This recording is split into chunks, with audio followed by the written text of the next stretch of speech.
came through with it again. They know that I got spirit with a pen. Don't know why they try to compete when they know that in victory it's never gonna end. Them and a week, that's why they could never speak. They ain't like me, I take it to the peak. Different type of steeds that I breed. Wheel up on the mic, they won't get one of these. Please, I don't wanna hear no talk from them. I don't wanna see nothing at all from them. They can't do it like me. So all I wanna see really is a round of applause from them. Vibes in the air, we caused it again. Life isn't fair, but we rode it again. All of my teams being ready for the war, there's no warning for them. Tell them again, I ain't here to make up no friends. I just came through yet again. We look, you never got one of them. Top of the pound yet again. They can't stop this child not again. Reigning champ, I won't lose it. So you know I'm gonna win that again. Tell them again. Tell them again. Tell them again.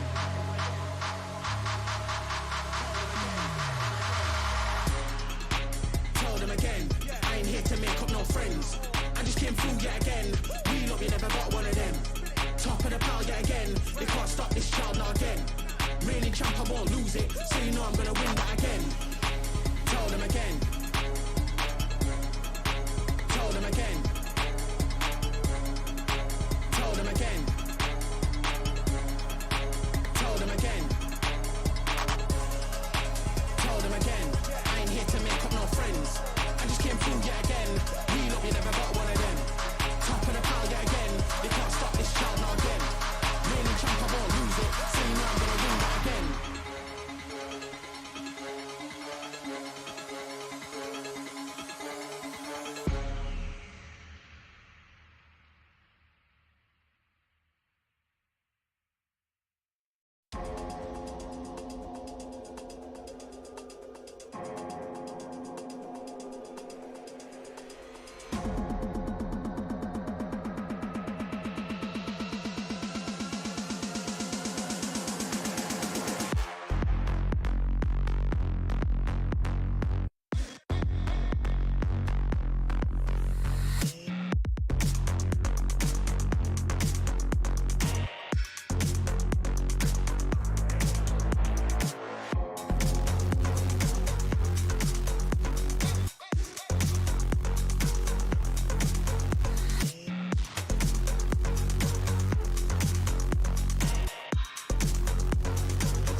Sunday and you hear someone's loud and obnoxious voice over shots of Los Angeles, you know what that means, baby. Hello, everyone, and welcome to VCT Americas Super Week, coming at you live right here at the Riot Games studio in sunny Los Angeles, California. Of course, I'm Golden Boy, back from my hiatus, you know, just us old folks need a little bit of time to just take it all in, but it's a pleasure to be joined by my youthful friend Mimi and my fellow old friend Riv. Riv, how you doing, buddy? I'm doing great. I'm excited to be on the analyst desk today. It's been a long time.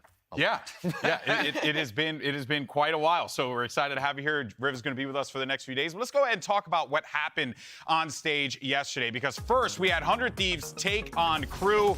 And, you know, I think that it's safe to say, Mimi, that for 100 Thieves, this was one that they really needed to get a win on. I mean, map number 1, I was ready to call Nade Shot and be like, it's time for another one, because this ascent was tragic. 100 Thieves is falling into so many of those same attacking-sided issues of leaving gaps for Crew without this Sentinel comp. But once we got into map 2 and 3, we started to see the game plan. With the Sentinels on defense, it gave so much more freedom for Asuna and then Cryo to pivot around the map on those duelist roles and inevitably win that game against Crew. Ascent didn't give me confidence, but the rest of the series, it felt like for the first time we were seeing the real 100 Thieves. Yeah, it gives me a little worry that you need a 7-0 on those to get the win, but we move forward. We see these games between, what is it? EG and Furia. EG and Furia now. Sorry, I was looking at GB when we switched. But Evil Geniuses is finally starting to show a little bit of their form. Well, people realize Furia is one to compete with. Demon 1, he's pretty good. I like some of the ideas we were seeing, some fixes in the attacking side. And for Furia, it seemed like a bit of an off day. I didn't see the same kind of structure and coordination that we normally expect from these guys, but they've got some really incredible players, and they have fantastic mental fortitude to come back at the end and still win out that series. Yeah, for sure. And, you know, I'm just going to be quite fascinated to see, obviously, where all this kind of lines up, because now we're getting to do or die territory. Let's actually go ahead and take a look at the standings here. We're in week 4. We're in Super Week. This is an important one, people, because you see those teams that are at the bottom there with the 0 and the 1s, and Mimi, I don't think that's the position you want to be in week 4. Yeah, this is rough. I think today and the rest of this kind of second round of Super Week that we're starting to see is where teams will actually get an image of if they still have a chance to make playoffs or not. This is your season like right EG, here. Sentinels, Crew, like, they're in trouble right now. Yeah, this is where the North American teams of Americas start to really figure out what was, oh my God, we have to start doing something. Honestly, just not figuring out what's happening. It's been tough for that, and Brazil is just crushing. I know. And now, of course, you saw the matches that we have lined up for you guys today. Obviously, we have C9 versus NRG, and then MIBR takes on Sentinels. Now, as if Super Week wasn't enough drama, so much drama. Now, we have Twitter turning into the hellscape we all knew it was going to be. No one is verified anymore. All the humanity. That's crazy that you would say that as a former verified user. You're just trying to relate to the common man. I'm trying to relate to the people. You know, I'm wearing my baseball jersey. You know what I mean? I'm trying to be relatable to the youth. I like it. But here's the thing. You got to watch out for impersonators, all right? Even from our Valorant pros. Let's go ahead and take a quick look at a little game we play called Pro or Fake. All right. Question on everyone's mind is, what's going on with Twitter? No, honestly, I can't answer that question here today. It's too loaded. But the game is simple. You're going to see 2 tweets on the screen, and you have to guess which one is a pro and which one is a fake. We did some digging. These are real tweets. They're very old, by the way. Very, very old. First up, though, we have Zelsis from C9, pro or fake. A, life was going great until I realized anime girls weren't real. Sucks to be you. That's B, tough. we finally hit 200 followers. Thank you, everyone. Mimi, what do you have? Okay, so if this was awesome, I'd be like, okay, the anime girl one, that makes sense. Celsius, I could see it too. 200 followers, I feel like that's too old to even dig. It's got to be the anime girl one. Anime girl, do we have an answer? And it is. Survey says, whoa, it is A. That is the pro. That's the most Zelsis tweet imaginable, I would say. Wow, it really is. All right, let's go ahead and take a look at our next one. We have artist from NRG, pro or fake. Riv, this one's for you. Day 4 of riding the bike. I don't know where I am, but I'm dripping in sweat. Or, what? Pikachu car outside the venue. What are you thinking? That is a hideous car. Jeez. I know. I feel like artists, on all of his tweets, he's short and sweet, but this, he also likes to just let you know what he's doing in a personal way. Be like, I'm dripping in sweat. Yeah, I can't see artists popping off from Pikachu. I'm going with A. All right, A. What do we have? And the answer is A. Oh, you're good at this. All right. I didn't. Well done. I'm kind of surprised artists. Like, I feel like biking wouldn't be his speed. I can't imagine Artis biking. It's LA. You know, you can get out there and bike. It's not the most bikeable city, but I digress. All right, let's go ahead and see some more tweets. This time coming from Finesse, Pro or Fake. Try not to take hurtful, mean comments from strangers on the internet to heart. Most of the time it's coming from people who are extremely insecure and seek attention of any kind. They're more than likely unhappy in their own lives, so they want to project that energy onto you. Actually, very true. And then, I can't stop watching XQC. Who's this again? Mimi, go for Finesse, it. right? This is Finesse. I'm gonna be honest with you. I feel like Finesse is a very thoughtful guy. I'm thinking A. Yeah, he does put orange juice in his cereal. I think I'm gonna go with B. I don't know why, but I have a feeling Finesse is an XQC fan. Let's go ahead and check out which was the real one. Both of them were true. Wow, we're so smart. We got both right.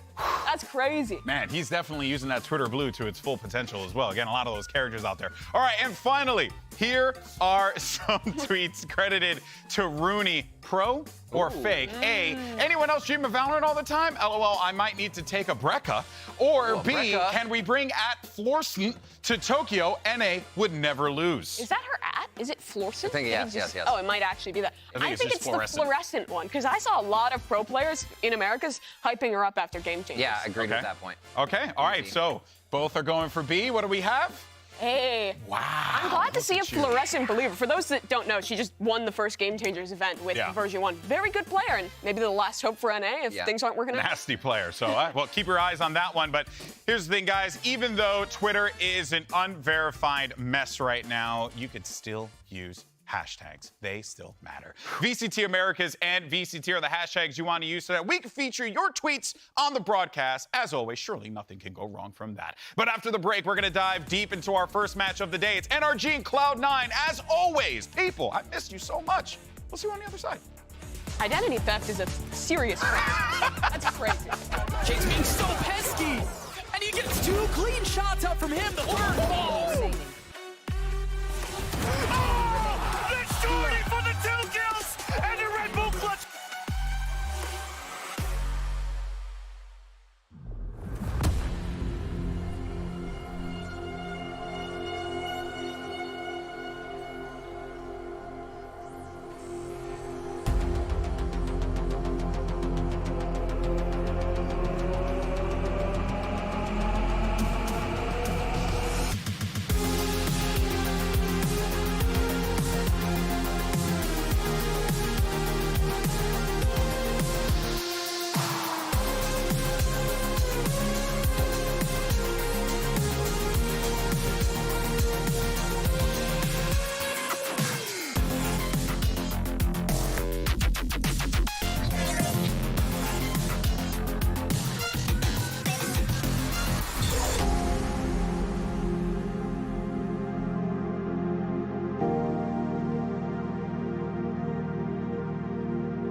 Welcome back, everyone, to VCT Americas. And, of course, we're kicking off Sunday's doubleheader with NRG versus Cloud9. And these teams, you know, they're really not, Riv, where we expected them to be. Very interesting situation that's playing out here in Americas. But first, let's talk about NRG, because I think more than anything, Cloud9, obviously, we have our reservations on that, but NRG is a team, and when you look at that, you look at like the holy grail of the Americas region, of North American Valorant. Right. And right now, they're struggling, Riv. It blows my mind, because at one point, I mean, we have switches going on this team, but at one point you have Artis on Jet, Victor on Jet, Sam Old Days on Jet, massive fraggers on this team. Put them on paper, they should look great in the game, but that doesn't seem to be panning out for them. They're needing these rounds from, like you saw Artis, even with their loss to MIBR, going absolutely huge on Raze, still can't find the win. They don't seem to be able to put together the teamwork that we're finding through other teams, and NRG is absolutely having trouble closing out the games on that attack side. And this MIBR loss was really a shock to the system for NRG because they lost Leviathan. It was super close, both these teams playing at the top level, but MIBR wasn't really a squad we would expect to test NRG this much, but they really did. And for NRG, it felt like things weren't clicking until a bit too late. To go back to that Leviathan series again, it felt like they came into that match with a really strong game plan. They executed on it well. The adaptations were good, even though they ended up losing. And here it just seemed so much shakier for NRG. MIBR's style is a lot of slow rounds, late kind of executes where one person is popping off and going crazy. And NRG were kind of leaving gaps that we don't normally expect from them to allow that to happen. Yeah. I think it's a bit as well with, you know, the changes to FNS, how your initiators are going to play as well. I think Sky is one of the harder initiators to be picking up. The distance of Guiding Light, the distance of Trailblazer, all of these tiny things in the millimeters of Valorant matter to make it either a good peak that you have cover with, or it's going to be a 1v1 that makes everybody look disjointed. Well, I think that goes, you know, when you're playing at this level, right, it's the details. The devil is truly in the details. Exactly. And the thing that, well, I mean, as far as details go, I haven't really seen much in detail as far as what the roles, the identity, what the team wants to be these days, Mimi, because I mean, you could see it here. Yeah. You know, I mean, look, diversity is not just a ship that sailed in the Revolution. This is genuinely... Wow. Like an incredible set of agents that we're seeing here, Memes. I mean, look what we have. 1, 2, 3, 4 Killjoy players on this team. It's craziness for NRG. Top artist on top. Yeah, previously, we were looking at this team back when they were Optic, and we were talking about a clear identity, clear defined roles. And with this new iteration, with NRG, it still feels like they're struggling to find that identity. And you see some of the issues crop up in the gameplay. I don't think any of these players are bad at the agents they're playing, but I think the constant switching back and forth shows some uncomfortability at times. It's not as innate as if you're playing the controller role every single game or duelist every single game. You kind of get in a flow. You know how to set your teammates up, but with the Killjoy player, the Initiator players constantly switching, it doesn't feel consistent. I have a question. Question away. Does that mean, now that we're seeing artists kind of fit in that Sentinel role, is he no longer there on the team to be that guy, that yay replacement? Because it kind of feels like they're just kind of like drifting away from that. And I don't blame them because, you know, like maybe it's just something that doesn't work for them. Maybe the flow's not connecting. Right? I feel like pushing somebody, so filling that spot, I think is undoable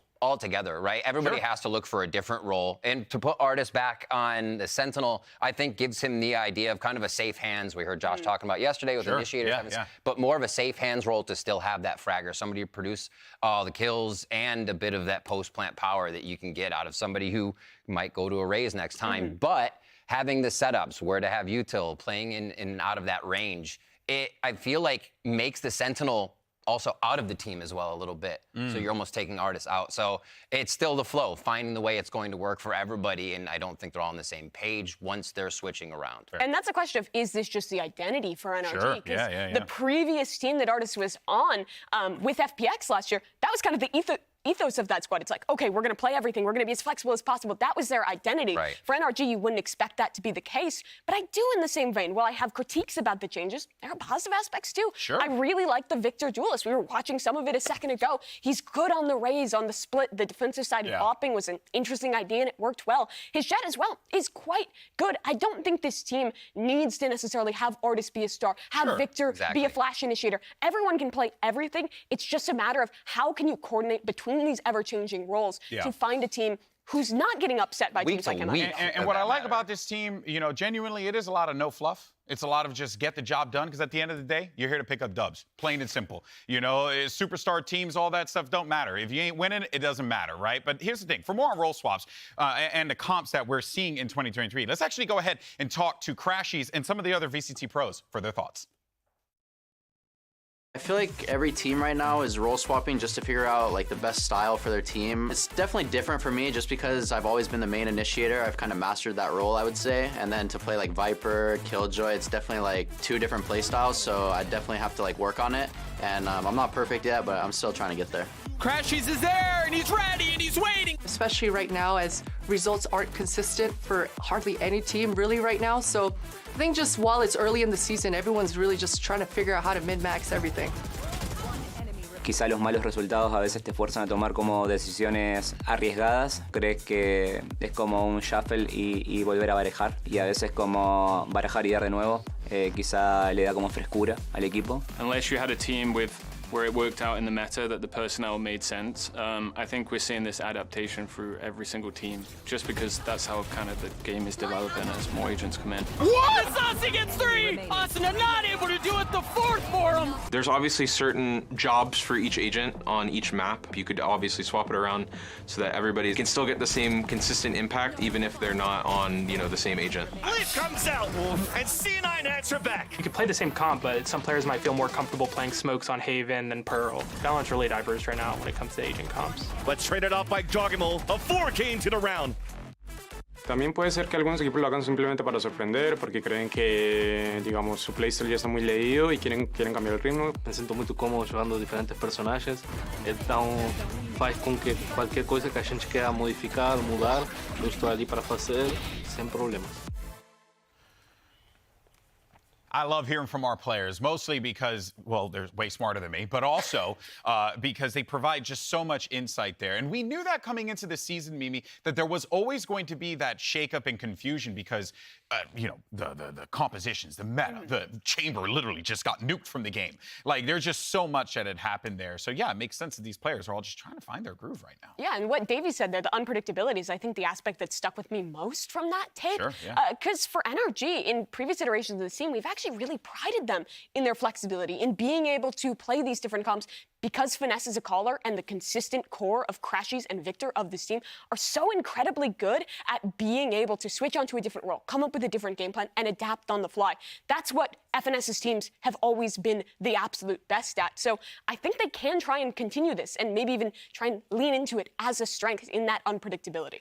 Yeah, I'm very curious on how NRG tries to build off of this. They don't have a lot of time, and they have a really tough opponent. Speaking of their opponent, it's Cloud9. They came into this season with a massive roster change and a lot of doubters, and I would even say the three of us up here included alongside them. And here's the thing, Riv. They win here today. Can we consider them the best team in North America? Not Americas, but North America. In North America, probably, yeah, because we already have a map on Loud, right? Cloud9 got that map on Loud, so transitive properties right to the top. Yeah, looking at how Cloud9 has played this split already is mind-blowing. We expected them to flounder around, teams to figure them out, and then they fall to the bottom of the list before we see Jake and Rooney find their footing and the rest of the team be able to do something. But MCE has taken this squad and somehow taken two youngsters and driven all of the confidence you can into these guys to let them play their own game amongst veterans on a stage who've played internationally. It's something we've really never seen before in a lot of esports, besides Sui's Kauzin, and they continue to do so and impress us every week. Rooney shot calling, Jake playing from a collegiate level to the top level. Incredible. And to hear what Rooney had to say in his interview last week, Mimi, was that they beat Loud.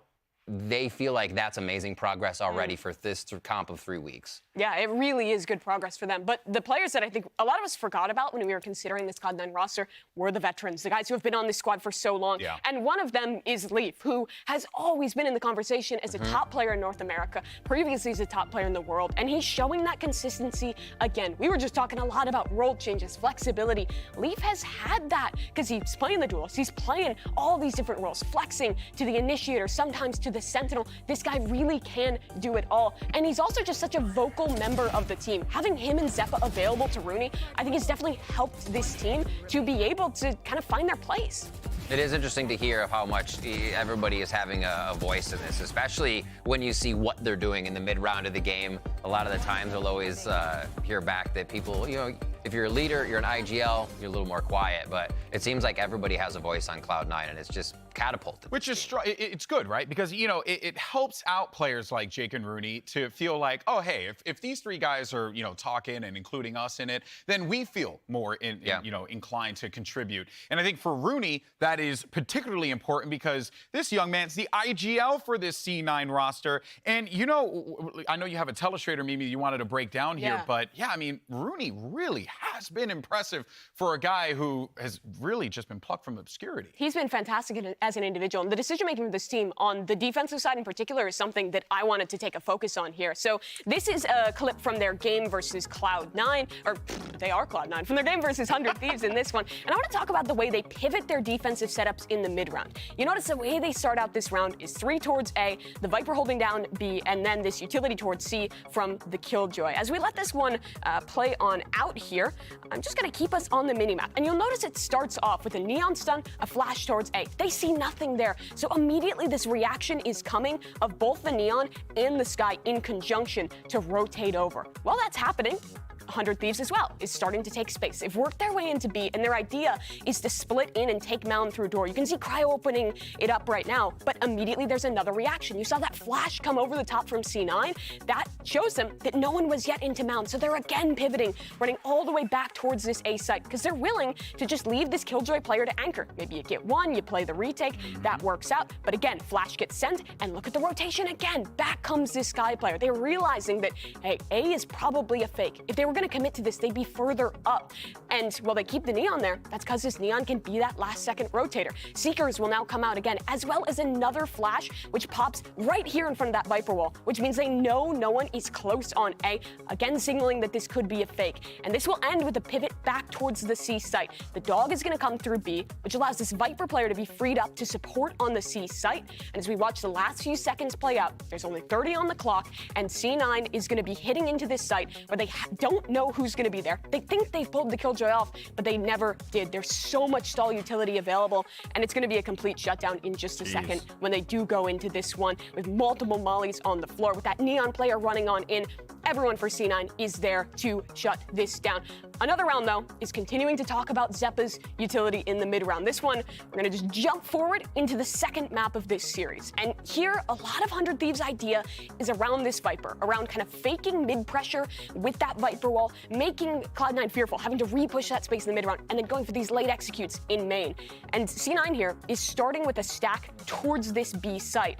And as it starts to play out, you'll notice that up towards Heaven, Xeppaa is actually instantly thrown a KO knife. That's one that takes a real long time to land, but it's going to travel all the way towards B main right there, and it shows nothing on the map. So again, this reaction is going to be super quick out of C9 to pivot over to reinforce the site anchors on A with Leaf on his way. And yet again, when 100 Thieves is going for this execute, C9 has the right stack to shut this down. Wow. They're super proactive in the mid-round. Their initiator utility is always well used to keep information in their favor, and the decision-making has been so sound.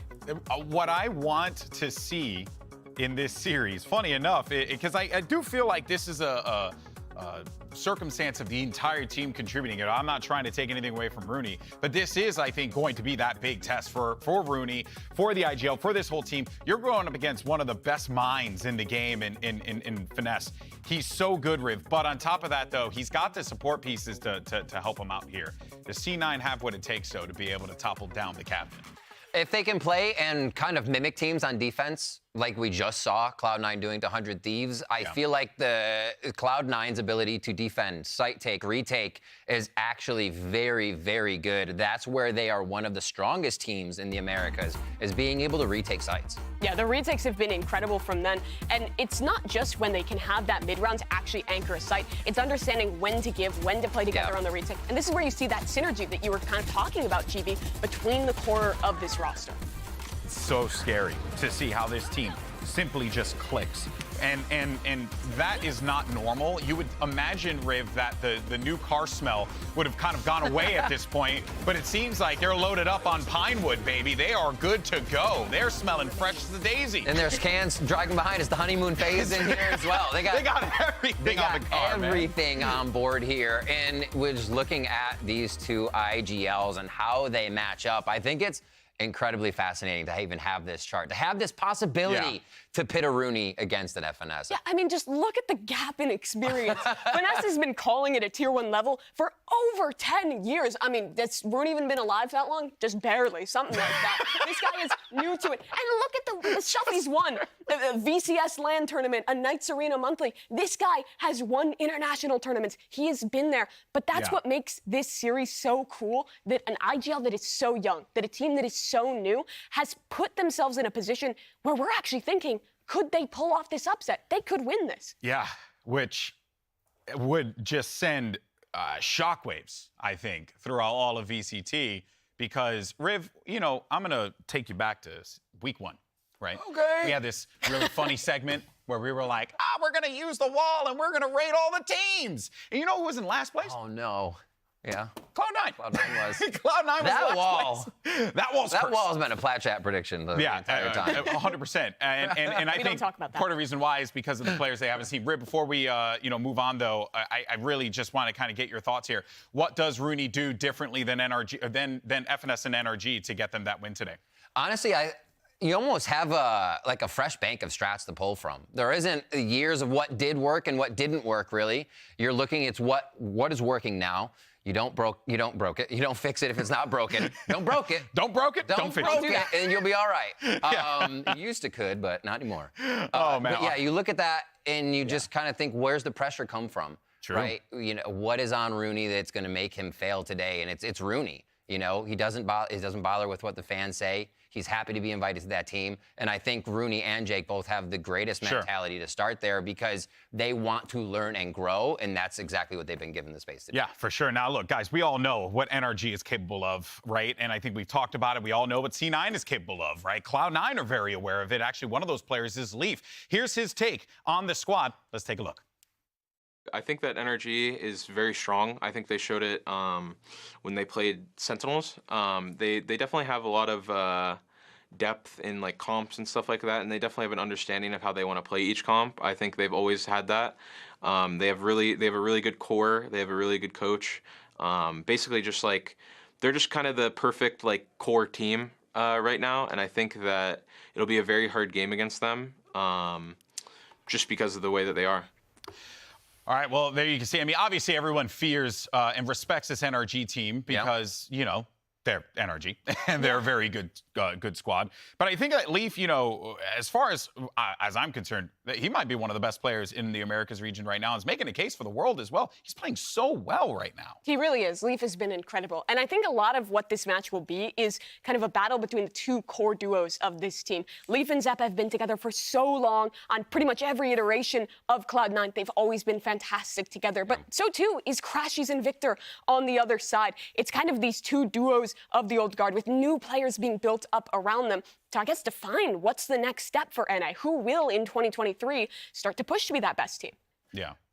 Honestly, I can't tell you right now because it's loud so far. But between these two teams, looking at those combos, I think the Victor Crashies one is one I've always followed a lot because it seems like those two actually like have to be together. They work together so well, and you'll even see them on the map. So I'm looking at Cloud9's duo coming into this game as well to see if that synergy stays, and it's one of the big ones for them. Both those duos are also so vocal. They're the people who will be helping out both these IGLs that we've talked about so much. True, very true. And we are just minutes away. And if it sounds like we're bigging up a series where one team's 2-2 and another team is 1-2, well, look at the teams. It's C9, NRG, two Colossus teams here in VCT Americas. Now, we're going to have our predictions and all that fun stuff and bring out the squads after this quick break. Don't go anywhere, folks, because when we return, it's NRG facing off against Cloud9. You don't want to miss it. I think it's also because we're NA biased. That too. Yeah.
Oh boy, well, it's time to start the matchup. So let's go ahead and bring out our two teams. Let's go ahead and start this day off and get to our first match of the day. It's a battle for NA supremacy, and it's NRG versus Cloud9. VCT America starts right now.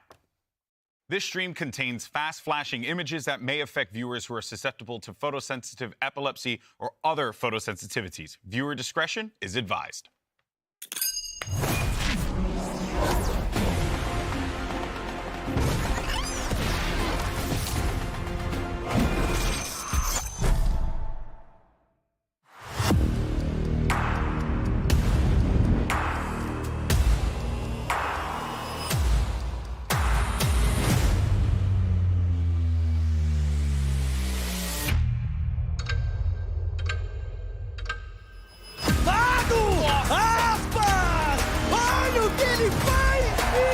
Everyone was talking about him, and this is going to be the guy to look out for.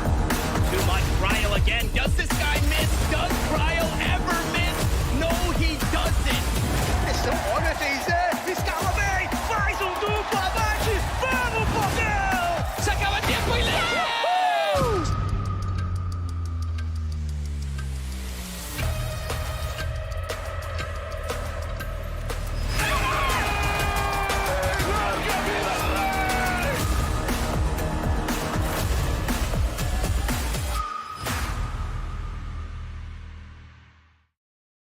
MIBR is turning up a great team, especially with BZK as a coach. 22 seconds left. 2 players are inside there. Wait a minute. Swing wide. 4v3. Allow these kills to happen. The showstopper onto the spike. And JZZ gets 4 kills into the round. Tem que fazer time muito forte. Concept placement's good for one still. Finds it. Flick of the wrist. And it is good util in his hands. Finds it a target, and that's the ace. Wide out in the open. Surely this is traded. No way. We're going to be playing NRG. They have a really good core. Play behind the wall. Shark darts are coming in. Oh! The shorty for the 2 kills. JZZ with a 4th into the round. Crashy's making it a 1 versus 1. JZZ cannot get the ace. I think C9 has been the dark horse. Jake's being so pesky, and he gets 2 clean shots out from him. The third falls. Oh no, forget it. He hits 1. It's gonna be countered. Rooney gets it. Another round for Cloud9.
Two titans in North America clash today here in Los Angeles.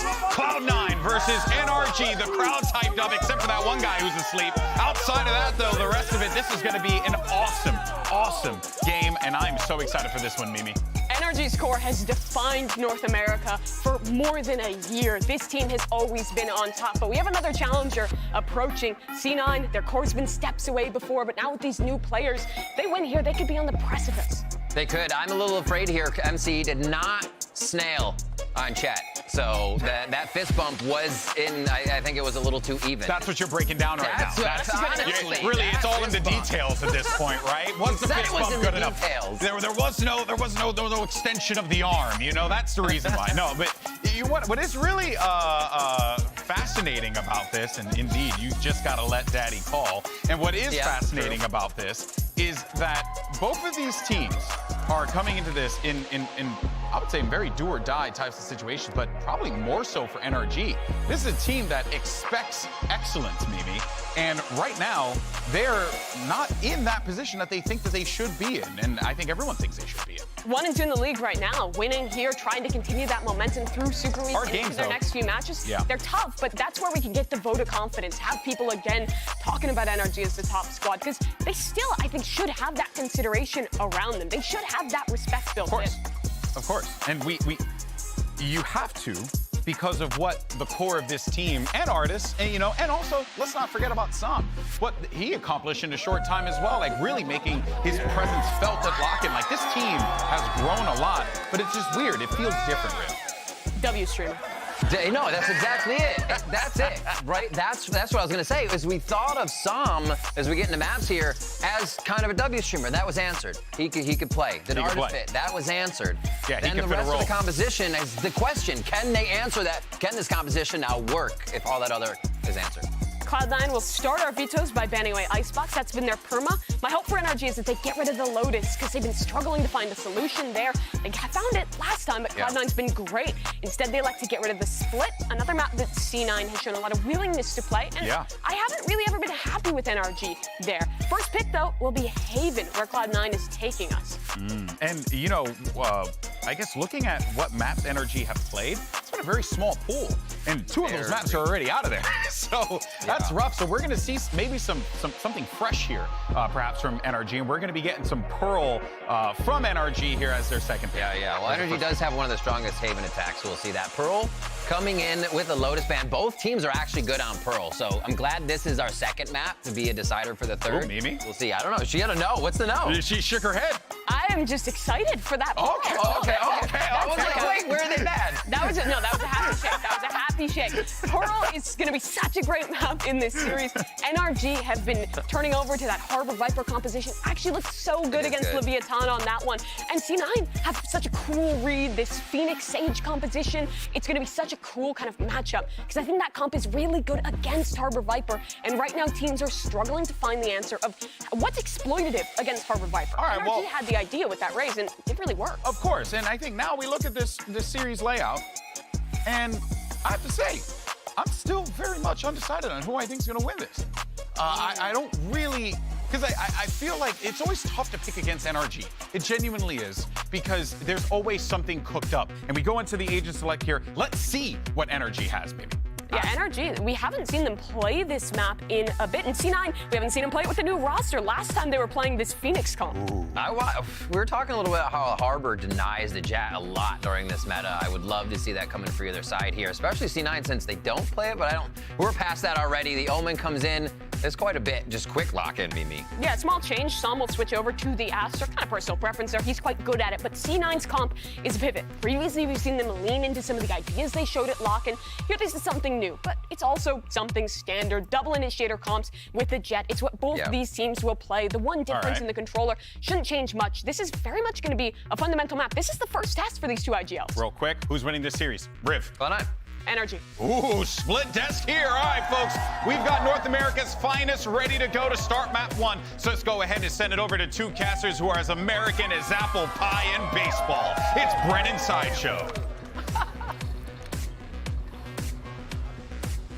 Just don't think that's true, really. I just don't know if that's correct. But one thing that is America right now is this stage, Josh. It's North America, baby. It's North America. Cloud9 versus NRG. Yeah. Two of the last hopes as well, if you've got any hope left for North America as a region in 2023 so far with this split. But it is them battling off. And honestly, this is an interesting matchup in itself as well. You got this NRG core. They used to be the top dogs of North America when they were that Optic core last year, right at the tippity top of the standings most of the time. But they're sitting at 1 and 2, and they're up against the dark horse team that is Cloud9.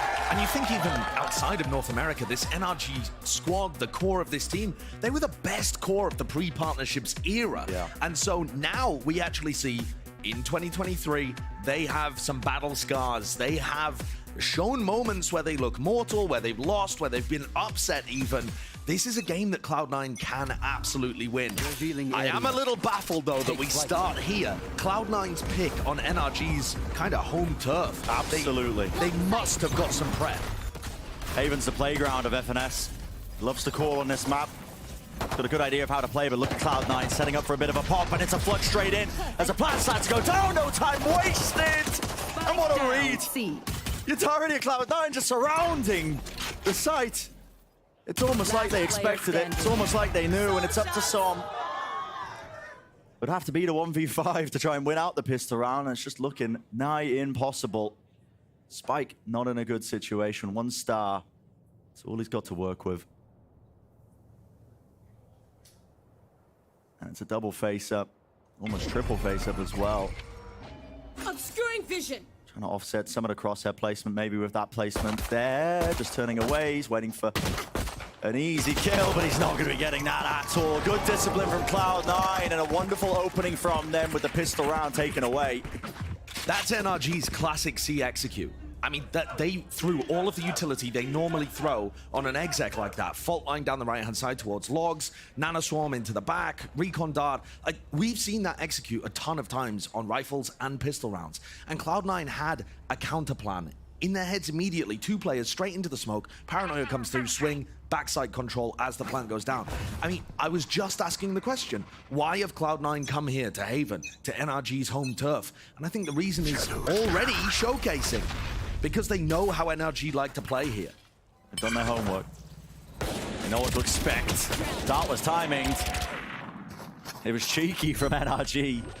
The orb was trying to get picked up there, almost taking out Leaf, but kills going their way.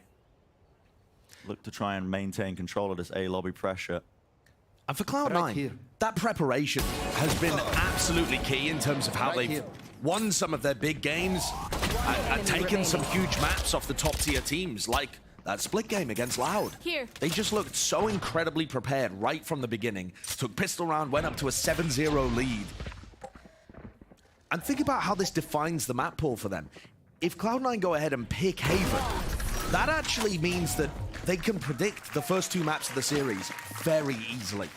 They know that they're going to be playing Haven, and they can have a pretty great idea that NRG are going to go towards Pearl as well, because that's the also comfort territory. It's just going to simplify their preparation on a week that's so difficult to prep for. A really interesting clash as well when we do end up on that map too. Obviously getting ahead of ourselves for now, but that was a very nice bonus round. I love the discipline from Cloud9 as well. Rooney getting the bulk of a lot of these kills, but it's going to be that early mid pressure. Seems to be the name of the game from Cloud9. Leaf setting up for a bit of a jaunt down mid here. Maybe set up with some of that utility as well. There's a fault line. The util is exchanged over towards A, but turret's broken early. Victor's now got to be worried.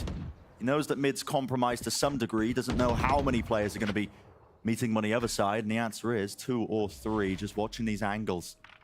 Sometimes Killjoys will leave an alarm bot in this window area, but you can see the alarm bot placed outside A, as if to indicate that NRG's game plan here was to go for a full A pop, but they've had to adjust that now.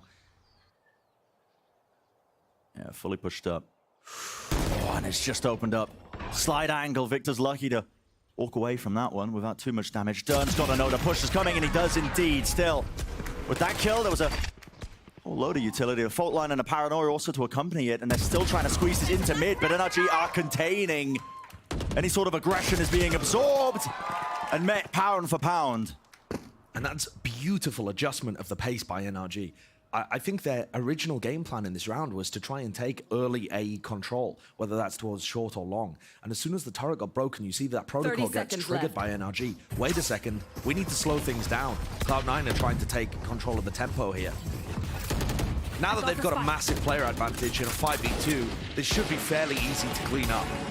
Spike planted. And it's also really important to try and hold Cloud9's momentum. Like I just said, that split that they won against Loud, that was because Cloud9 got off to a 7-0 start. Massive lead. Economy starts to snowball, ults start to snowball. And talking about ult, Rooney's only 2 away from the Hunter's Fury. Had this gone differently, maybe they would have had an opportunity to continue with some level of aggressive play off that ult. And Cloud9 had the presence of mind in the prior round as well to try and save the last kill for Rooney. They knew how close he was to that ult, but Beamed down by Victor, now just one away as well, looking towards that next round. But still, Zelsa's going to be opting to see if he can take a gun away or two, but nobody's going to be walking into his sight line, just going to go down to the spike. So a decent answer by NRG, good adaptation, being able to absorb all that aggression that was placed into mid. And that's going to be Victor's job and Som's job. If there's aggression in mid, it's often going to be on Victor. If there's aggression down C, which they absolutely could do with this composition, that's going to be on Som to try and stop. Think about how Marv used to play this map as well, the timings that he would get, lurking through C, late backstabbing in places. That's going to be interesting to see whether Som can fill that gap. We've already seen Marv have some insane timings actually earlier this week filling in for Sentinels. So the same beginning here with the opening util, just to control that A-long position. Ardis already taking up all that space. You know, it's going to be cleared there. There was a dart and the fault line used early on. Placing swarm grenade. Seems to be the core attacking protocols that NRG are really just leaning into, with Victor being left to contain most, well, anyone who decides to push through. Now the drone's going to start clearing through into short here. Rooney's got a bit of a decision to make. They want to try and fight this one, knowing that they could be pushed into A. NRG are very committed to this. Usually they will leave, you know, some level of players behind to control any level of push on the other side of the map. Leaf's gotten deep here. So they do want to try and fight this up close as well. There's a bit of a risk in this that they could just be swarmed and overwhelmed by any sort of utility because the position... Well, okay, dart broken. Bit of an indicator. Now the flash has started to come through, but Zeva's ready with it. One piece of util use and another exchange to try and slow it down. And time might start to become a bit of an issue. Still, look at that dart into Paranoia. Ardis inside the smoke, just trying to wait his way through, but he's blinded in the middle of all of it, in the midst of all of it. It is getting dangerous, yet still NRG, they overwhelm. Great crossfires and presence of mind as well. All the angles watched for. Such a slow siege of an A hit. NRG never made any noise anywhere else on the map, and Leaf had that angle watched on C. And yet, with the way that Finesse likes to play here, Cloud9 didn't still feel like they could gamble any more than 3 players there, and really weren't able to hold on there whatsoever. There was a tiny moment as well where Finesse ended up using his flash to initiate an A hit, and normally that's going to, you know, the rest of the util is going to be coming with it. But I don't know if that was just a foresight as well from them. Finesse uses the flash, and it pulls out some util in response, and they slow it down again. Yeah. It's like almost just the baiting out of the util there, which is, it's quite high level. It is, and it's really easy to mess up too. Yeah. You've got players that are all trying to synchronize a big execute. Like, for example, Som, he puts down both of his stars, one at CT and one at Heaven there. He's got to be on the same page with everybody else on NRG that it's not a real hit. Yeah. That they are going to cancel. And if anyone messes up that cancel call, if FNS says, cancel, and you still pop the smokes, well, now you're in a bit of a pickle. Yeah, 30 seconds left, and you got no smokes for the final hit to come through. So. Yeah. The level of discipline is really impressive there for NRG on a hit that really was quite straight up. The other part to this too is they managed to avoid Leaf with the operator. Leaf was just posted down C long the entire time. Cloud9 are going to take an early timeout here, and I think despite the fact that this comes through at the beginning of round 5, it's quite early, right, to take a timeout like this. It's really early, yeah. I think it's going to be useful because that round was so unusual. I would imagine MCE wants to have some input on it. There's a couple of things that Cloud9 could have done to approach that differently.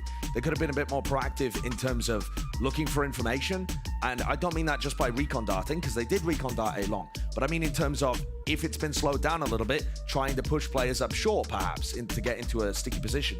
But the other thing that I think might end up being useful for them is rotating Leaf around. Having Leaf just posted there with the operator down C long is great for the early round, probably still good for the mid round too. Yeah. But once it starts to get to 40 seconds on the clock and you haven't heard anything C, anything B, and it's only A, I think those are the kind of times where you really want your jet player to gamble. Okay, it's probably going to be an A hit. Let me try and get into Heaven or get to CT. And swap with one of the other players, you know, have Zelsis fill that gap on C instead. The problem is, Finesse this is his playground. He's going to mess with you. He's going to mess with you, and that's a lot of early conditioning that NRG have been loading in towards A long. And it's about time as well. Look at them. They're chopping and changing and swapping it up because they're going straight to C. But it does feel like a bit of a hard read here. Leaf They set up with the operator. In a timeout, maybe this was called, but now you're seeing a Hunter's Fury trying to peel away. The updraft almost predicted.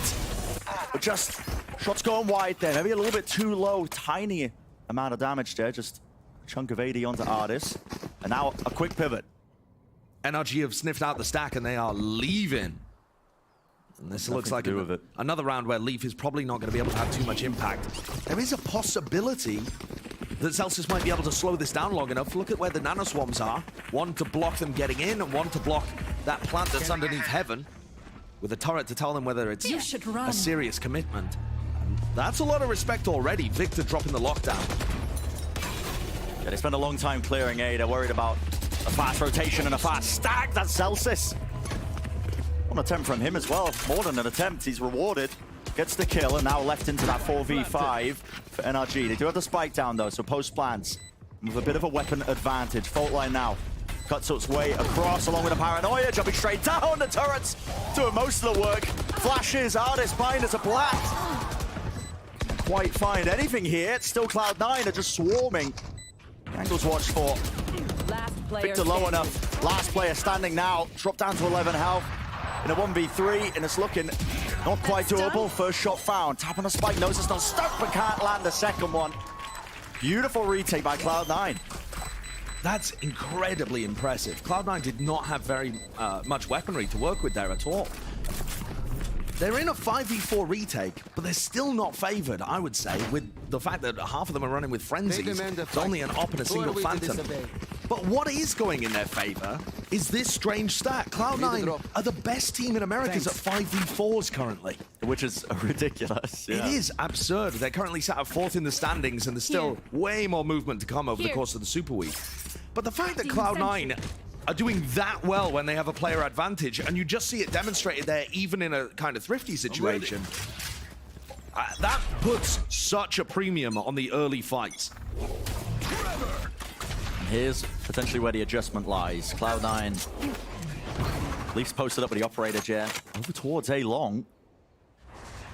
This has been a sore spot for them so far. And now it's going to be giving that information. But guess what, Artis? A deeper angle, unusual. It just catches Rooney as he's hunting to try and push up off of that. And I'll give you the other side of that stat too. It is a two-sided coin because Cloud9 are worst in the league at 4v5s. So when they get the first pick, they're closing out better than any team. When they lose a player early, they kind of fall into pieces. Yeah. And that seems to indicate that these first battles, the early round, is so crucially important for Cloud9. And you can see here that they've gambled over towards A, and Leaf finds a response on Artis, but it does seem like the C site is fairly open. There's an attempt to contact all the way through. Lambert! Position noted from Victor, but he wins the fight. So they get that spike planted. Everybody playing off the site now as well, worried about some going their way here. Jake was actually just committed his own ult there towards the backside of it, but he was cleared out by Util easily enough. The discipline still rearing its head here for NRG, but Leaf, maybe he can be that difference maker. Tagged up by the dart, backing away. There's so much to watch for. Skipping a hop. There's no way he should be getting away with a kill there. It is ridiculous the way that these C9 players move and spray with the Phantom. They get kills like that far more often than they should, I think. A really quirky team. It feels hard to play against. They pick these odd timings. I don't think Leaf can afford really to lose this Phantom. Has to be an opt into the full save. Yeah, Leaf and Jake. I actually... There's going to be a lot of criticism for Jake making that play, but I do not mind it at all. He's in a 3v4 situation after Victor gets the kill on Celsius in Garage, and I think at that point a play needs to be made. He's found a decent timing where he can stick the ult over down C long. They did hear him, and they were able to clear him out with utility. But I think in terms of a time in the round where you can make a bold play like that, he's picked the time fairly well.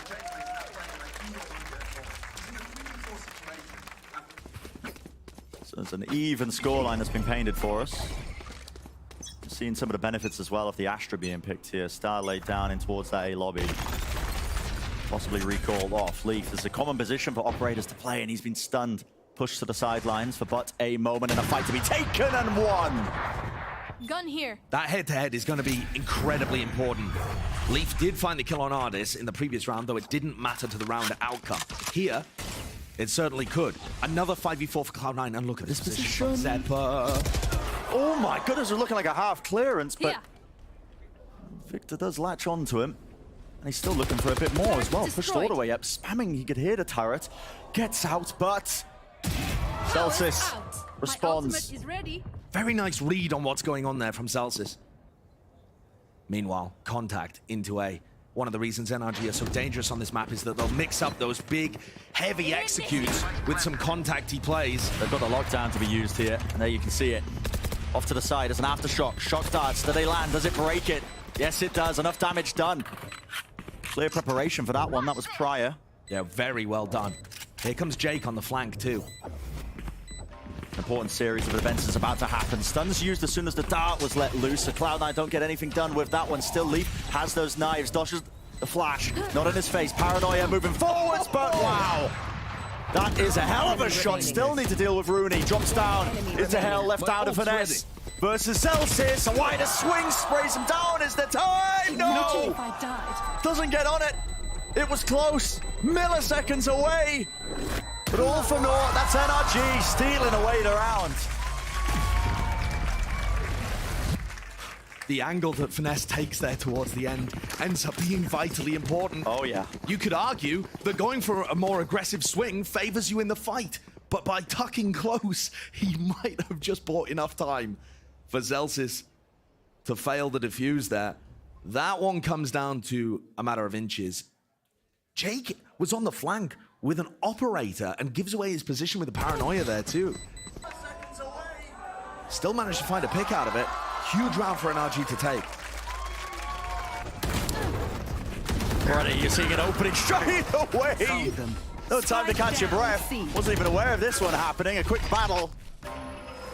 Skirmish, almost. It's Cloud9 on the weaker buy, and they've been quite good in these rounds, statistically speaking. Brought it into a 2-on-3, but I don't believe any of these rifles are going to be reclaimable.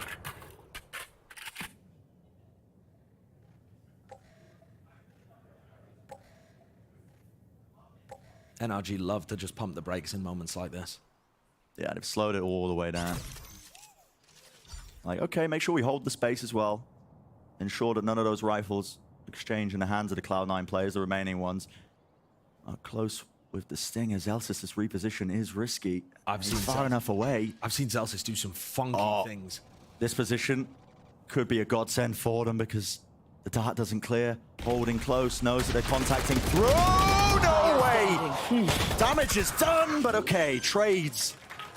Safe enough, and NRG, they get another one, but my goodness, it gets dangerous, doesn't it? Is everyone's tech still working? Double check it, please. That's kind of been the story of this map so far, though. Dangerous, but not quite there for Cloud9. I mean, here's the beginning of the round.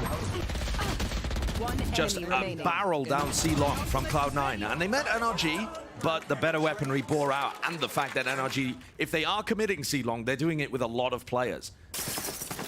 If they're just defaulting, they don't tend to go C with just 1 or 2 people. It's going to be a full commitment. And now 5 ults for NRG to win this round and knock Cloud9 back down to an eco. And why not keep it simple? All the ultimates at your disposal. The war chest is packed with them. But look at how this is actually a different C execute. Artis is not going straight into the backside. They're worried about that paranoia that they saw in the pistol round. Forces out this Hunter's Fury to try and break it down. Although that util looks like there was an attempt by Cloud9. They want to try and flood into this one, but they've used their util early. Spike's still not planted. Another flash to supplement it. The push comes through, but it's NRG responding again. Layers on layers to the game plan. They save the Rolling Thunder for when the re-hit comes through, almost baiting Cloud9 into it. Here. But what can Leaf manage? What can he do? Highly skilled player, the Cosmic Divide fading, and it opens up the angle for Son to take the easiest shot of his career. I said that NRG had 5 ults in that round, and they used them. They absolutely used them. And that's the problem that you get into if you've been had that snowball, the avalanche effect of Valorant showcasing right there, because that was an incredibly crucial round. It damages Cloud9's economy if they lose, and NRG had the ability to invest 4 out of 5 of their ults to ensure that that situation did not go sour. Pivotal now for the economy. Enough of that one, hurting my ears. Get out of my way! Yeah, knocked down to a bit of a weaker buy. Still the knives in the hands of Artis now. Leaf is not wasting any time, but the smoke's being held, and yet he's going to be falling still. It's a heavy stack pushed forwards. Close corner by Zebra. He's picked up an upgrade. It's a 2-on-3. Elsis not making... Okay, well, a lot of noise in a moment. Look at the awareness, too. I mean, he knew exactly where those peaks were coming from, and that could have got a little dangerous. Well, there we go. We'll take a look at the replay instead here. This is NRG going for another one of Finesse's classics. It's a C fake into an A push. And Celsius tells the rest of Cloud9, it's a C hit, it's a C hit. So they start running up A lobby, straight into the maw. Clean, very clean. Coming into this with so much discipline. And even though the score says 7-3, you got to remember 2 of those rounds came off the back of Cloud9 having a great idea in the pistol. They had a pistol anti-strat that got them 2 rounds off the rip, and since then they've gone 1-7. So that they have bitten off more than they can chew here by the look of things, picking Haven into NRG. Maybe the script will flip a little bit as we head into the next half, but even if Cloud9 have some incredible ideas on their attacking half, they need a bit of a buffer. They do need a bit of a buffer. They need a few more rounds. The interesting thing to note as well is that the fact that Leaf has been winning this head-to-head battle with Artis. He's been dominating. He's been dominating this first, you know, the head-to-head battle that's been taking place. But it hasn't really manifested in those 1 rounds, aside from the early portion of that half, like you were noting, Josh, as well. Now, obviously, no secrets here with the tech pause. We all saw it, so there was a bit of a boot out there onto the server. We're going to be getting back into the action as soon as we can. Hopefully get that remade shortly as well, so no time wasted. But so far, so good for NRG. Been really impressed, actually, at some of the timings they've been taking as well. You know, Haven, especially the way this map gets played with the double initiator comps, is all about those big executes and picking and choosing the right timings, making sure that you can overwhelm those sites. But there's been these little fake outs, you know, by NRG. Canceling the hits, making sure that they can pull just that little bit extra utility out of Cloud9 and push them into those unfavorable positions when they're trying to defend a site with nothing to really use and push back the onslaught. I think Finesse has been the best caller on this map for a long, long time. Well over a year. I don't know exactly when it started, but this has just been the map that he seems to understand the best out of all the maps in the pool, but also all the leaders, all the IGLs that we have in the game, in my opinion. And that's why it was going to be a challenge here. And it's Rooney's biggest challenge this whole series, is his biggest challenge, in my opinion, coming up against another IGL. Because Finesse is one of those people where he's going to make his impact felt. In terms of how the rounds play out, he's going to try and mess with other people. And if you, as a caller, make your team play a little predictably, he's going to exploit that. The Dusk was highlighting as well that battle of the IGLs in terms of the experience difference. A player like Rooney, you know, new to this kind of stage and this level with just over a year under his belt. FNS is over a decade at this point, which is just outstanding. I mean, the guy is a veteran when it comes to it, and he knows how to play this map. I think territory. One of the other incredibly important battles throughout this is going to be that coach battle too. We saw MCE take a timeout earlier on. I don't really see what the adjustment was coming out of that, but I'm sure he had some input. It hasn't really manifested in terms of the scoreline, but a lot of these rounds have been close. Do they have something for the next half? What does the prep look like? Are they ready for Pearl? Are we going to see the normal comps? There are just so many different questions that need to be answered for this match. And really preeminent above them is, which of these teams is going to represent North America better, right? Is it, I mean, down to? I've been really enjoying watching the North American star battle between my favorite North American Leaf and my favorite North American artist. That's been a good one. Yeah, of course, of course. But we'll see how it really plays out as well and pans out over the course of this series. So far, NRG got their grips on it. We talked about the risks as well that Cloud9 will be heading into as well, picking Haven as their first map to open things up. And then you talk about those adjustments as well with the timeout, Josh. I did notice one thing was that they were opting to put Leaf on that A-long angle now. That was the adjustment, I think, from the early pressure that was coming in. But enough about that, enough about the podcast as well. We've got Smix down on the floor, a very special guest. Indeed, I am standing here with Emily a figurehead that has been part of the women's esports scene for years and years. Emily, it's such a pleasure to be able to speak with you here at the Riot Games Arena. How are you doing today? I'm doing good. I'm excited to watch these matches. I have friends on both teams, so I'm rooting for both. You can do that if you want. If you had to choose though, because this audience, there are so many fans repping C9, there's so many fans that are also repping NRG. If you had to choose, wow, Cloud9 fans, we need to hear you. The NRG fans are showing you up. NRG fans. Okay.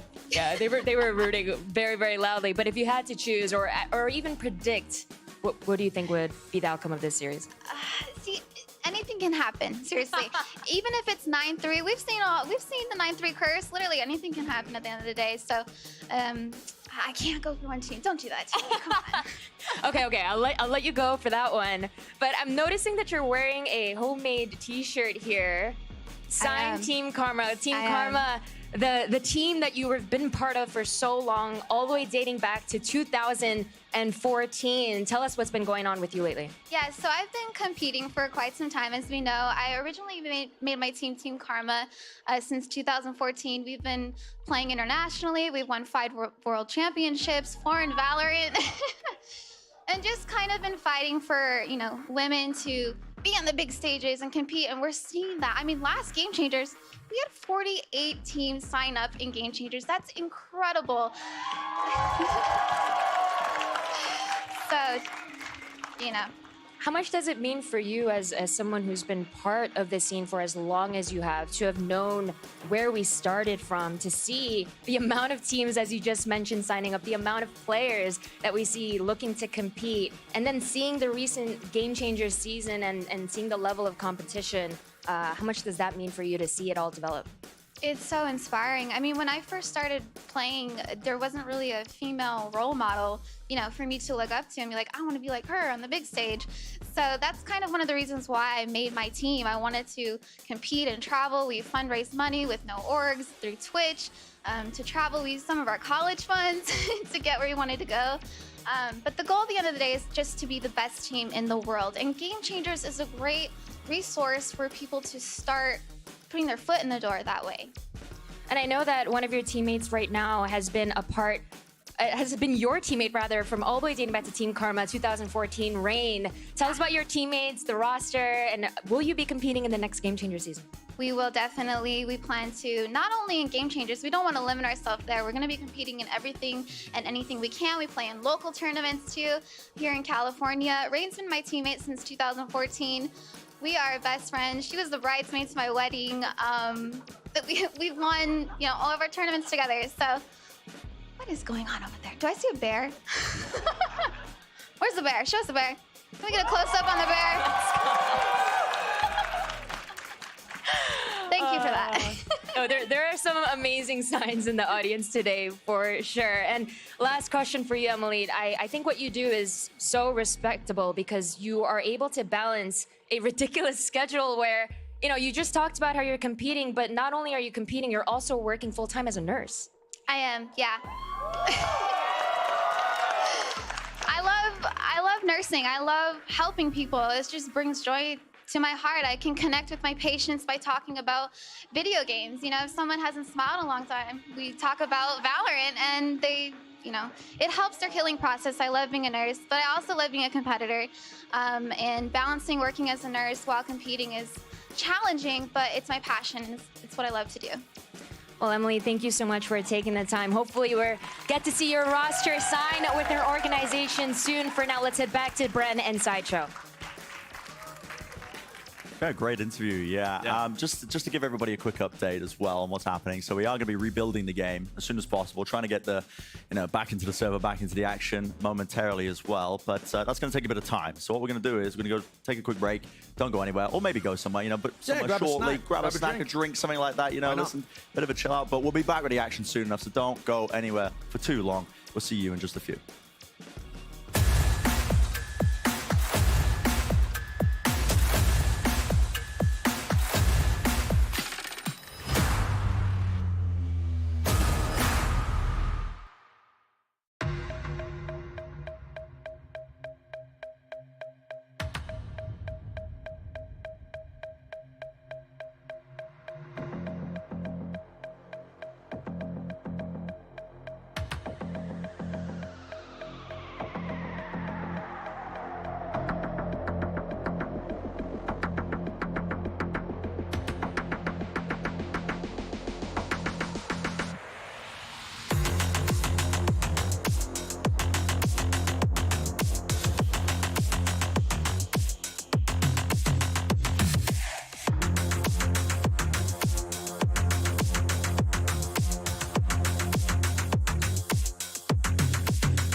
Oh, hello, everyone, and welcome back to VCT Americas. I know that my voice isn't the voice that you necessarily wanted to hear right now, but don't worry. We're going to hang out with you for a little bit as we look to get the game all set up and ready to go. We want to make sure everything's nice and clean before we jump into the action. By clean, I mean, like, you know, we just want to make sure everything's good. You hate seeing an unclean server. You don't want to have an unclean server. You know, get out there and clean your servers, kids. I don't even know how you would do that. Rib is making a paper airplane as well, so that's helping a lot. Yeah. You know, and by the way, you think I'm going to let you get away with that? We're going to have to fly that at the end of this segment to see if it actually works. Save it, though.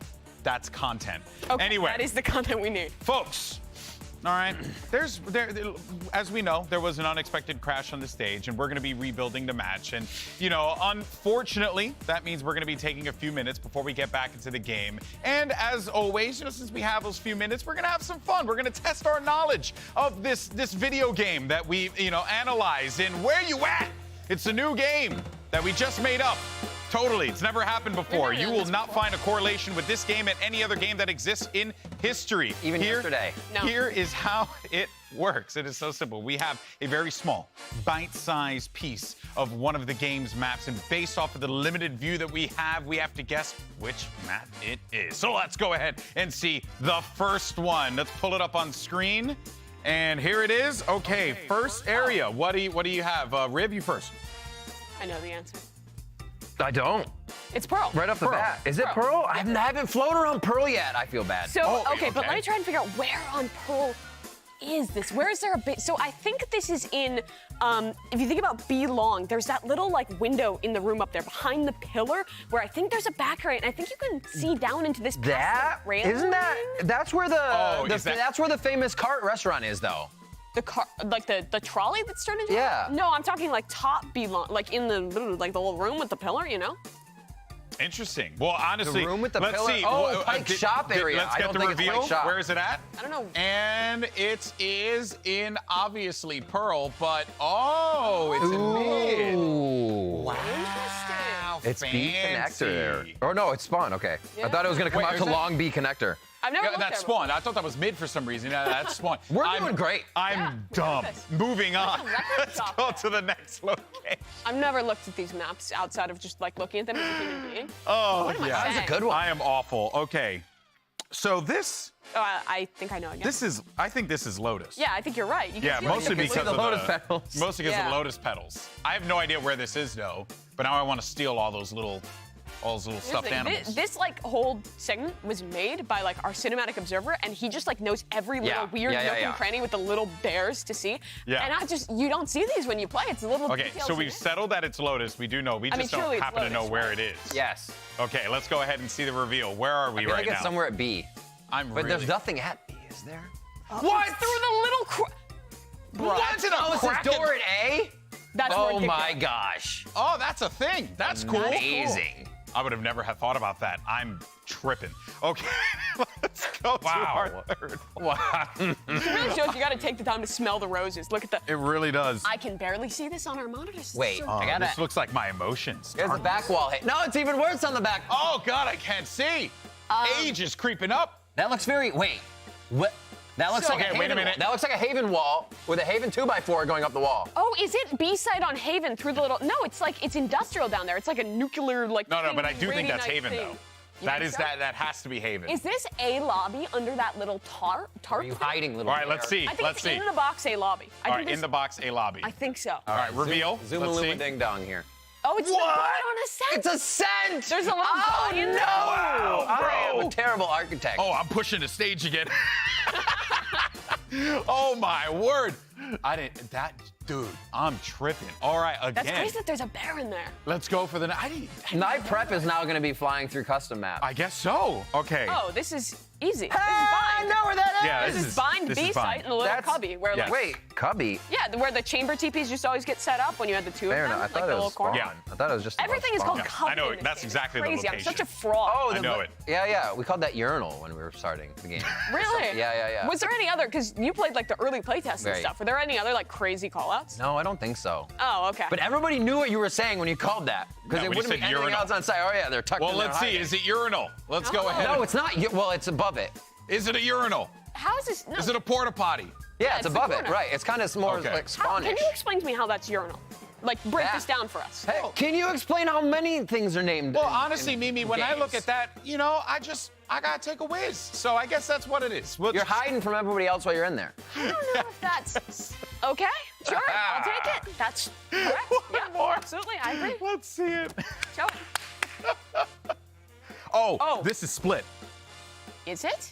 Yeah. I thought it was fracture. Fracture. No, this is split. I also want to say split too. It's more, yeah. This bustling metropolis. I see purple. I say split. That's what I'm going Oh, for. I see the little blue thing. They don't have little blue I see thing on fracture. RGB. Is this I like think the back of the store, a part of the store? I think this is like the store where like the trophy was when they did Where like they the switch it up and pre-shot from spawn? that one event where it was like and it was a trophy in real life and it was a trophy in the game and it was crazy. Yeah. I sound like a crazy. But the shoe person. shop is the one in the attacker spawn, isn't it? It's in Well, let's see what it is. Yeah. Let's see what it is. Oh no, of there's course, no shop in it. Is there? we're a I think little it's bothered by the like shoe shoe or a collection. Z on it, doesn't it? If this is fracture, I'm gonna freak out. Okay, good, it is. Okay. Yeah, it's got a shoe on it. You're There right. you go, attacker There spawn. it is. All right. But I take a big problem with this particular retail establishment, though. You mean to tell me you're only selling one pair of high tops with a long tongue on the front? That's Can we just see the disgusting. shoes again? I don't know. That's just, I mean, That's come a on. jet fit. You That's got a jet store. add some variety. Maybe neon kicks. You know. I wish I could say who won the game, but I think we all lost. I think we Yeti all won. just got a Good little Lord, bit Yeti. dumber, you know, and that's the best part about it. All right, guys. Well, look, over on our YouTube channel, you should definitely check out our new interview series, Common Ground, as a matter of fact. And here's a clip actually from it, from our first episode featuring Esports Doug. And what are you doing? Oh, wait a minute. Hold on a second. Don't throw. Dude, GB, callbacks are the key to comedy. Throw the paper airplane, then the start paper the airplane? video. Start it. It worked. Idioma. Entonces, ustedes dos nacieron en Argentina. Sí. Aprendieron español. Y ahora saben, los dos también saben portugués. Sí. ¿Cuándo aprendieron? Cuando primero conocí a la mujer de mi vida, que estoy casado. Brasilera. En ese momento empezamos a hablar. Me gustó. ¿Pero hace cuántos años? ¿Qué año fue? Casi 5 años atrás. Ok. Y se dio el momento que un equipo brasilero me llamó. Entonces, cuando estaba aprendiendo brasilero en ese otro juego, empecé a aprender la cultura brasilera. Y fue muy loco, fue todo muy rápido. Porque yo estaba aprendiendo un idioma nuevo, viviendo en los Estados Unidos, porque estaba viviendo acá. ¿Estabas acá? Estaba acá. ¿En Georgia? En Georgia. Aprendiendo portugués. Y no entendía nada, fue una locura. Fue una locura. Que hay tanta gente en Georgia que también habla portugués, mucha gente, ¿verdad? sí, desesperadísimo. Me acuerdo que iba para aliviar un poco, que hablaba todo el tiempo portugués, iba a un Subway, a una comida esa que hay, que generalmente son personas de México. Me ponía a hablar con los muchachos de México. Me decían, ¿cómo estás? Solo para hablar más español. Para hablar español, porque me estaba perdiendo, me explotaba la cabeza, realmente. Y a mí me pasó cuando, también en los viajes, cuando vos hablas portugués y quieres hablar inglés, o yo estaba aprendiendo portugués y vos estás hablando inglés, es como que se te vienen los dos idiomas y te sale uno y respondes en portugués. Yo respondía en portugués cuando tenía que hablar inglés, porque estaba aprendiendo todavía. Después cuando una vez que ya lo naturalicé, se me hizo mucho más fácil, pero Claro. un idioma nuevo es difícil de aprender. Pues hablemos también de inglés. ¿Cuándo aprendieron inglés? Yo estudié mucho tiempo, estudié 7 años. ¿En la escuela? En Argentina, no. Estudié privado. ¿Por qué hiciste? Fue más una decisión de mi padre. Me dijo, no me importa lo que hagas de tu vida, aprende inglés. Sí. Y que te abre las puertas. Claro, me dijo, Tienes razón. Y tiene totalmente razón. Ahora lo entiendo, obviamente. En el momento dije, no quiero. Qué pereza, ¿para No, qué? no No, quiero, joda. Dios mío. Pero realmente lo que me ha servido el inglés Es increíble. Estoy acá gracias al inglés. Además del portugués, obviamente, el inglés es lo que me hizo evolucionar muchísimo como jugador. ¿Eso cómo los cambiaron? Porque dime de la cultura, dime todo eso. ¿Cómo hablando portugués y Picante. Dime. Yo siempre digo la misma cosa. Para mí, Brasil me dio todo lo que yo soñaba. Lo que soñé. Todo lo que soñé, todo lo que soñaba. Me lo dio todo. Me dio trabajo, me dio mi mujer, me dio un lugar donde siento que pertenezco. Y creo que va más allá del idioma. Es más por un sentimiento que me abrazaron. Como al mismo tiempo que soy argentino, dijeron, no importa, te aceptamos, y me abrazaron. Porque hacer un contexto. Brasil y Argentina. Sí. Ay, no. Sí, es una rivalidad, pero... No se llevan bien. Hay mucha rivalidad. Y cuando empecé a jugar, a representar un equipo brasileño, no solo en Brasil como para afuera, porque viajé con Vikings en la época, de a poco me fueron aceptando mucho más. Cambié. También mi streaming comenzó a ser en portugués. Fueron muchísimas cosas. Entonces, mi vida ahora es Brasil. Eso no significa, que es lo que mucha gente erra cuando habla conmigo, no significa que pare de ser argentino. Claro que no. Sí. ¿Me entendés? Claro que Son las raíces. O sea, yo hablo con mi viejo, con mi padre, con mis amigos de Argentina. Estoy con ellos. Soy argentino. Nací argentino, soy argentino. Pero el amor que me dio Brasil, todo lo que me dio Brasil, no lo puedo negar. Entonces yo me siento parte de ellos también. Claro, pero también ayuda cuando está ganando. Imagínate.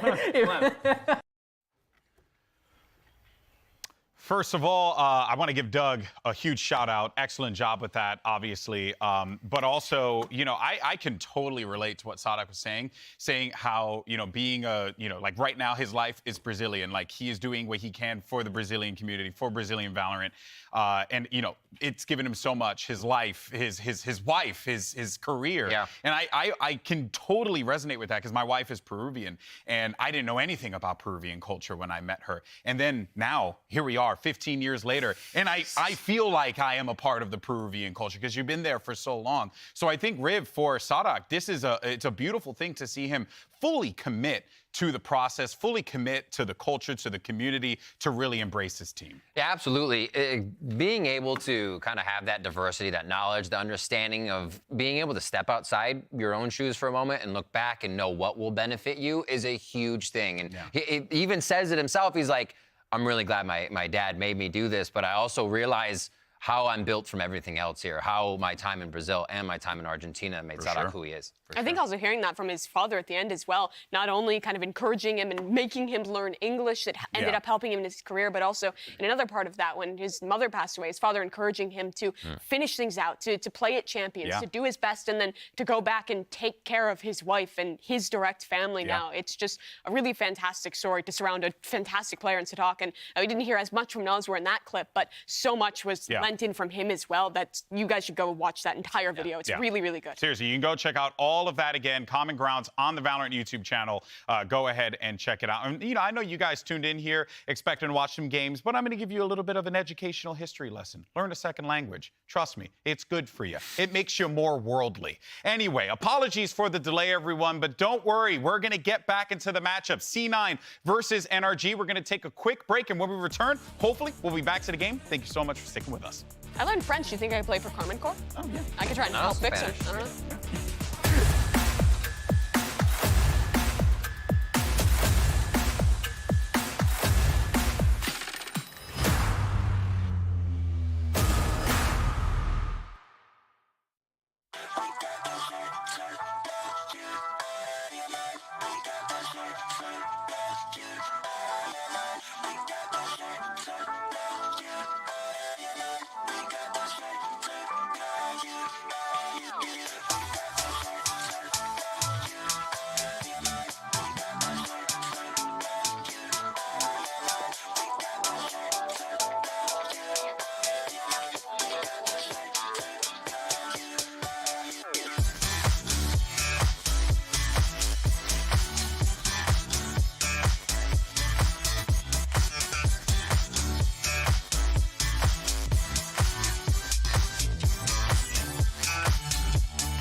everyone, and welcome back to VCT Americas. Of course, Golden Boy here alongside with Mimi as well as Rivington. And don't worry, we're getting into the game very, very quickly. But we want to get you guys up to speed on what had happened. If maybe you're just joining us, you're tuning in for the first time, let's go ahead and get you up to speed here. Because what we saw in that Haven game was great ideas from C9 early on, great adaptation from NRG. This has really been a fun game to watch, Mimi. Yeah, that's exactly it. It started off on the pistol round for C9, them showing us one of these really cool flood retakes that worked out super well. Was clear prep against NRG's C hits, and they also had some other cool moments. They were like half by eco retake out of window on the A site.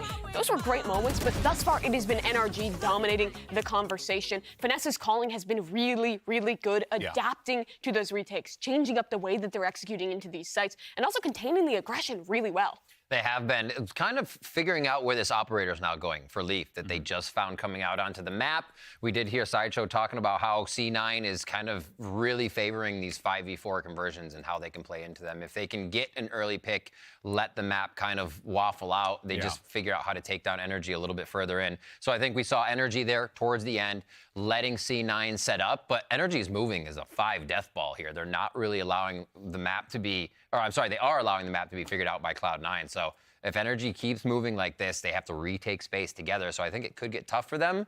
I think they figured out that Leap operator for now, though. Yeah, they have. And for NRG as well, I think something that they've been really great at is just kind of slotting the new players into the, not really that new anymore, but into Haven. Because like the casters were also bringing up, this used to be like the best map, one of the absolute strongest maps for that optic core, for Finesse as a caller. And for Sam, him slotting into Marv's roles, his lurks have been really solid thus far on this map. I already said containing aggression has always been him doing so towards C Long. It's been nice stuff out of them. And on top of that, I think the Artist Jet looking pretty good thus far. I think that helps, right? That is something that we haven't really talked about because I get it, right? You discuss role swaps and or just changing your role, not necessarily swapping fully, but just like the micro adjustments you'll make in a series. Maybe one game he's playing, Artist is playing Killjoy, and then the next one he's going to be playing Jet.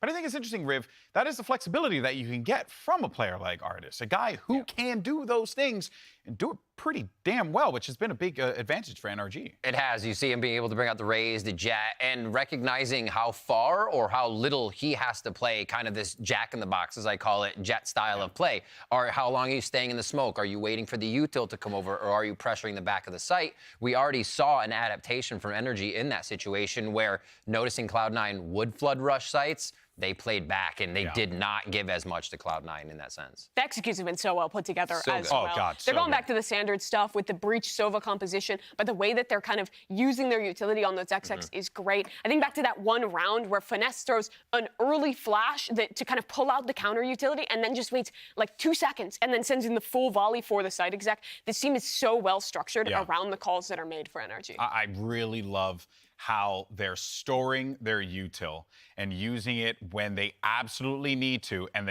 as you had mentioned, they stack it, they find creative ways, and even that last round as well, when I believe it was the eco for C9 and they pushed down C Long and they just got absolutely blended, just destroyed, right? But cool strat though. Yeah, but most people would be like, cool, we just destroyed them here, let's run on the other side. No, they waited. They waited on the guns because they just didn't want to give their opponents those micro things that make NRG so good. We talked a lot about the IGLs and like the experience gap between them, and I think that's one of the ways that we'll see it with Finesse. He's so good at just like hitting the pause button, slowing things down in that mid round. Yeah, but what about Rooney? Let's dive into that. Let's talk about Rooney here, Riv, because maybe we are seeing a little bit of an experience diff happening here, or it could very well just be that FNS is having one hell of a game. Yeah, we know C9 across their games to be a very good defending team, so why are they getting so roughed up here? Just seeing kind of comparisons along the board. Rooney actually for an IGL has been fragging quite well, honestly.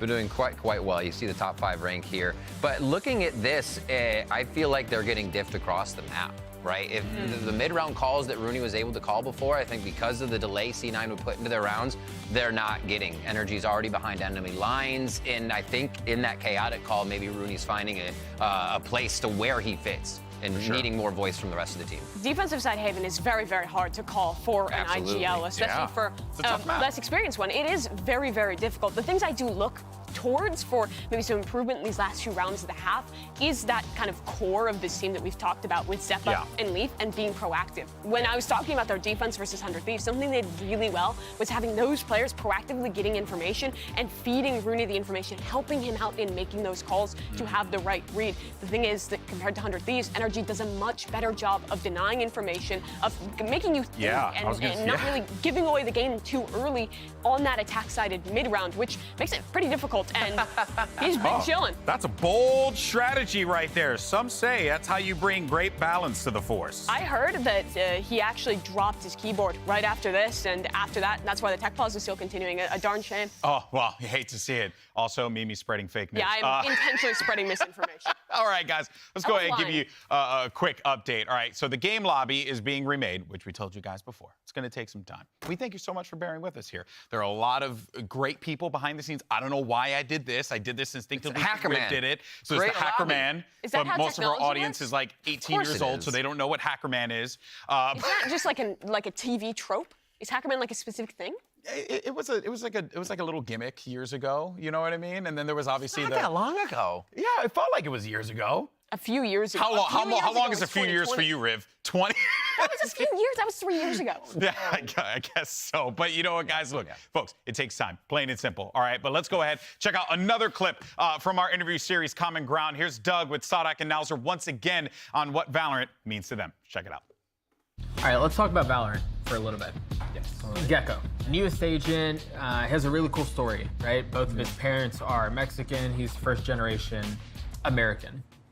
How cool is it, given that you guys are not American, how cool is it to see that in a game that you guys spend so much time playing and so much time invested in?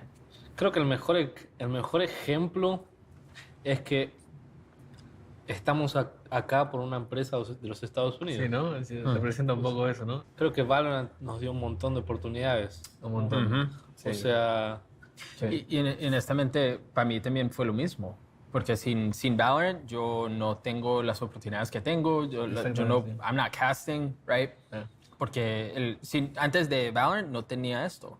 Y también con Gecko, queda mucho de lo mismo. Sí. Y también, honestamente, when I heard the Gecko came out, I thought, wait, that's... my parents aren't Mexican, but that's me. Yeah. Right? Like, my parents are both from a different place. I was first generation that was born in the United States, and trying to figure out, like, how do I hang on to my Colombian culture while assimilating in New York, of all places, right? Queda mucho de lo mismo. Y aprendiendo inglés en la escuela. Y creo que eso es un poco de lo que está pasando acá, porque traemos nuestras culturas de Argentina, de Brasil, de Chile, los chicos. Sí, traemos todo para acá. Y ya nos estamos adaptando al estilo de Cali, de Cali style, bro. Sí. Yo, bro, what's up, bro? It's just cool that that in Gecko and us, honestly, that's the common ground that we have. Like, we're bringing all of these cultures, and it's coming together because of a game. Yes. Right? Like, what a wild... Yeah, it's really wild. It's very, very cool. Let's talk about the league. Let's talk about the Americas League. We're only a couple weeks in, 2 weeks in at this point. What are the expectations that you guys have on yourselves for this very first VCT Americas season? Personalmente o para el equipo. Dime los dos. Personalmente creo que estoy en una posición un poco particular porque con la salida de dos de nuestros integrantes del año pasado se me puso en una situación que preciso, por lo menos yo siento que tengo que demostrar que puedo ser un líder muchísimo mejor. Entonces creo que esa es mi batalla individual, de conseguir ser el líder que quiero ser para los talentos que tengo, porque tengo jugadores muy jóvenes realmente. Muy jóvenes. Y no es solamente ayudarlos dentro del juego, también es ayudarlos afuera del juego. Porque hay algunos que no hablan inglés, hay algunos que no saben cocinar, hay algunos que... Mi papá. El papá. Ajá. El viejo. El viejo, exactamente, el viejo. Entonces, individualmente quiero eso. Siempre fui una persona que me gustó mucho todo el lado de lideranza, me gustó mucho el lado de estar en el frente de un grupo. Siempre me gustó eso. Y grupalmente, yo sé que nosotros tenemos como una estigma, ¿cómo sería? Yo sé que muchas personas nos ven como que somos el equipo que ganó la Champions, que es verdad, y que somos el equipo a derrubar. Pero eso fue con 2 integrantes antiguos. Yo lo siento así. No, te soy sincero, yo lo siento así porque con los 2 nuevos chicos cambió todo el equipo. Cambió todo. Porque cuando estaba Pancades así, era de otra forma, digamos, en el grupo. Era otro sentimiento, era otra forma de dirigirse al grupo. Entonces ahora no tengo más jugadores experientes dentro del juego, pero tengo un staff un poco más experiente, porque tengo un staff con Fraud, que Fraud, veterano, 36 años de experiencia en FPS, realmente me ayuda. Entonces para el grupo yo realmente quiero que ellos sean maduros como atletas, porque literalmente es muy gracioso para mí, porque ¿cómo explico para un jugador que acaba de hacer 17 años cómo ser un atleta? Siendo que ni terminaron la escuela. No terminaron la escuela, es ridículo. Entonces no terminaron la escuela, competición a alto nivel. Automáticamente, muy rápido. Tan joven. Muy joven. Entonces, ¿cómo les digo entender, cómo les hago entender que el entrenamiento es súper importante? Que no pueden comer chocolate todo el día. Una bolsa de Doritos. Sí. Una bolsa de Doritos y energizante a la noche para y jugar. energizante a la noche. Entonces, ¿cómo les hago entender eso? Entonces, ese es mi desafío, convertirlos en atletas. Y que al mismo tiempo ganemos, ¿no? Porque estamos para eso, estamos para ganar. Entonces, es un desafío muy difícil. Pero estamos bien. Bueno, yo personalmente siento que al introducirme a este equipo nuevo, cuando los chicos no me conocen, tipo, no me conocían antes, o sea, si bien mantenía relacionamientos con ellos, así de jugar ranked, de hablar, todo eso, yo creo que es más introducirme como esa persona del equipo, como él dice también, de parte al menos, no soy IGL, pero soy una persona que puede ser como un líder silencioso, por así decirlo, que acata responsabilidades dentro del juego, o que mismo fuera también enseñe ese tipo de actitudes, o que pueda transmitirle eso a mis compañeros de equipo, transmitir esa seguridad, poder ayudarlos en todo lo que mi experiencia trae al equipo también. Y esa es la parte individual, además de poder ser mejor que ayer siempre, como quiero pensar yo, y después grupalmente entender todo lo que concentra la liga, que es otro formato lo que quizás, porque son los 10 mejores equipos de América, entenderlo como una maratón, ¿no? Una carrera en la que vos cada fecha, cada semana que va pasando tiene una enseñanza, y si bien uno quiere ser campeón del mundo y quiere llegar a ganar todo, da ese enfoque siempre en el siguiente paso, que primero está la liga, después está Tokio, después está el Champions y todo eso. Me gustaría que el equipo pudiera entender el proceso que se está dando, y bueno, con Onur también, que es un buen entrenador, que se está encargando de todo eso. Yo creo o confío mucho en este equipo que pueda entender exactamente cómo funciona esta carrera, ¿no? Entonces, nada, colectivamente creo en eso, y eso. Eso porque quería decir algo más.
Welcome back, everybody. Yes, hopefully heading back into the map Anytime now, Josh. Anytime now. 7-3 is the scoreline. Map 1 between Cloud9 and NRG. It's NRG who are currently leading, of course.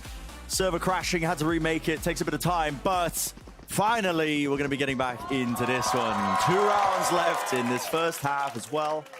And we'll see. Can Cloud9 make it a bit more respectable? Yeah. We'll finish here. 2 more rounds would certainly make it so at 7-5. Yeah, I mean, Cloud9 winning the pistol means that they have just been getting dominated in terms of these rifle rounds. Taking a look at what's going on here, you've got Artist with the aggressive operator, nothing on the side of Leaf, we're back into the game. A pull, a recon dart, establishing some A-long control as Victor watches to see whether there's any kind of push in mid. Cloud9 seem very prepared for this to be a B hit. I don't know what they're quite reading into. There's no ults on the side of NRG that would indicate that. Maybe a bit of a gamble. But it's a pretty heavy Killjoy utility stack setup on A. Just looking to play A potentially with the breach ult, perhaps? Lombard as well, watching for any sort of contact plays that might as well happen. There was a jump spot then. You can see, look at Artist. He's pre-aiming the spot. He heard the sound cues. He knows as well that's what he's got to watch for. So the question here is, does Zeppa actually try to use this Rolling Thunder and help Zelsis get back into the site after the execute? A quick swap of the weaponry to allow Artist to entry a little more effectively. Flashed on. That's going to be used. Nana Swarms popped off as well just to try and delay this one. Nobody on the site to accept any sort of that aggression, but Cloud9 are certainly setting themselves up for a potential fast retake. Stun all the way through. Deploying Still that Rolling Thunder available. Now the drone trying to make sure that they can clear the close angles. Everyone from NRG playing off-site. How do they want to try and play this one? Dash active close as a pull off of it. Artist, one player left to try and hold back the swarm once more. Down into hell. It's a nice little double swing, and now the Rolling Thunder pushes them even further back. Catches, misses onto the 2 players on shore, but it's an aftershock anyway to try and push them back. Matters not. To labor to the spray down. Weak crashes. Will fall. Rifle picked up now as well, but time is running so damn low. Jump around the side. Up to Som with the shorty. We make short work of it. I mean, the double shorty players there. But Zeppa has to get to on the off-save. I mean, not that it really matters. Artist is sat on 9k credits anyway, and it's the final round. But I like it. NRG are so far ahead in terms of their thinking. They know exactly that that breach ult's coming through, and they tuck Artist into hell. It's a spot that's actually quite difficult to catch with the breach ult, and you certainly can't catch Artist and all the rest of the team. I think Cloud9 had a nice idea to isolate that jet and then push forwards, but NRG just looks so in control. The final round of this first half. Dart doesn't get broken. Artist in danger here. I mean, he's being lit up over and over and over again. Just pure disrespect. Holding down the angle. In the meantime, Victor just getting that spam breaks the wall and takes down Zelsis. That's unusual. Might have just been going for the common turret spot there as well, but well, the kill nevertheless. And like we said earlier, Cloud9 might have a great plan for their attack half, but if they don't get themselves a buffer here, it's going to be very difficult. 8-4 plus the pistol, maybe it's doable if Cloud9 have an insane idea of how they want to play the attack. Left scrambling ever so slightly, it's Rooney. Locking down, he's only got the Marshall in his hands, and it's not enough to land the shot. Still, Jake. That's a little swing timing there. So the trade was online, but with the Cosmic Divider split up the site, which direction did they want to go? It's a fake, but guess what? It's Leaf who's pushed all the way up, and he's got full information. A half clearance, not enough. Dash now active. Move to the side, doesn't disengage in time. It's Crashies. He gets the return kill, and he still want to run all the way through, but time might start to become a problem. 30 seconds left. Opportunities abound, and that's Zeppa striking at just the right moment. The hearts are pounding and so are the footsteps, but it has been slowed. Crossed up the setup, down to just Crashies. He's isolated it into a one-on-one somehow, but still the time with 12 seconds remaining. He's got to find this player. Left. Zeppa waits it out, still ever so slightly, but he wins it anyway. 3 kills for Crashies, the Red Bull clutch, and that's a 9-3 half. He'll be happy with that. NRG definitely will be. What a heartbreak for Zeppa to end the half. We'll take a look at this round again, but Zeppa had done so much there. The Red Bull clutch coming through from Crashies, who plays that beautifully, avoids the flash, punishes Jake. and then baits that swing out. Zeppa's timing would have been just as the spike went down. Crashy's read it. It just feels like NRG know what's happening at all times. Really do. And Crashy's so consistent in those clutch as well. Listen, Leaf, he's been making his mark on the server earlier. We spoke with C9's Leaf as well. His take on the stylistic differences between North and South American teams. Take a look at this and take a listen as well as we give these teams their allotted halftime.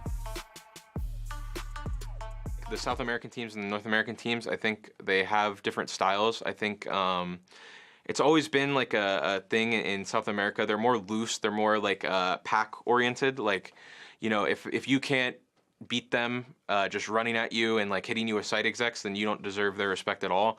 And it's always been like that in TAC FPS games, I feel like. And the North American teams, there's some of them like that, but there's also teams that are very like just fundamental, like play out rounds, like try to play them as like textbook as possible. And I think that the stylistic, like, it really just depends also like just on what team you're playing, because, you know, some teams, they won't be able to respect that South American just like fury just fighting you, and they'll get ran over. What Leaf was describing there as well, you know, that respect where you just get ran over by the raw firepower of the South American teams. We really did witness that as well with NRG's previous match when he played against MIBR, were pushed to the limits. Yeah, I would completely agree there. I don't think NRG played necessarily a bad game. I don't think it was their best performance, but they weren't fumbling. Yeah. But there is some serious threats. I mean, and both of these teams know it. NRG now in that North American versus North American matchup looking absolutely comfortable. I mean, Cloud9 just got taken to pieces in that half. And it's the kind of situation where I think Finesse just has an incredible read on the game. And it's not just Finesse. All of the players are in their comfort zone here on Haven. And they've got a crazy read on what's going on. That is just, okay. I mean, listen, the crowd is wild in today. I'm going to be real. The signs have just been, some of these signs have been outlandish, but... Did you see the one, I think it was yesterday, about the Sentinels Brimmy? Yeah. Oof. No, yeah, that's stuck in my mind. Don't get me wrong. The 9-3... as we're heading into the second half, and it is NRG looking, you know, a bit of a revamp as well for that previous matchup that we were describing. They've got to come into this one strong. 1 and 2 in the standings. They'd love to take an early map here against Cloud9. North American counterparts. Leaf has been dropped the Frenzy here. He has Frenzy and half armor. Turned into a raid boss. What? Artist wants to challenge. Wanted to punish, but he didn't feel comfortable taking that duel. Even with the stun, still has to back away. Give up that space. This is a game of cat and mouse is what it feels like, because the angles was not watched for, and this is what Cloud9 are so good at. They take these quirky, awkward timings, but maybe Crashes can respond in kind with one of his own. Weaving in and out, beautiful smokes being placed, but no one clears the corner, and Leaf is on a rampage. 3 in a round, making short work of him. Spike planted. And clearing out Crashes as well, who just was maneuvering in and out of those smokes, the defensive positions. It's down to Victor. Has the ghost, but now his position's noted. Fault line pushes him away. No one's overstepping themselves. Cloud9, they know that this is hook line sinker, and they have it. Pistol round secure for them. Maybe the beginning of some momentum on their side. Well, we said they needed to secure the pistol, obviously down 3-9, but they've still got an enormous deficit. You got to say, though, even with Cloud9 being this far away from the lead in the first map, Leaf has been performing incredibly well. They load him up with a Frenzy there and the half armor. He takes another duel against Ardis. He's currently winning that battle 5-1. And yet Cloud9 have not really been able to forge too many leads off the back of it, but the pistol round, it works again. Another very well-executed pistol with a lot of discipline. How are Cloud9 going to deal with the stack, though? There are 4 players. Turret contact. C. I believe it's a flash or a stun that Finesse is holding here. Jump sports, okay. Down, that's the turret going down. You suddenly lost your contact play. It's all gone a bit skew with, hasn't it?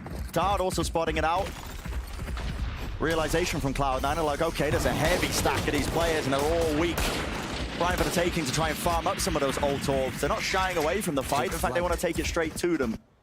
Looking to pivot away now, and Crashies is on the other side. Can Crashies really do anything here, though? Short is a decent position to try and get a right-click kill with the classic, and just bunker yourself down, be really difficult. Dig in. completely avoiding that short as well. They're just too worried about the shorty. Shotgun in the hands of anybody there could be really dangerous. Now starting to clear short out. But still have to be concerned of this one because he is just lurking there. This round, though, pretty contingent on a kill happening just in that direction, but Crashies is shut down as he tries to take the correct timing. Meanwhile, Smoke cuts it up, so Son was able to work his way in, but Rooney's got the flank watched for. Really late lurk, just backstabbing them, and it's a healthy round. Only one player going down, so keeping all those guns going. Good start. A 4-round deficit for Cloud9, and this next one coming up is massive. This is where you really see the momentum shift. It's a bonus for Cloud9. They come into it with very good weaponry too. A Phantom, 2 Bulldogs, Guardian. So, last one down. Here's where we really get to see. Do Cloud9 have something prepped? Do they have great attacking ideas to punish NRG's admittedly weaker side on an extremely good map for them still? What's the play? It looks like a C-split from the beginning. The one player that's going to be watching this is a triple face. Victor taking the first shot as well and doing a significant amount of damage. Look at Leaf drop down to 10 health. Stars drop down though. They clear out the turret. Backing away, still making sure that they hold those sightline angles with Finesse. Shoring up the defenses. He doesn't actually have any util. These two players that I thought were going to pressure Garage. Oh, wow. And Rooney just walks forward thinking that maybe NRG are going to give him a bit of respect. Not a chance. You just don't expect that off angle. And Finesse is holding on top of the box there. It's a brick wall. It really feels like that. And Leaf, their entry down to 10 HP. You know, very reasonable for him to be a bit timid in these spots. They're going to be going back into Ardis, who has Crashies to back him up. And Cloud9 again playing a 4v5. The discipline needs to be tested. It has to be a hard clearance. It is. Zelsis aware of it. Contacts gets taken, but it's like for like, isn't it? Bit of a lurk attempt there, shut down by Victor, who was watching that angle. Seems to be aware that there could be the possibility that a player was lurking. Look at the read from Finesse. He was the player that got the initial kill over by C, and now he's tucked in a corner. Left. This is Dire Straits. Dart lighting them up. They have to start going now, but it's a bit of a clearance still. Lovely trade by Leaf. He's weak though. Single bullet will do it, but what a timing! Crashy's not watching the one side of the smoke. Still 14 seconds. Spike has to be planted, and its bonus round has really got some bite behind it. Looking dangerous. Someone Heaven can't quite find the right angle, but there's a reflank as well. Victor needs to win that fight, and he does indeed. Left-hander Leaf. And when he's as low as he is, it's an easy fight to be taken. I'm surprised that Leaf survived as long as he did there, to be honest. The Cloud9, they end up dropping that, but they've done a significant amount of damage over to NRG. The issue is just the fact that there's a 5-round deficit. Yeah. I think Cloud9 really needed to convert that to have a chance of getting back into this map. It is going to be tough. If it was a shorter deficit as well, you know, we'd be looking at that bonus round. It's still a good one, nevertheless. Listen, they did a lot of damage. Took a lot of the weapons and the armor. You can see NRG knocked down to half-armor Guardians and a couple of the players, but and this could be a good opportunity for Cloud9 to bounce back. Cloud9 have yet to win a gun round. They've won a pistol, 2 anti-ecos, and a thrifty retake. That's it. They haven't won a gun round against NRG here. Those ends up being quite significant, I think, piling up in terms of the half, trying to see what you can do. Drones used as a response. There's a lot of disrespect. It's good information as well. 2 players seen. Cloud9 like to do this. They show a bit of presence and they contact up and they see what more they can get, but it looks like Finesse is aware of it. He was watching the angle, but doesn't quite have the weapon for the job. Close drone! Crash is spamming away, but he doesn't get anything with it, and the knives are going all over the place still. Kills landing, so Cloud9 do have that player advantage, but Leaf needs to find himself an upgrade in the midst of all of this. This is a save. NRG have got bad economy. I don't think this is a round that they can commit to. You look at the positioning of the players, that A defense found nothing. They're backing away. It looks dodgy from Crashies as well, but let me shoot him some bail. He's got in front of any kind of fault line or flash that's going to come through there from Zeppa. What he didn't account for was a drone in his face. And Finesse, he was really looking for a proper upgrade. Yeah. I guess the Guardian will work. Guardian will do for now. But yeah, I was looking for that. And here we go. Another fight taken. Bit of hunting, of course. There's money in the back pocket of Cloud9, so they can afford to take those risks. It's NRG who really need to hold on to the guns, but another round accrued, and so this is looking quite sizable for Cloud9. Their first gun round on the board. Yeah. Right? They're actually able to get it. Wow. And partly off the fact that Crashies felt like he had to make an aggressive move there, and partly because their A short take is really solid. They forced a timeout from NRG after winning one gun round. I mean, we saw this from NRG quite a lot in the past, where they used to try to take their timeouts to immediately hold any momentum that their opponents were getting. It feels very classic Chet to me. I make sure that NRG have the adjustments instantly before it snowballs. The economy's not in a great spot for NRG. It's still going to be a bad buy heading into the next round, and that's really the effects of round 15 being good for Cloud9 despite losing it. They've done now 2 rounds of continuing economic damage to get them back into the map. I think, though, the way in which Cloud9 have taken short control there, did you see the little recon dart that they bounce off the wall, lands close, clears anybody out that might be trying to get aggressive, and particularly, they're worried about Ardis. If Ardis is able to get onto an early line off the back of a fault line, something like that, they have a Sova dart to stop him and a Nana Swarm to stop him too. It's a heavy investment of that utility. But they can throw it and just immediately leave. You know, those are not pieces of utility that you need to be close by in order to activate. Time ticking down, a bit of a breather here, but Cloud9, they want to start running away with this.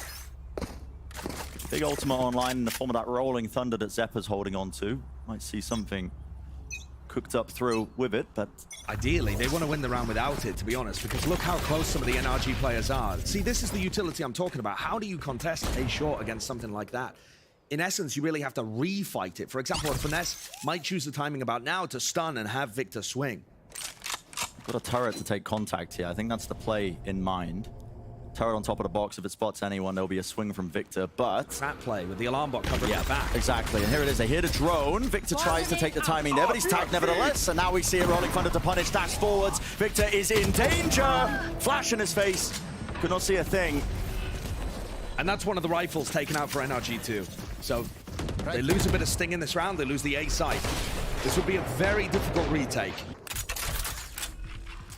Spy beginning to get planted here.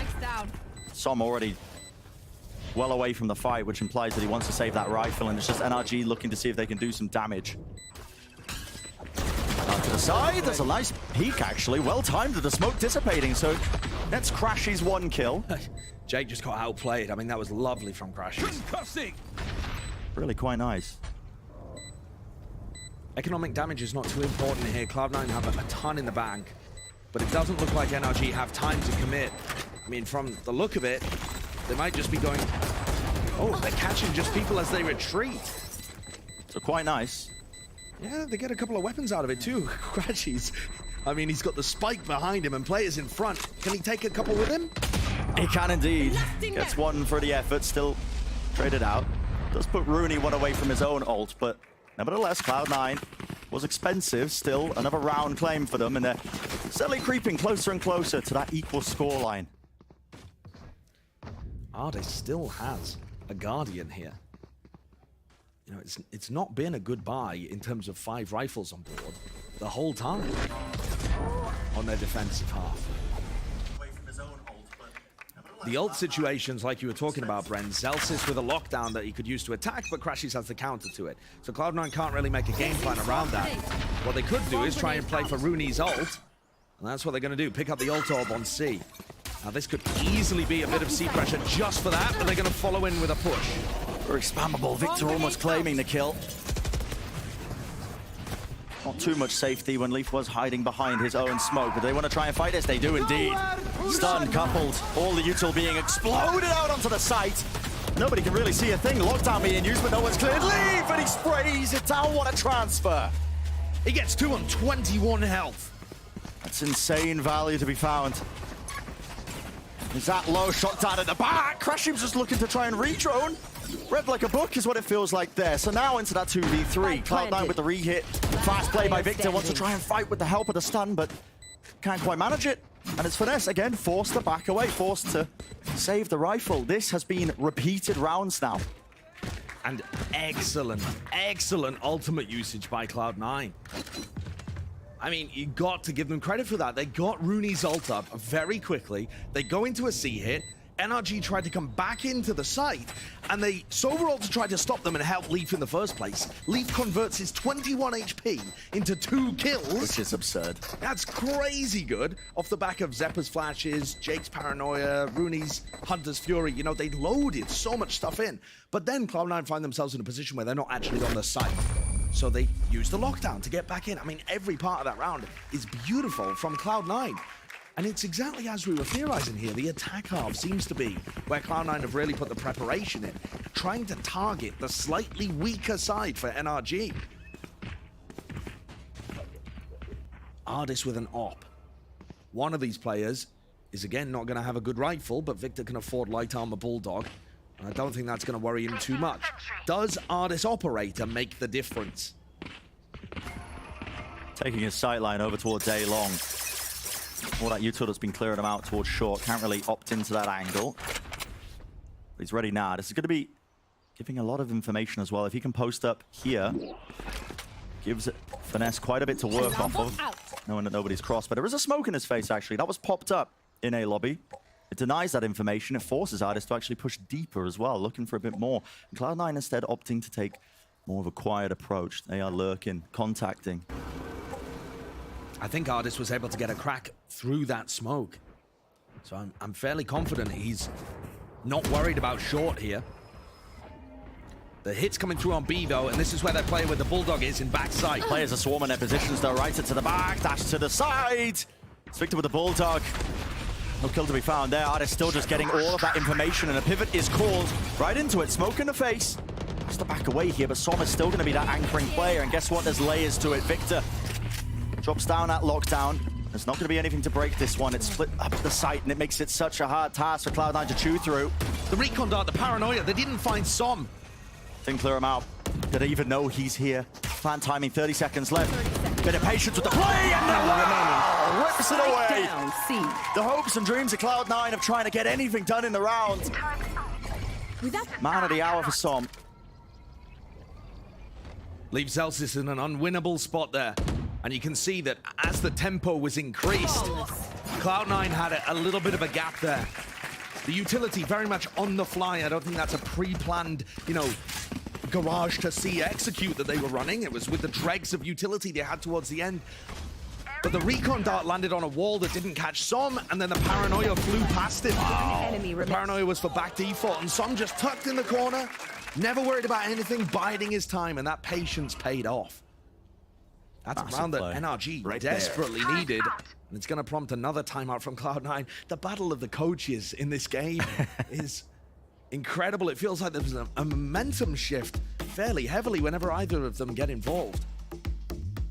This Haven't really talked about it as much. Yeah, it is the second one, but MC versus Chet as the coach battle really taking place, and seeing that preparation. They're both teams, you know, they like to get their counter-stratting in. They like to see any sort of footage on their opponents. But, I mean, NRG actually haven't played this map in quite some time. Yeah. It's something that they haven't showcased any footage on in time, despite the fact that we know them to be very good at it. But at the same time, NRG are actually doing the same stuff they did last time we saw them. So, yeah, they haven't played it in a while. But not much innovation. Not much has changed because not much needed to change. NRG were already incredible here. For Cloud9, this roster has never shown their haven. So they're really the team where NRG don't know the comp, NRG don't know the tendencies. And Cloud9 are attempting to punish them for that here. 2 rounds of stands for NRG trying to claim this first map, but it's Cloud9 clawing their way back and steadily does it. So far, this attack side has been pretty good for them, getting into these post-plan situations. If they can manage it, they've been incredibly successful. Get out of my way! Potential. Another battle between the Jets here. This was posted up there, but now it looks like a re-swing. Leafs hopped across, and he's caught this angle. Dash is going to be fading away, though. And do they know? Side by side, shoulder to shoulder. Opposition. Here. Oh my goodness. Look at this. Absolutely insane. Action happening elsewhere as well, but this battle, don't want to peel our eyes away from it. It was early pressure by Cloud9 that they applied towards Garage. They need to remove some of that util, and I think their idea is to try and go back into A, but it all comes down to this angle that gets watched for. Oh my! What a reaction! And personal, and yet beautiful shot by Ardis. I mean, he is not posted on the right-hand side of that. But Leaf is way closer. Neither of the Jets really expecting the other to be there. This is a lurk play by Rooney to desperately make something happen. It's sacrificial. It's pulled players away, actually. It's pulled them towards B, and it's opened up the A site. TP into Heaven. Artist needs to be aware of this one, actually. Looks like Jake actually TP'd into Hell instead, just faking it out, and Victor gets caught with a relurk. Yeah, that's pretty huge, because now Rooney, in theory, could be going through B to challenge the A connector. Will it slow NRG down? They have the Cosmic Divide, Blade Storm, they can full-on commit to this. It's going to be a 4v4, but you see Som kind of worried about somebody that could be going the other way. And here it is. Cosmic Divide cutting its way across Dart for a Dart. Stun as well. Not too much of it being broken, yet Artist still wants to take the battle to them. And close in the corner. Good time moving, good swings, and well. Crossfire setups. Sublime from NRG, the way that they just entered into the site there. The trading is fabulous from NRG in that situation. Zero gaps in the play. Finesse drops down from Heaven like Batman. Yeah. And there's that shot in short. Look at how good the 2K is from Som as well. Spray control to catch the player that's trying to trade him out. The swing isn't bad from Cloud9 through the Cosmic Divide. But Som still got it. On a heater. 20-8 in the map thus far, and now NRG find themselves one step away from taking this opening map. Artist has been opping A pretty much every round, now moves over to B. It's going to be fake. Like I said, this utility can be thrown from a long way away, and it's a bit of fake short control. Instead, Cloud9 moving towards Garage. They haven't posted somebody deep, but you can see NRG pinging it out. There could be somebody there. There was someone there last time. Artist doesn't hit the reaction shot just from the jump peak there. It was ever so slightly wide, but guess what? Oh, Victor making a mockery of it, isn't he? Just pushing down mid, not a care in the world, and he does claim that kill. Still Leaf, he responds in kind. One of his own, why not? Disrespect being shown. Flash, he connects Artist. He's stuck. Dash to the cyber. Som's got his back, angering at the back. Rooney swinging, and Som still locks it down. The anchoring player, 4 for it, and claims the map for his team. Well closed out by NRG. Som looks insane in those kind of situations. I agree with that sign. Bit of a Som diff, a Som clutch. Yeah, I see you out there. Leaf performed fantastically. I mean, you got to give him credit. He was put in good places by Cloud9, and I think he delivered. But overall, Cloud9 just not quite able to answer on the defending side to stop NRG from getting out to such a hot beginning. There were so many moments here from these players. And actually, even the final round demonstrated that both teams understood the gaps in each other's play. Yeah. The push from Victor down mid is a lovely way of finding a hole in what Cloud9 were doing on their attack side. And then, like you said, Leaf immediately answering back. I thought that was a great opening map that showcased the battle of IGLs and the battle of the coaches. Yeah. We saw some big players from individuals too. I'm just excited to see how this develops. Absolutely. There was that lack of hesitation in the way the Cloud9 play. It makes for a very interesting series. And map number 2, I hope as well, it's going to be living up to all that kind of hype, because we're heading into Pearl. It's going to be a battle between both of these teams that are quite comfortable. Stepping away for about a moment. GB and the analysts break it all down. Do not go anywhere.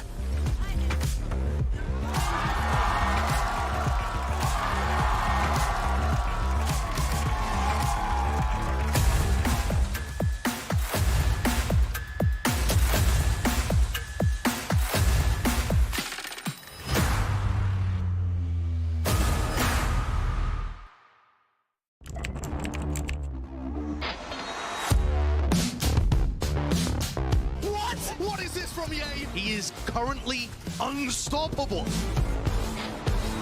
True. He is just a consistent demon. El Diablo. Hey guys, it's EA. Welcome to my course on optimal Valorant training. I'm going to be demonstrating now some angle clearing. I'll slowly come around the corner as well, making sure no one's on these off angles.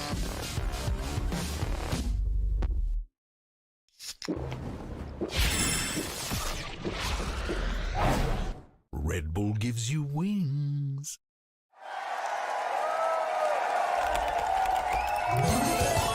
Red Bull gives you wings.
NRG pick up C9's map pick of Haven, and they will go up in this series 1-0. Welcome back, everyone. Golden Boy here, alongside with Mimi and Rivington, as we look to break everything that we just saw down. Now, we did see and we did talk about a fair amount before the wrap-up of the game, but let's go ahead and, I guess, tie up some points here, some loose ends, if we will, Riv. I think it's very clear, though, right out of the gate, one of the things we were looking out for, the IGL battle, the adaptations, who was going to be the one to really try and bring that front and center. And, of course, it was Finesse. An incredible call that he had on that Haven game. A bit of a diffie if you look at the IGLs for that one. And seeing how both played, you have to obviously give credit to the players making the frags, making everything happen. But the way that NRG adapted and moved around what Cloud9 was doing, attack to defense here, NRG attacking, was so superb. It just seemed like they were reading Cloud9's defense like a book after seeing that defense strat once. Yeah, look at this round. This is the pistol from the very start of the game where NRG went for their classic C hit, where they're pushing deep and trying to put Artis in a position to fight towards defender side. It's fun. That didn't work out. They got absolutely shut down by a flood retake. And now, a little later in the half, next time they go back for this one, the adaptation is really good. You see, they don't actually fight through in the same way. They're still sending that utility to clear out backside and are in position to spam if it happens, but they realize that that flood is possible, so they actually wait to tap the spike until they put this lockdown, which they know is going to bait out this ultimate that could have been used to flood in on the retake to fight them while they're vulnerable. Now instead, they have util ready, and they're in a great position to fight this one out with another ultimate surging forward for NRG to win that. Finesse was fantastic at finding these adaptations so quickly throughout the map. It really seemed like it wouldn't be something C9 could come back from either, because the way they defended in those first rounds was amazing. All the paranoias hit, all that util on the site retake hit. So NRG figures they changed that up once. C9's defensive protocols don't work, and we saw that from site to site. C9 started to get mixed up, and they lost a lot of rounds on that defensive first half. And that continued into the second half as well. I think in particular, the way that they were getting map control on the defensive side for NRG was great. So often, C9 wasn't contesting a lobby control, and Artis would just walk up in the mid-round, post on that angle, and then consistently, NRG was getting to stack heavy towards B or C and anchor on these sites. But in that battle of the Jets, it was Leaf who was honestly the more impressive as an individual. Despite his great individual pop-off, it still wasn't enough for C9. It becomes tough, right? We talked a little about earlier about those teams that are relying on kind of one big hit, one big person to go in, and if they lose that, right, you lose Leaf on the instance where for some reason both Jets are in short face-to-face, or it's a different instance where he gets opt. It didn't seem like Cloud9 had a second answer that was as strong as the first one in that round. So the audibles were a little shaky. Yeah, they definitely were, right? And I think that just goes to show, right, let's not forget about the coach, Chet, right, and the whole team really just putting their brains together to make this thing happen. And it has been an impressive thing to see. But on the other side, though, we know the MCE and the rest of the boys in C9 are not to be trifled with here as we move on, though, to our AIM Lab shoot-around. And, oh, my God, I'm moving the desk again. Someone needs to put a stop to this. Before we get to the match, so here is the AIM Lab shoot-around with the one and only Zeppa. I'm going to break this desk somehow, Mimi. But, yeah, Zeppa, in keeping it, focus on him here, obviously, the talent, unreal. Kind of been, it wasn't really that much of a factor. It wasn't really what we were talking about coming in that Haven game. You want to see Zeppa really be involved in the conversation going to map 2, Mimi? I want to see him shooting like he is in the same lab shoot around right now. I mean, this is the best kind of aim you can possibly have. I'm getting motion sickness. 93% accuracy? Doesn't get better than this. He's looking like 10 out. That's crazy. This actually is the one AIM Lab challenge that I struggle the most with, because I keep forgetting that I have to go back to the center. So I go, I'm like, oh, wait, never mind. That's why I just stick to spider shot. He's losing his It's like, maybe it won't go to the center this time. Yeah, maybe not. The humanity. Yeah, but let's talk about Zeppa a little bit. Throughout that map, he was solid, but I think, honestly, to surmise it, it was kind of a diff in terms of calling and ideas of the team. It was such a well-played map out of NRG, but for C9, you still saw those good moments. Zeppa's util usage was still great. He still set up Leaf very, very well and played solidly individually, but now we head to Pearl, and this is a really interesting one, because the two comps these teams play are, like, crazy different.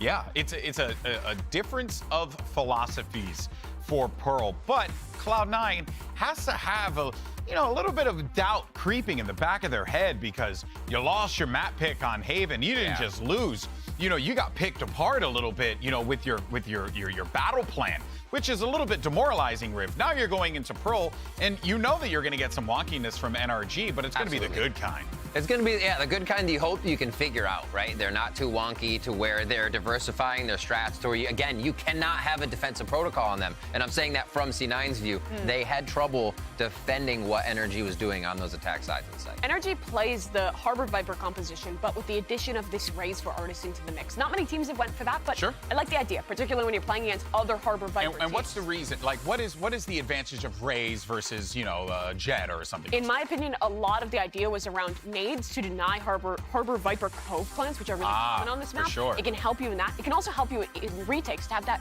Raze nade to clear things out. On top of that, the Roomba is also really nice to help clear through. I felt like that was mostly an exploitative anti-Harbor Viper composition, but C9 doesn't play Harbor Viper. They play this crazy Phoenix Sage comp that's so different than anyone else. I love it because I am really big on teams right now that are working together. Everyone together. It's not one person doing that has something to different. go in and doing something different. So with that Phoenix, Phoenix will be in front and you'll be behind that, but everybody has to be on Phoenix's coattails, in a sense, if it's not a fake. Be there, follow it up. Phoenix is your drone going in with ultimate, and C9 has worked around this as a team very well. Not one person going off and doing things, which they can with Leaf.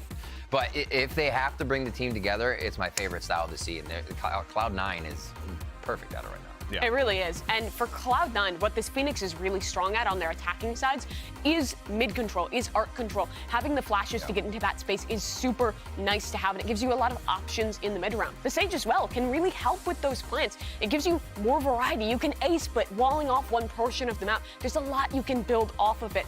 But it's also a good comp against Harbor Viper. We keep talking about how do you beat this composition, and this has, I think, been Cloud9's answer to that, because you have the double flashes of the Sky and the Phoenix, and every time someone's going for one of those classic B hits, they're going to be flashing through, fighting deep, and attempting to shut that down. That's how they won that crazy comeback against CG. Yeah, well, then I guess to kind of, give the viewers at home and people here in the arena, a little bit more context than maybe, how would you stop it? How would you stop it if you're if you're NRG? Apologies for that. It's so hard. He's still messing that one up to this day. But seriously, how would you stop that, knowing that it is so unique? Do you play your composition? Do you play your game? We hear players say that all the time. Or do you try and counter-strat? I think they absolutely do, but I think something this team already does well is on their attacking sides, pushing through, pushing deeper, not instantly trying to run back and full play post plant. They're actually really willing to take that brawl, and we saw it in the first map, where when they realized those pre-takes would come through, they waited to plant, and they were prepared to fight. Oh, so out of the gate, we're going to be getting the Jet to start off with. Leaf, always good to see him on that role. Interesting. We'll see, though. Wait a minute. Yeah, this is a little different. This is going to be very different. There's the Raze. That's a Killjoy usually. So, yeah, we have the Artist as Raze. We know that'll be blast packing in towards the back hall if they go to B. Are they running it? Sky? Yeah, that's my quandary. Is it going to be Harbor Viper for C9 as well, or do they go back to like a classic Astra comp? There's a lot of options here. Rudy's controller pick will be the answer. Yeah, maybe they feel like, well, there's a Harbor for Sam. Maybe they feel like they just can't get away with the shenanigans against NRG, so they're going to play the things that they know work. But I don't know. Rooney's going to go with the Killjoy here. Yeah, interesting on that one. We're looking still to see if this could be that Harbor Viper. There's still potential for it on the side of Cloud9 here. If they do make that change, it's going to be interesting to see, which they do they'll lock that in. Okay. It's a Harbor Viper composition, and it's actually Celsius on the controller role as well. But now is the question, I haven't felt like this kind of exploitative idea with the Raze, we haven't seen it fully work out for NRG thus far. Do they have it functioning fully here? Oh. Riv? I'm interested in this because I've always thought right now it does have to be against the Jet, but the Harbor against the Jet is amazing. It's what shuts down Jet's walls. We always forget the Jet's on a corner. How do we get her off? Well, it's not. Just block her with a big wall.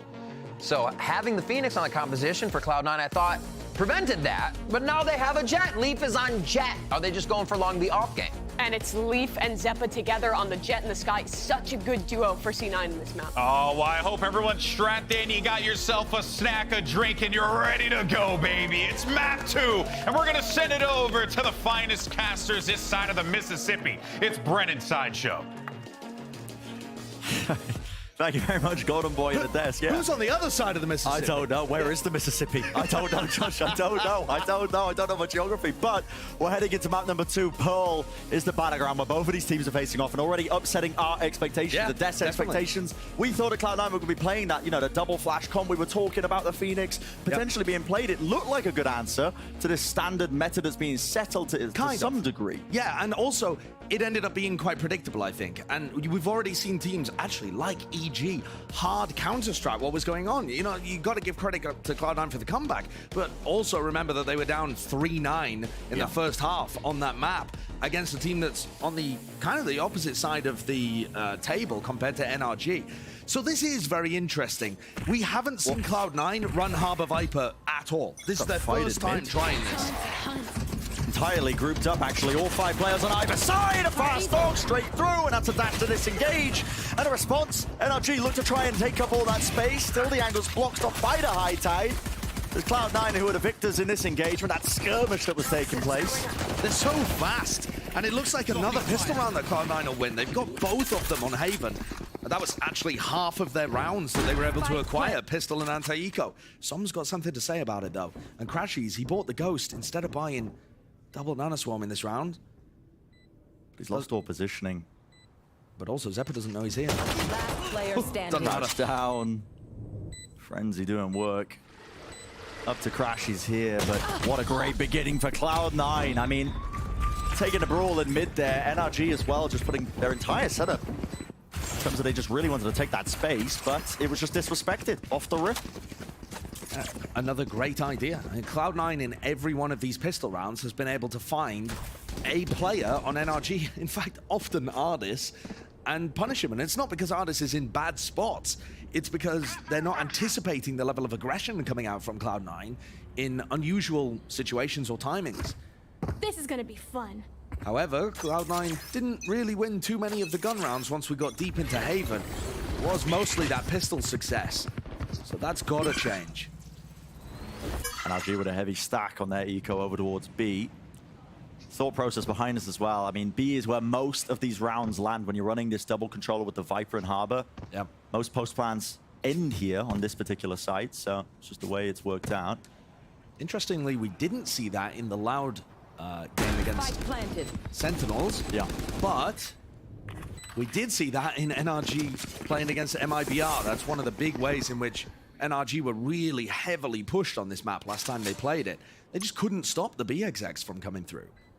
And all of them grouped up, hand in hand, making sure, all right, you got your partner. Come on, let's make our way through the spawn. I mean, I think this is just a situation where is. it's died to spike time, isn't it? Yeah. For Cloud9, I'm really intrigued to see what their plan is heading into the bonus. Do they have something cooked up? Is it just going to be a default B hit? And if so, can NRG hold on? Overwhelmed. Flashes in their faces. Both sides really just trying to opt into making the most of it. Okay, going down to the spike there. An expensive round, actually. Cloud9, I think, were trying to make the most of it to try and farm up some ultors by getting some easy eco kills, but that went a bit skew for them. Yeah, you look at the economy here. This isn't really a bonus for Cloud9 anymore. Three players full buying up, and Leaf's a little far away from his Blade Storm. Maybe Leaf will be able to get it online for the next round, and maybe that'll help bolster their economy if they lose, but actually it seems like there's a lot on the line heading into round 3. And everybody from Cloud9, apart from Rooney, grouped up over at B.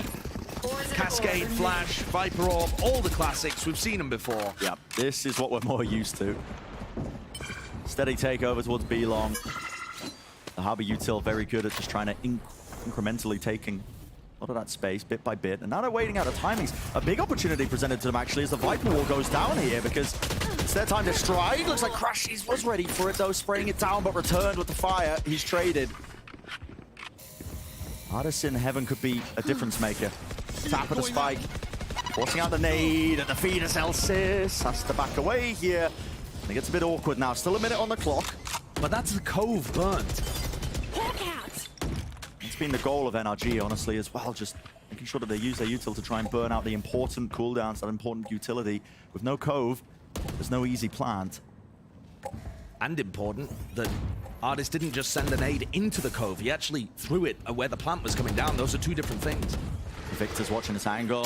It's slightly a job, but not enough to win it. Leaf taking the battle straight to them. Pushing all the way through the spawn. The counter spam in play. Flash. Zephyr was caught, blinded, has to back away to Horse now, and a Trailblazers fast. They want to try and re-clear that, but no one to push off of it. 2v3. It's hard. Very difficult indeed. 2v1. Celsius building up that reckoning, making sure that they seal this round out by utilizing it. That's just hoping for a singular duel to be taken. He finds his first fight, yet time is starting to become a bit of a problem. Celsius, he's low. Might even argue that Finesse might even be favored, and indeed he is. Plays that to perfection. And it's all because of the bad plant spot that FNS is able to win that one. It is extremely difficult for Celsius to win that when it's planted in a spot that he can't jiggle peek. And why did it get planted there? Because the cove was baited out and Ardis's nade denied the first attempt from coming through.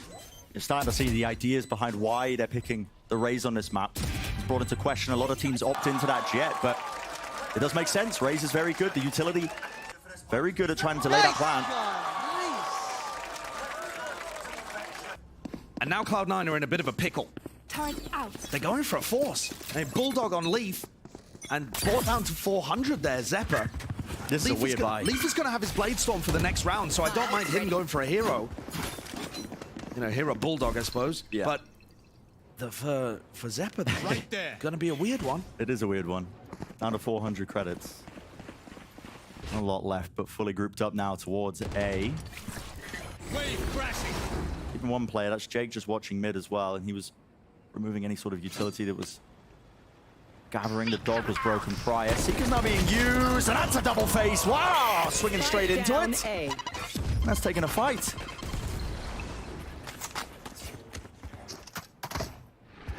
A lot of value to be gained now, because Cloud9 dropped into that player disadvantage. High tide in their face makes it so difficult to try and make those contact plays that they are gearing up for. Side by side, blocked! Oh, Jake, the reactions there. Finesse just couldn't quite flick to the side to manage it, and this could get opened up. Cove blocks up one of the angles. But it also kind of allows Cloud9 to walk in. They've tapped the plant. Sticking it. Right there. 30 seconds left, getting into that post plant. A bit of a wide swing there from Jake. He was hoping for something more close. Default angle, Zephyr cleared.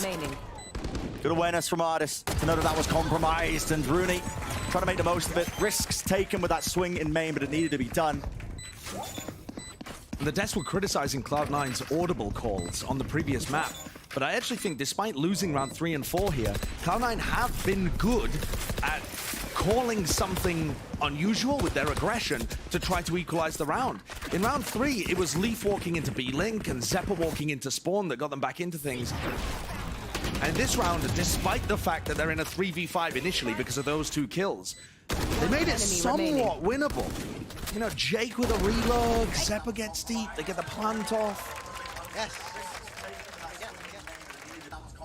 One of the things that we really credit this Cloud9 squad for is their ability to, you know, find those timings between the first layer of util being used, the second one as well. Taking good fights in them. Zephyr's got a stinger again. This is what we were discussing earlier about them kind of ruining their economy in the previous round with Zephyr buying down to 400. Otherwise, though, it's still a good buy for Cloud9. See if it becomes a difference maker. Wall in their face. So grouped up. Yeah, incredibly grouped. They want a whole flash play through this. Seekers are used, flash in their face, everyone's blind! Well, no one able to take the sightline, no one able to take a clean fight aside from Leaf. That's ridiculous. The Seekers do everything there. Yeah, I mean, 2 of the players couldn't see anything near sighted. Not at all. I like the idea even from NRG. They get the pop flash through, they drop the wall, and there's a 3-player face. They're also very spread out, so it's difficult for Cloud9 to spray them down. But, gun here. I mean, at the end of the day, the timing they took was exactly as the Seekers were coming from the other direction. And that's always going to be a risk. When you can't hear really your opponent, and you can't see your opponent, you're just going off intuitive timings. Certainly. Som as well is playing really far back into spawn. It's important to take measure of this one. He's 1 away from the ultimate. He's either hoping for a kill or if he does get it online. The Reckoning, you see this being used a lot with these Viper Harbor comms to retake B and make sure that people can't play the deep post plants in the back of halls. So it becomes a really big, important ultimate to keep an eye on. But no casualties towards the end. Take a look at this in the replay. You see Leaf gets blinded, but it runs out quicker than the Seeker blind does. Yeah. So he's able to get back and readjust his aim, get those two with the Blade Storm before the NRG players can recover. And you got to think, does that change the way that Cloud9 approach B? Are they now more timid of that Viper wall? Without Seekers there to try to help them? It's possible. Clearly that's NRG's plan, is that they want to fight aggressive B main, and then it's always a threat in the future, something that they could be doing anytime Finesse has a flash. While this B take was happening as well, Som did manage to pick up that ult sword, so he's got his ult for this. But still a fight taken. Victor, there's confidence there. Get traded. And Artist still wants to put a stop to it. But a showstopper. Crashies as well. Position held down and off angle. Jiggle of the movement. Just magic being performed. That's one of the things that NRG could not pull off against MIBR. Was just anchoring that back area and stopping the players from overrunning B halls.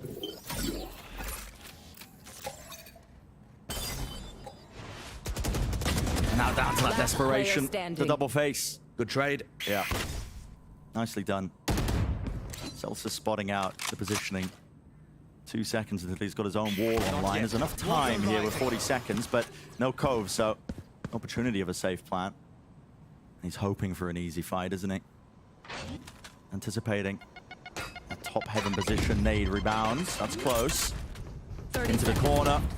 Trying to make the most of that one, but can't isolate the fight that he was looking. And so 3-3, even is the scoreline. NRG seem to have a handle in terms of how they want to tackle a lot of these post plants. And even just denying the post plant from getting off as well in the first place. Definitely. That was a situation where Celsius didn't get the cove baited out, but the showstopper from Artist stopped the plant going down, and that makes such a huge difference. For NRG, playing a retake there is actually not a big deal either, but they've been leaning more towards hard anchoring B. That has tripped them up against some opponents. Don't get me wrong. But when it works, and Artist definitely has adjusted the way that he's playing these situations. That's not where the snake bite was intended to go from Victor, but I don't think it's going to bother them too badly. Trying to meet him in the fight here. There's a flash into the cascade. Som. This is risky. Fight taken. No one watching the sidelines. Down A. 2 for his troubles.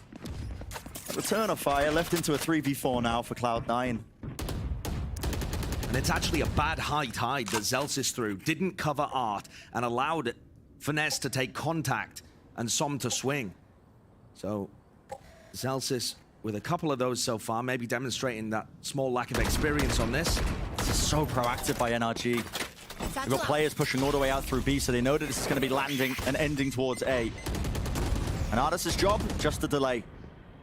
Satchel's being used to push them back, and they are encroaching the position. Yeah, Cloud9 are getting small. And Crashies has got such a good idea about the timing. Artist just needs to hold on, he can't manage it.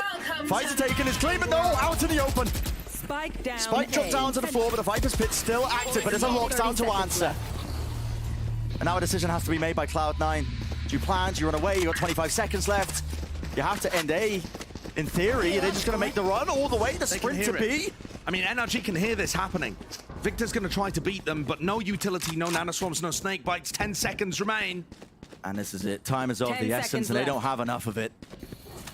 What a reflank, though, by Victor. The plant, safe. Post-plant positions, though, can't really play back towards Pillar. They're not going to be facing towards Victor, but does he get checked? Do they even think of this as a possibility? The wall up allows Zeppa to reposition. Oh, and this post-plant could be deadly. Taking up spawn control. Back of halls as well, not watched for. And it's NRG who are left guessing. Guessing indeed. Incorrectly, Victor just didn't have quite the reactions to find that fight. Still the flash makes it known. Crashies though. Didn't expect that re-swing, Zeppa. I mean, listen. Aggressive play. Boundless confidence from him. I think that's a great idea, though, from Zeppa. If he backs off in that situation, the spike is not planted for him, and he's given away where he was by virtue of the flash to begin with, so he's just in an unfavored position. So, sure, it's a gamble going for that level of aggressive re-swing, but he found the timing. And Cloud9 recovering another situation after a good setup from Finesse and Som towards Art. Cloud9 themselves going to be taking the timeout. That's very good adjustments in that round. And again, NRG are winning a lot of these early duels. Like, sure, that didn't happen on round 5 where they went for the flash through the Viper wall, but generally speaking, NRG have been dominating the early engagements, and Cloud9 have had to try to recover, try to get some level of aggression off, or go for these big rotates. How Cloud9 were able to get those kills in backside A on that round, I have no idea, because we saw from NRG's perspective, they were getting swarmed. There was a player reflanking A, there was a player pushing R, 2 in backside A. Cloud9 should have just been surrounded there, but the 2 anchors maybe just getting a little too dug in from NRG. Yeah, a bit overwhelmed. Hard to tell. I mean, Artis, he had the game plan at the back of his mind. He just wanted to delay for as long as possible, but yeah, that missing timing. I can't believe they got the spike off as well. Running all the way to the other side. They've made this half really competitive. We're finished with the first quarter, and Cloud9 lead by virtue of picking up that pistol. And one really competitive round, round 7. Round 5 donated to them a little bit just because NRG went for that aggressive play where they got caught by the Seekers. But this really has given Cloud9 a chance of putting together a very competitive half. Here's that same high tide being thrown from Zelsis that doesn't block information towards Art. He's just trying to get it off right at the beginning of the round instead. And a reclearance from NRG. Pushing all the way through A there with their own Trailblazer, but they're now backing away once they take that space. Look, timing's important. Jump spotted. Victor's got to be aware that they could be at least contacting through. Alarmbot spots Jake, though. And the spike is here as well, so it looks like the end goal might be this B, but Cloud9 really don't have the personnel. I mean, the rest of their team are miles away here. Yeah, it's a bit bizarre, but I think it's because there was so much noise being made by the defenders over towards A at the beginning of the round. It is strange, though. I think if there was any level of defensive aggression towards B right now, there's only 2 players here. They're actually going for this. They're going to pop flash through. Timing. Target acquired, and guess what? There it is. Back. Yep. Punished. Spike dropped down. And already foot on the pedal there. 30 seconds Not left. letting it loose whatsoever. Still watching it with a triple face at the end. That's cleaned up. Nicely done. I think Cloud9 caught a bit unaware there. What? Something was called. I think they wanted to try and fake A and just end hit B, but there really wasn't enough time in the round. No, there certainly wasn't. And on top of that, well, listen, if NRG don't play aggressive on B, maybe the fake works. Sure. Right? But those 2 players on A are still going to be very, very far away from any kind of B hit coming through. And NRG's comp is still decent for fast retakes, so maybe slightly overcooked there, and it's going to drop Cloud9 back down onto an eco, just as they had a good opportunity to keep momentum going. Not letting any pressure off, are they? Straight through into the site now, dash forwards. And that flash is great, isn't it? They've set up for the easiest kill of his life, yet Victor, he does return. With the fire comes a kill, so Som anchoring hard in this position. Nade close as well, no one clears it. Yes, Elsis. Okay, drop down to a sliver of health 5. Does get the kill. Cove, oh my goodness. Spam down. No covering fire available. Jake was looking to be the lurker in this round and really not able to find anything. Yeah. No serious pressure here. Very unwinnable 1v3 by the look of things. Spike way down towards Victor's feet too. He's gained a rifle. Jiggle. I think compared to the way that Cloud9 were playing their previous composition, this one definitely looks less refined, but I think that's to be expected. Wait a second! Oh my word. Yeah. Whoa. No, I could feel it then. Maybe called that one a bit early. Listen, when it was a 1v3 and I was like, we're starting to weave storylines. Yeah. We'll give it another round. I was like, uh-oh, wait, this could get dangerous. This could get dangerous, but there are the small things with Cloud9's attack side here that just don't seem to be as well fit together as their idea with the previous composition. And I think that's to be expected, and the reason why is because it's super weak. They have 2 opponents to prep for. A lot of prep work, including redoing this composition and trying to incorporate the Viper Harbor for the very first time. Yeah. So you're not really expecting it to look perfect from Cloud9. The fact that they have 4 rounds is still very competent so far. It might be well earned, honestly, keeping a lot of these game plans quite simple. You do have good ults to try and take this B hit through. That's where the presence is of the players, and the Reckon is going to be used to clear out this site. So you're not going to have this as an option to use when the retake starts to come through, but they do have that lockdown in their back pocket. Nevertheless, Leaf's not wasting time, is he? Look at that. Plan starts to go down. It was spam from Victor. He was hunting for the Seekers. Now they start to see it flooding all the way through. Plant does go down, not too sure on the positioning. It's chaotic, it's messy, but there is a reckoning at their feet, so no stable ground, but it does fade away, and the lockdown did enough to push them away, so still holding on to this horse control, and this battle that's about to take place here is so damn important. It's critical. Flash through, it connects. A wider swing, the jump peak by Finesse as well. Oh my goodness, the adjustment. Celtics dealt with, reset there. That is a round win for Cloud9. Blink of an eye. They countered with the right ultimates to keep NRG back and left that one in a situation where there was 2 players backside and a couple of players over towards B long. But it's this play from Zeltis. The spray control on Ardis is so good. So good. These Cloud9 players are demonic with the Phantoms. And individuality as well. One of the core strengths of this Cloud9 squad. Oh, we're about to see an updraft play. Get out of my way. I don't think I've seen this work since the first time at Lockett. Yeah. You're also probably not going to be see Ardis opping on the raise. Good point. So he's probably not going to be on top of that box, but makes the play anyway. And Cloud9, they're favoring B now. That was where NRG was struggling before. We've seen NRG opt to go for some aggression as the difference maker. Whoa, Ardis just getting away there. Wall back up, threatens that he could go back into halls. He did hand Leaf a couple of opportunities. We just a head or 2 off. We just saw Som re-clear B link with a cascade, looking for that lurker. And this is Rooney on a late backstab. NRG doing a very good job as well, using utility in kind to push back the B hit. As soon as all that high tide's used as well, you can see them rotating those cooldowns.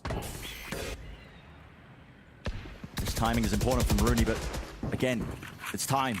Ticking down here. 33 seconds left, and NRG have the right read on all of this. 30 seconds left. Heavy stack in terms of their players. Cove launched down at their feet, immediately bursted down. Rooney doesn't win his fight. Out, updraft. No easy. Okay, wins the fight. Was handed to him. Leaf gets it, but they are squeezing that reflank attempt, and NRG have got a handle on it. They understand full well that the hit was coming through.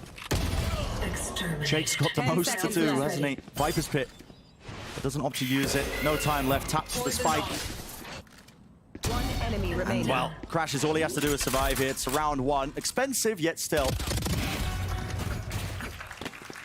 Well played by NRG. They threatened repositioning so many times with their Viper wall there. Last round to use our crits and ability. Dealt with Rooney fairly well.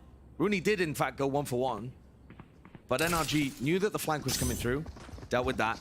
And in terms of the site here, delayed it for so long because Cloud9 were worried about somebody repositioning on the left side from their point of view, somebody hiding in that little gap that the Viper wall creates, somebody being back halls. You know, there's just so many things for them to be concerned about there.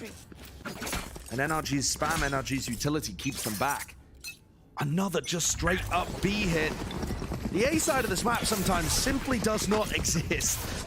Jake with a Viper's Pit. Could that be a difference maker?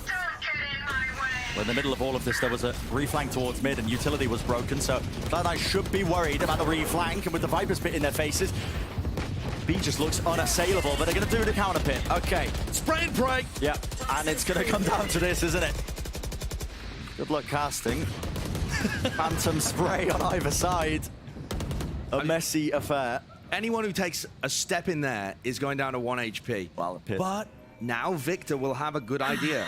And I think that's that early pressure from NRG. It was Ardis breaking the turret. They're worried about the reflank and re-push, so they have to go back to re-clear it.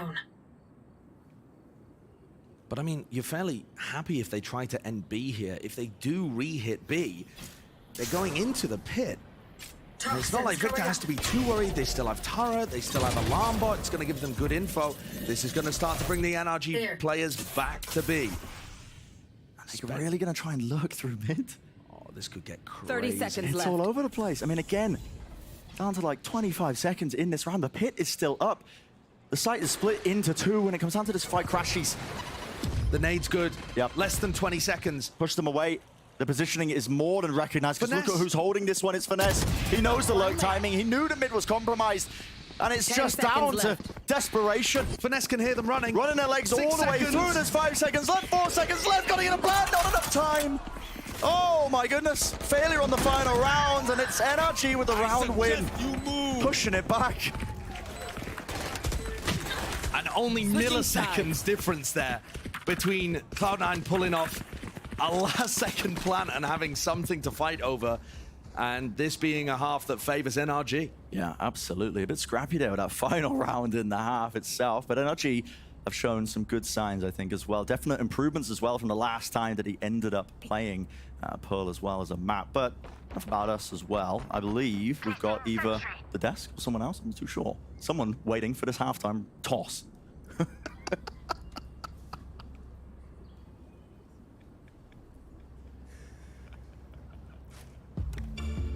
We've been waiting for you, Brennan. That's why we pay him the big bucks, baby. Anyway. We're here for you. Dude, what a game. Holy moly. Crazy to think Josh was on the money there.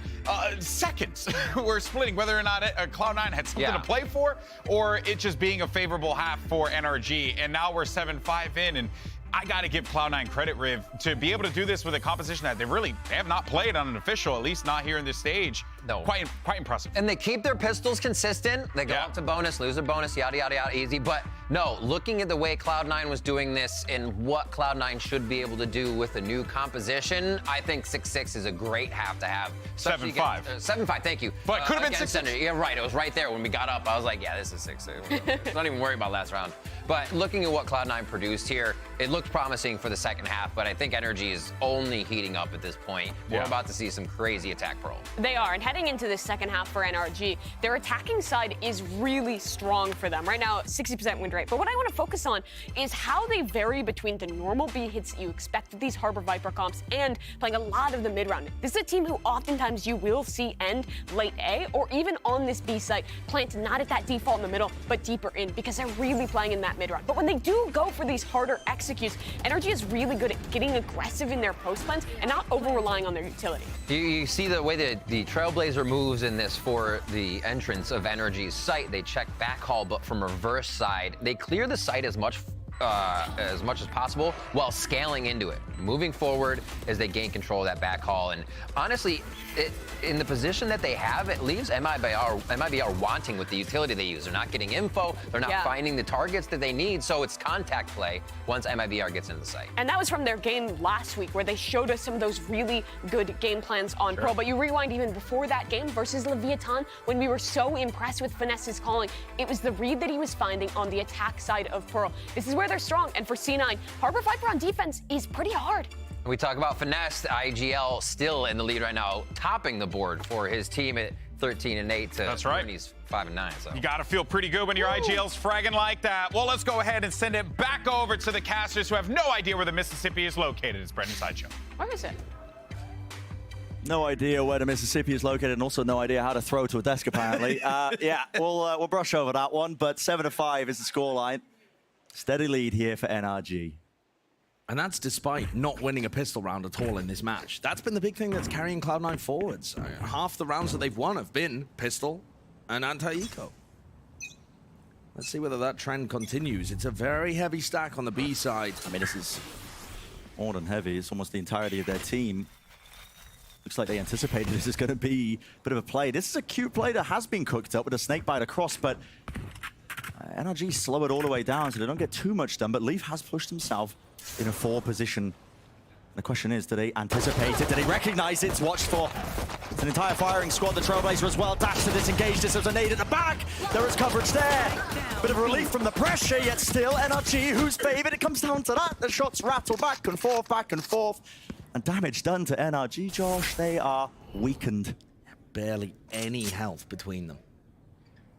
it is a 3v3, and actually NRG got the right read on it. As soon as the Snakebite lineup came through, the alarm bells started ringing for Finesse and the rest of the squad. But this is not going to be an easy round. You look at the A setup, double Nano Swarm in that tucked right position.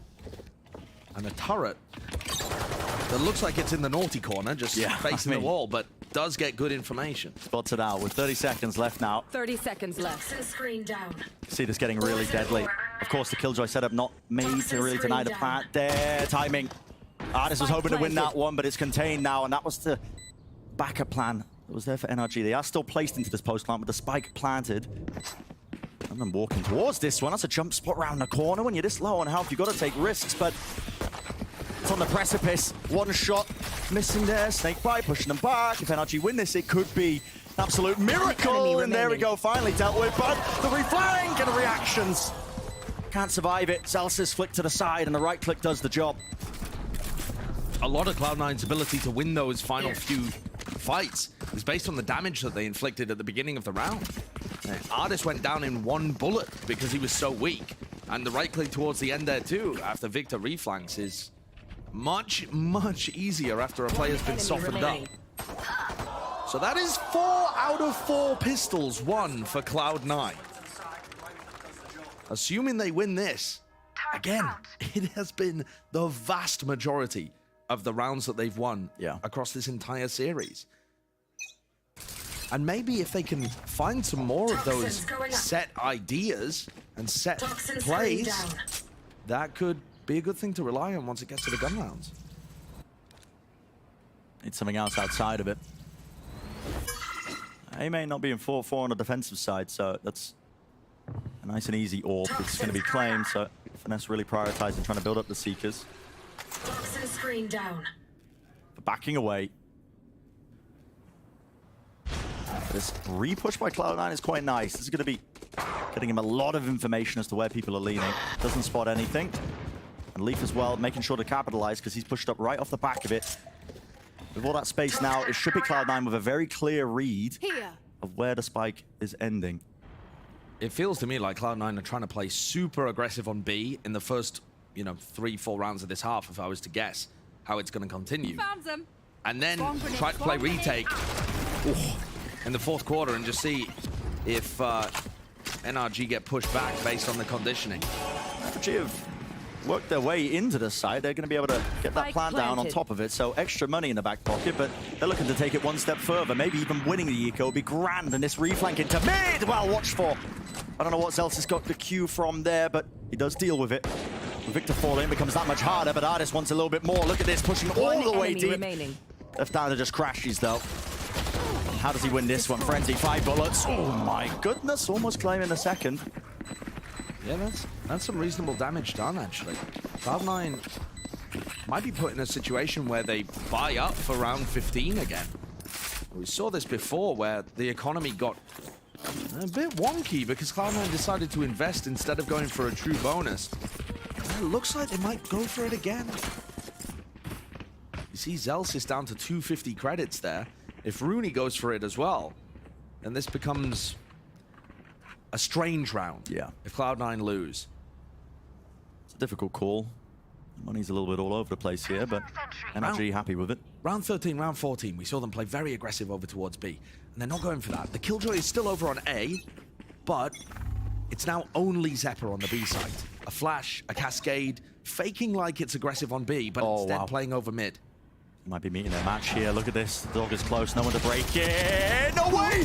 The corner doesn't get cleared, and Leaf has the backup. He's got the support. On top of that, a rifle for his troubles. Smoke to disengage. Bit of a disaster for NRG. Not really clear in a close corner. I think that's the advantage of Cloud9 mixing it up on the defensive side, though. Yeah. NRG just caught unawares of what might be occurring and where the aggression was going to be happening. And look how quickly Cloud9 just dropped back. This is why they're so good in these 5v4 scenarios. They play with an incredible amount of discipline. I don't want to give anything away. It's noted now. The hit starts to come through. Plant. Stop for a moment there. It was tapped and a fight was forced out from Rooney. Just anchoring it to the back of the site and pushing deep. Crashes has got the angle watched for, but he is alone in this instance. Needs to back away, but they brought it down now to a 3-on-3. Cloud9 playing together. They don't want to leave any gaps in their own play. Cascade is going to be cutting away now one angle, and Jakey swings wide on top of it, but goes down to the Nano Swarm. Whoops. 2 versus 2. Bit of a mistake there. High tide in their face, though. Now you start to see it tap, drop down, flash as well. Zephyr knows it. The position's there. Crashies, you got to be kidding me. And just sticking through. Spam down.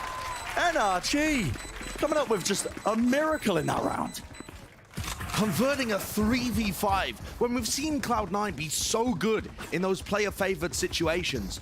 That's miraculous. I mean, that gets NRG out of a hole, out of a really bad hole there. A massive momentum shift. If NRG start a snowball going off the back of this, off the back of the fact that Cloud9's economy is not that great, you gotta point back to round 15 as the moment where it all went wrong. Fully blinded up, but what a fight to win. Crashies is just a difference maker in moments like that, but no time wasted here. You can see straight back into the round itself, and already 10 seconds knocked away from the clock here. It is that deep push once more, so all that early B main aggression disrespected once more. This orb is supposed to fake like they could be crossing, but Leaf, he knows otherwise, and he's going to be coming this to the rest of this team. The 3 players that are pushed up to Cloud9, they're the only people with rifles. Zelsis, who's covering mid, and Rooney, who's anchoring A, they don't have anything. They got a Frenzy and a Sheriff. And those are the players that are going to be under pressure.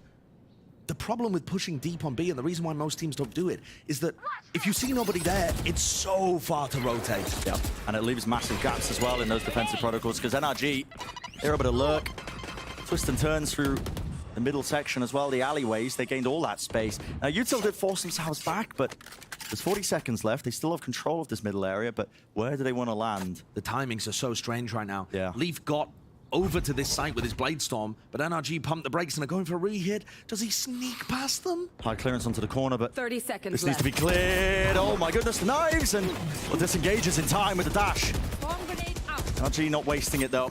There's a moment here that they could take. Satchel up close to push them away. There needs to be a plant though, with 17 seconds on the clock. NRG want to find themselves into a post plant. They got good ults for it too. They just got the Reckoning off the back of that. So they might opt to use this. Yeah, hit starts to come through. They want to push it back. What a shot by Leaf. Stunned up, Cove. Not bursted. Stun's active, and a dash into one. Who's that? Leaf with 4. But the lockdown needs to be respected. Kill claim still the round 1 off the back of that. One singular Leaf. Against the world. Or all 5 players on NRG. Who wins? That was just outlandish. We have seen some ridiculous Blade Storm kills this week. Zekken's double updraft over on Haven. Demon 1. But this is just as good. Yep. The updraft onto Artist, dash updraft again. And the reactions there is just ridiculous. He's falling down through the high tide. No indicator, and that's just muscle memory, but holy, what a round to do it. If he doesn't pull that out, the lockdown pushes them back. Yeah, it's Cloud9 do not have enough time. No, they lose that round. Yeah, absolutely. 100% if Leaf does not get those kills, they lose that round. Whew. And NRG, having pulled out a miracle 3v5 in round 15, Leaf instantly responds with that. So, I talked about turning points and the momentum shifting. I didn't account for Leaf. And not many people do. And that, as quickly as that, the tide has turned. With Cloud9 being on a rough bye there, they had a player with a Blade Storm. They had a player with a Sheriff and a Frenzy in that round. And now NRG are the team feeling the hurt. They're only going to be able to get 1 rifle on board, and that wouldn't be a good idea. So heading out of this timeout, 8-8, Cloud9 favored. The weird thing is as well, I think NRG have had a bit of a correct read in terms of how they wanted to play this map. If Cloud9 had taken that B main aggression, which they've been doing over and over again, they just, you know, lurked their way through mid, took all that space there because they know it's going to be empty. There's not going to be players watching it. Cloud9 coming into this match had an insane Thrifty win rate. They were winning 33% of their eco rounds. Just ridiculous. 32%. But I mean, straight up like a third of their eco rounds. That's monstrous. Teams normally win only about I don't know, 10, 15% of those?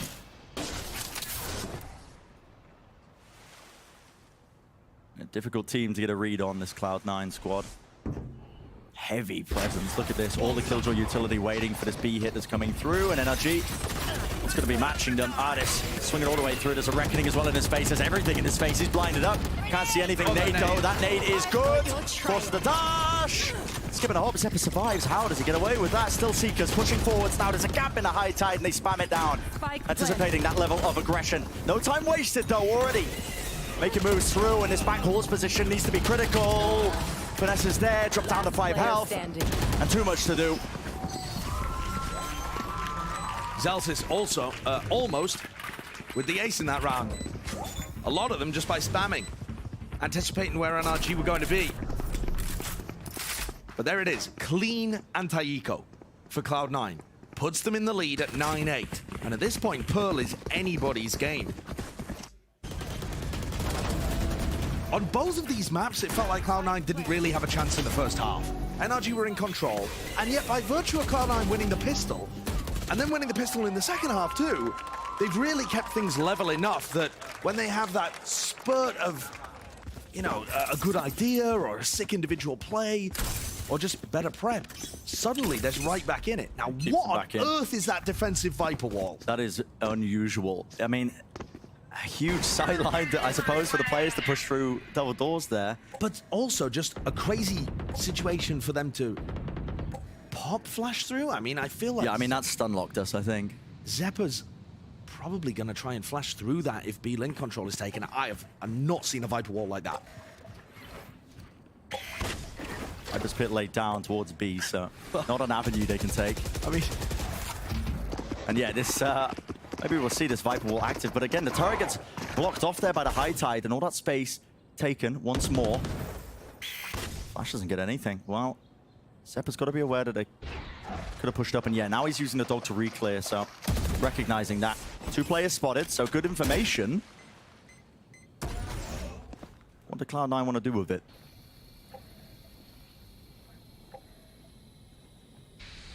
Is that a one-way towards the bottom as well?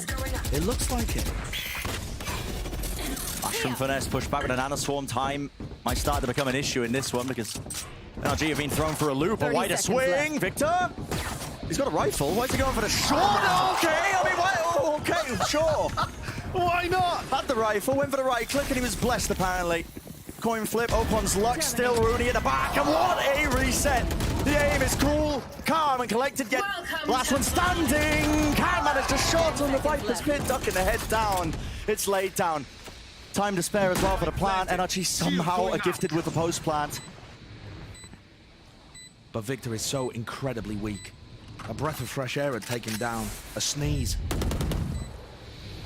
Rifle gain now for Leaf. Contacting through into the pit. Victor gets the sideline on, but a flick through. The reactions were good. Each individual of Cloud9 winning their respective fights. And they are gaining a lead. Steadily as it comes. Off the back of that Leaf 4K, nevertheless, I mean, the momentum has just swung. It certainly has. And you see the ult advantage in that round too, despite the fact that Jake went down, but Rooney's anchoring there is gorgeous. Really still, nice to get to. Still definitely winnable for NRG. They had a 2v2 with the pit up.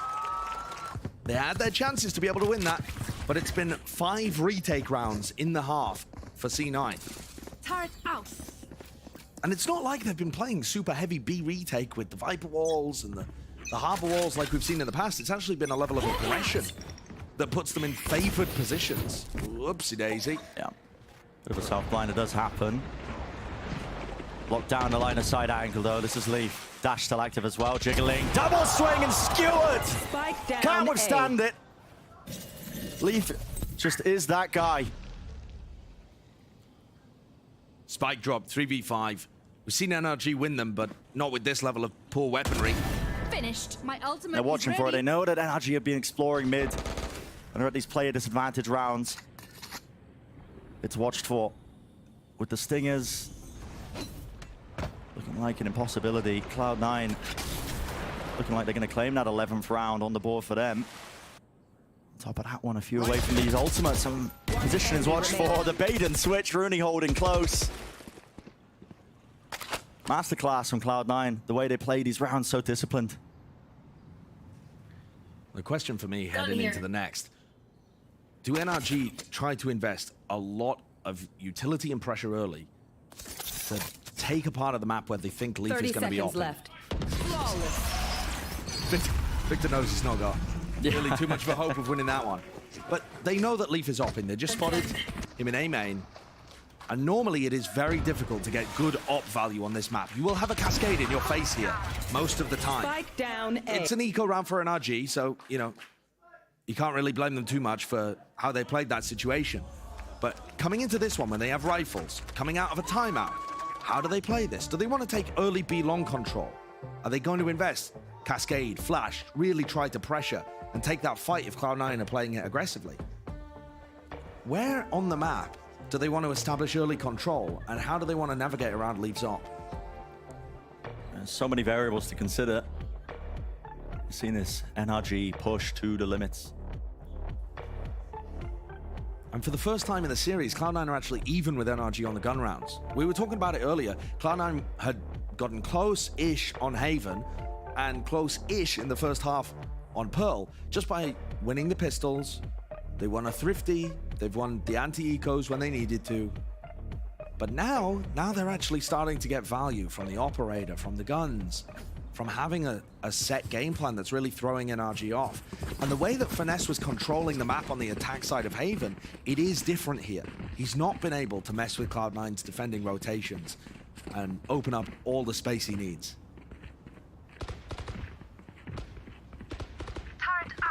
How do you navigate it? The question you posed earlier with Leaf's operator now setting up common position. Is where a lot of Jet players like to play.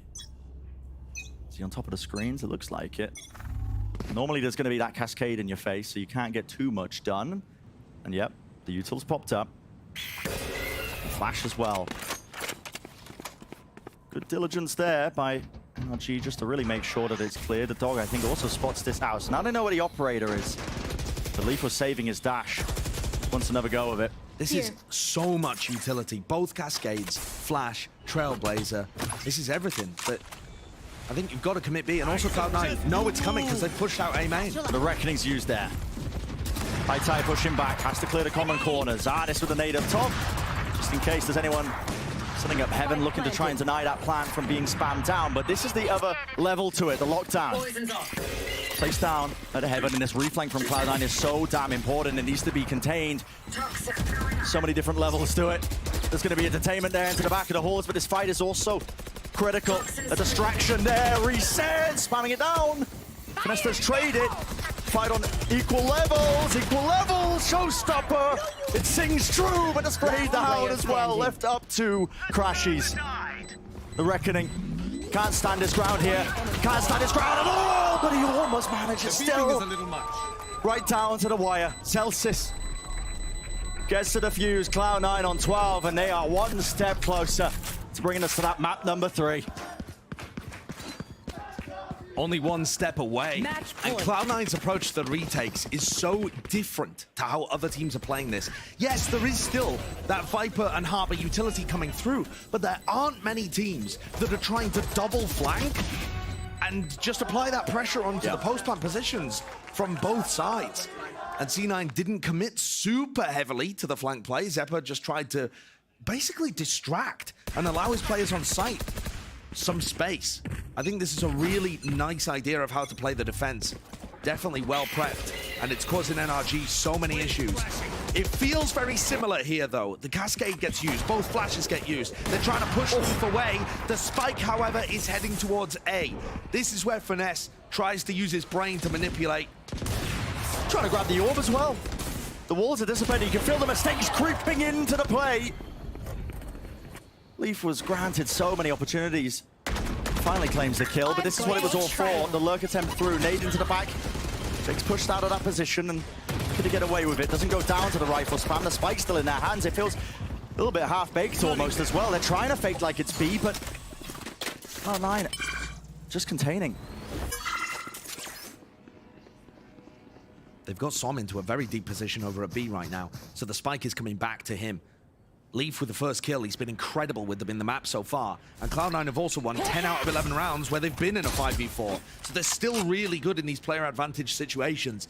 It is going to be difficult for NRG to dig themselves out of this hole.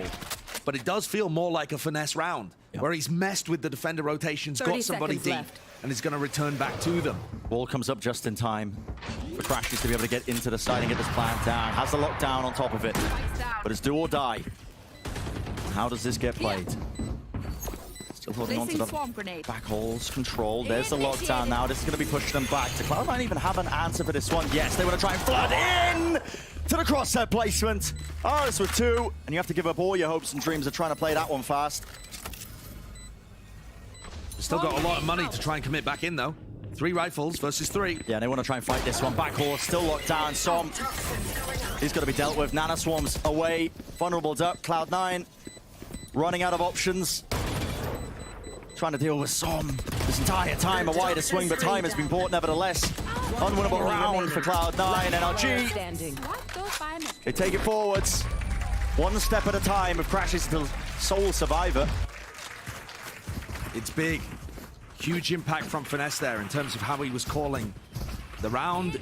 It's a good idea at the beginning to go for the fake, and despite losing a player, the mid-round call is excellent too, to return back to B. Very proactive from Som. I appreciate that. But at the same time here, that only drops Cloud9 down to an 83% win rate when they're 5v4. You know, it's still just a drop in the bucket. NRG have got to pull those back off 3 in a row. Cloud9 still with those 3 opportunities left to take us to Ascent. And they're big ones. NRG have been able to get into these post plants and win them with big ultimates, but they don't have anything this round. How narrowly they ended up winning that with only Crashy surviving. The money isn't even that good either. Instead, they're going fast here. Not backing away, not shying away. There's going to be util used to try and push them back. Both snake bites committed now by Cloud9. Jake trying to push them away. And NRG have been ending B in almost all of these rounds. And remember that Cloud9 were pushing very aggressively on most of the rounds in this defending half. This time, round 21 and round 22, they've been bunkered down a little more. And they haven't got that space, and that also means they don't have that info. This could be a fake. This position by Rooney as well is beautiful. Using a turret as well as a bit of a shield. The extra element they have to burst through. He's trying to take that angle. NRG are running out of time now, and it has to be now. With 30 seconds remaining. Cove, drop down, spam down, broken. Plant has to go off about a hit. Shatardis who claims, but a reflect, no way! What a spray down! Spike was planted in the middle of it. It's a 2 versus 3. Leaf retaken with its operator. Open and fight needs to be taken. It's how you win these duels. That's what's important. Leaf watching one avenue. Misses the shot. Lovely re-swing. Isolated. High tide blocks off one of the angles. Som's weak though. 52 health. Could be spammable, but time running out. Tap of it. Baiting the swings. Cove used. Another bait. Holding the ground. Seltzer swings to the side. Is there going to be time? No way! That is just magnificent. And with time to spare, Cloud9 clean up the round, clean up the map. We are going the distance. A huge win by Cloud9, delivering that loss to NRG and taking us to a 3rd. And I was critical about that gun round success in the first 3 halves of this series so far, but that defense side looked beautiful, both in terms of their aggression at B, the way that they were clearing out A main, the retakes, and that hold. Very nice stuff. You could definitely see the preparation that they put in there, probably anticipating NRG going for that pick. And now as we head towards map 3, everything is up in the air. We haven't seen NRG play Ascent since August of last year. We don't know what roles they're going to be playing. We've never seen it with Ardis. It is completely up to whether Cloud9 can pull this off. With how Leaf's playing, it's going to be a hell of a task for NRG. previous favorites of North America as well, when it was that Optic core leading the standings, but not for much longer. Currently sitting at 1 and 2, pushed to the brink by the dark horse that is Cloud9. That Ascent map is going to answer so many questions. It's so damn interesting, but enough about us. Time for a quick break. When we return, the analysts will get us ready for that map number 3.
And Cloud9 managed to pick up the win, tying up the series 1-1, sending us to a pivotal game of Ascent for map number 3. Welcome back, everyone, to VCT Americas as we break down what we just saw on Pearl. Your eyes do not deceive you as Cloud9 have picked up the win. And, you know, Riv, as we break down what we saw in that game, I think it's safe to say that this C9 team, man, you cannot sleep on them. Even when they pull out a composition that they have not played before, the fact that they pulled off a win here today, that speaks volumes for how far this team has come. It's kind of what I talked about in the beginning of the day with Rooney, is this freshness that they have. They're really not trying to prove anything to anybody but themselves. They come in, play in the game, and we see just how well they can play together. And it takes a team to be able to switch from week to week in the composition you're playing. You can see here the team breakdowns and just how well they did. I mean, Cloud9 is already one of the best defensive teams on Pearl at what, 67%? I think they have. Most teams aren't even close to that on their defensive win rates of a map. So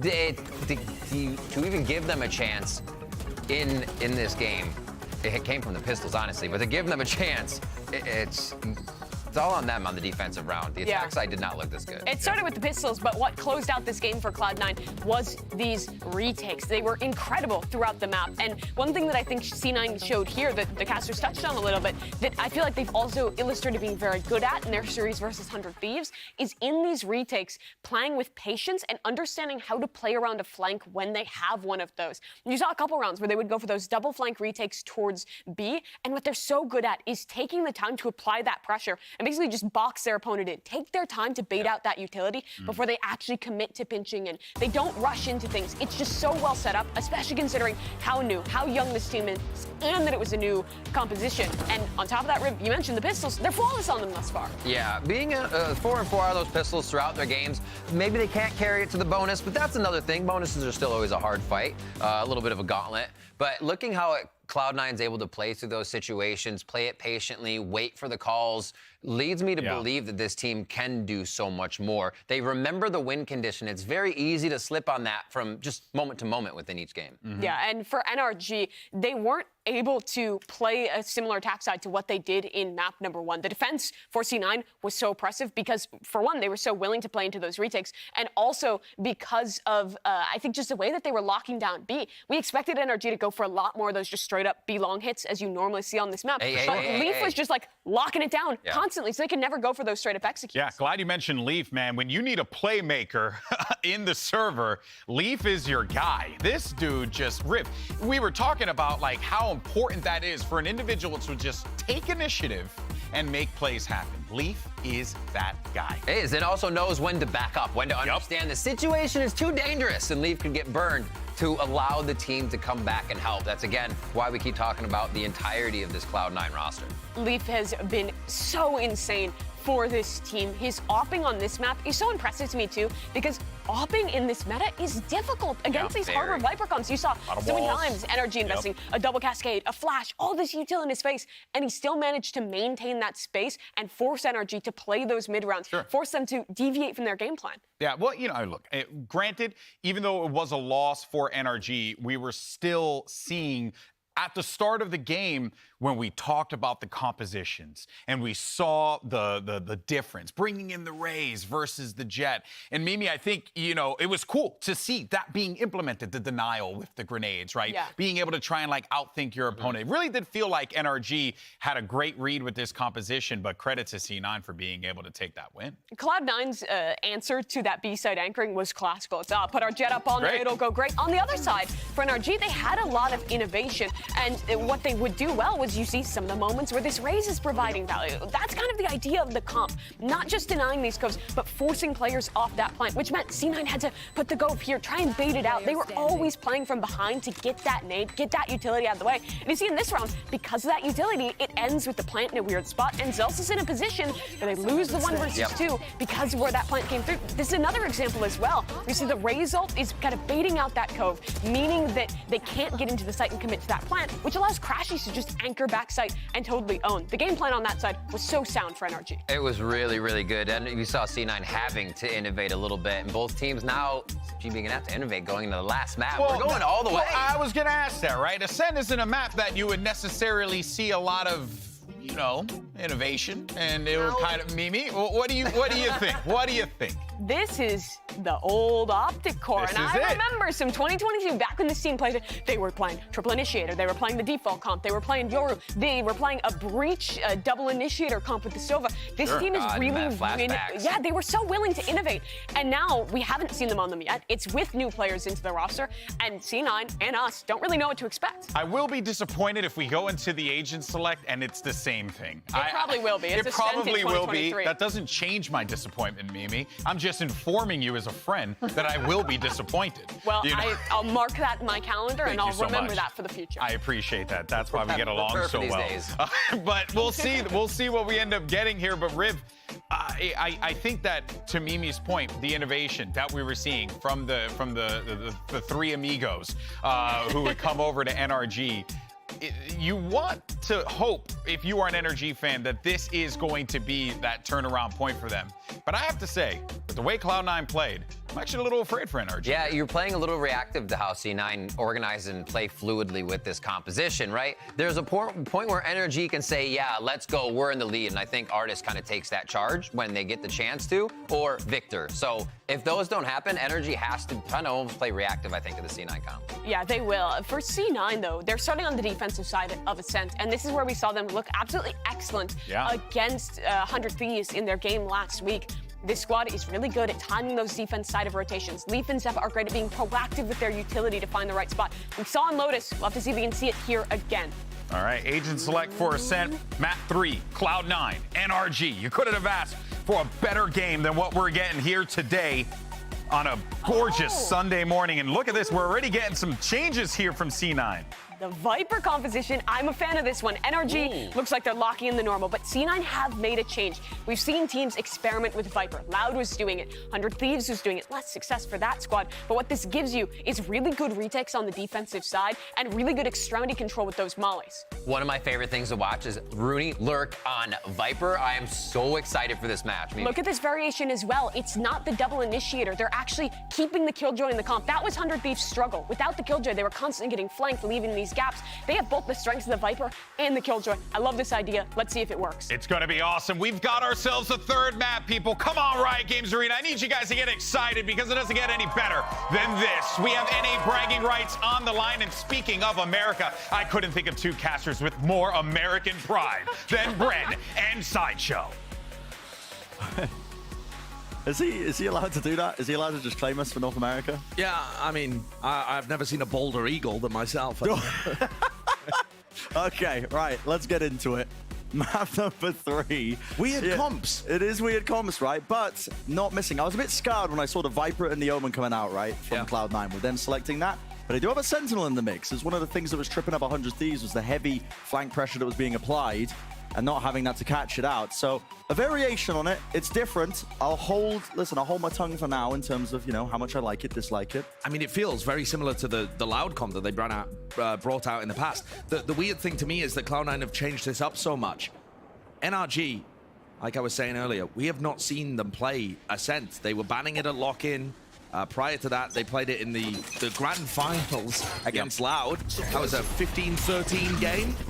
What's even more interesting is Victor now on the jet as well, leading the charge. Quick dash forwards, taking that close position.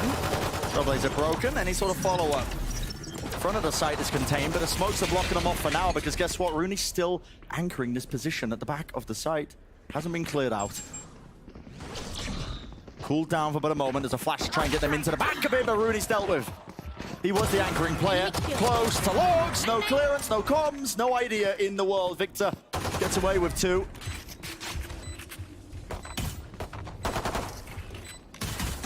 Barring something spectacular here from Zelsis and Jake, it looks like this is going to be the first pistol round that NRG pick up in the series. Position noted. Flick to the side, Jake. Too weak. Really hold up against any of this. Starts spotting his position out. That is just flawless in every sense of the definition for NRG, and a pistol round taken. It's a nice one too.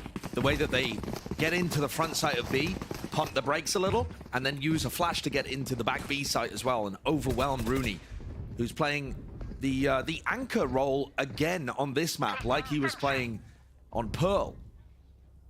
This is huge for NRG. The attack side of Ascent, it's a side where a lot of teams really struggle. Being able to get the pistol and having an opportunity to keep that momentum going is going to be huge. What a round to win their first pistol round as well in the series. Do it here. Up close is a common position. A lot of Omens liking to play up here now, but they take that early fight. High-low setup. And it is Cloud9 struggling to return the fire, of course. Just a weaker gun, so wider swing. Ghost upgrade, looking for the most. Okay. Patience with the play. Blocking sight. Updraft dash, though, is going to start to clear that through along with the paranoia. So 4v3. Shouldn't be too much danger in this round out of NRG in. Should be a free plan. It's only Artis that's chosen not to buy, so he was the only player in the Ghost who he Ghost. It should be very difficult for Cloud9 to get back into this one. Already seeing Victor dueling against Leaf at the start of the round, and now Victor posted up on top of Generator. We're going to collect these final two. If he can dodge the flash, should have two clean ones. Okay, maybe not. Zeppa! You can't be doing this. He's working magic with the Ghost right now, but so much more to do. Reflank attempt from Celtics has got to be a bit more fast now. He's low, picks up the gun, flash in his face, dropped down, and a running gun from Finesse. Claims it. He's paved the way to make it expensive, but what more can Celtics do? The spike ticks down, a wider swing from Crashes will finalize it. And they save the Phantom too. That's unconventional flash of Generator there from Finesse, but it ended up getting the value. And this is going to be a bonus round, again, kind of, with some investing down. Both of these teams have been a little bit all over the place when it comes to deciding what they want to do with that economy. See that investment? At least in some regard, as Crash just want to stick with the frenzy. Yeah, it seems like it. And I'll be able to get a buy for the next round. Yeah, and it makes sense because Victor is probably going to get his Blade Storm online. You expect him to get at least one kill. Same opening play that we see from that pistol round. Same engagement. This time Zeltis is the one who's anchoring it to the back of the site. He's got Nanoswarm to help take the good fights, but it's traded. It was there, the staircase, already into the back of the site now with a post plan. The setup could be better, but still Artis has lurked his way into that B main position, and that's going to be imperative. It's a good post-plant position, and also Rooney is not running that B retake wall that we've seen from so many teams that run Viper on this map. Trailblazer's good. Bots him. How do you want to take this fight? Looks like there is going to be a better relief from the pressure because it's Finesse. What a shot to hit! At least aware. He knows, surely. Barreling through into the side. It all comes down to this. Crashes at the back with nowhere to run. Every angle watched for. That is good discipline from Cloud9. What a fantastic retake, especially considering, again, that they didn't have the Viper wall to play around. They flooded into the site there, with Leaf finding an incredible entry on lane, and then also just trading out very effectively. Leaf and Zeppa right at the forefront. Yeah. Controlled the B main push from Ardis. His positioning was obviously known, but that was just a bonus. The economy not particularly damaged. Zeppa with a stinger in this round, a Guardian for Zelsis, Blade Storm Victor. It's going to be a fairly straight-up gun round, although some people working with a little less. And the Viper Wall once more gets invested from Rooney so that it can cut off mid, catwalk, and A main. We've certainly seen teams run this. It's not a brand new approach. Hit or miss in terms of the results of it, though. This turret's going to be taking contact. Is that a spam angle from Zelsis? Yeah, with a Guardian. Okay, the idea there, turret takes contact and he gets this free kill with the spam, but there's no time at all wasted. The right clicks! Zelsis crouches down and I sail right over his head, and as all that's happening, the util's expended to try and slow down that hit. Does just that. Som, oh my goodness, stun, Seeker's in his face, can't see a thing yet. It's falling to pieces. And just like that, round is won. Cloud9, all 5 members surviving. Insane situation from Zelsis. He's under so much pressure in sight. He did damage to Finesse with that Guardian wallbang, and Finesse got cleaned up by a snake bite. He was down to something like 58 health and just wandered into the molly. But more so, the Blade Storm miss from Victor. Or the dodge. I mean, if you want to give Zelsis the credit for it. Like Neo. In real time is what it felt like. And that's taken all the momentum away from NRG. They had a chance with the bonus. They had a follow-up that could have got dangerous. And another B hit. I mean, they're just hammering the same thing over and over. Grouped up towards the staircase. 2 TPs used. Vacating to the back there, just Jake. Slide off angle. Not favored. Not favored at all. Yeah, Zeppa, look at this. Already straight into the fight. Dog. Trailblazer going to be used, and this is rapid off the approach. They don't want to waste any time at all. The angle's watched for. Shut down. Oh my goodness, a 2-piece, yet still it's Rooney who survives.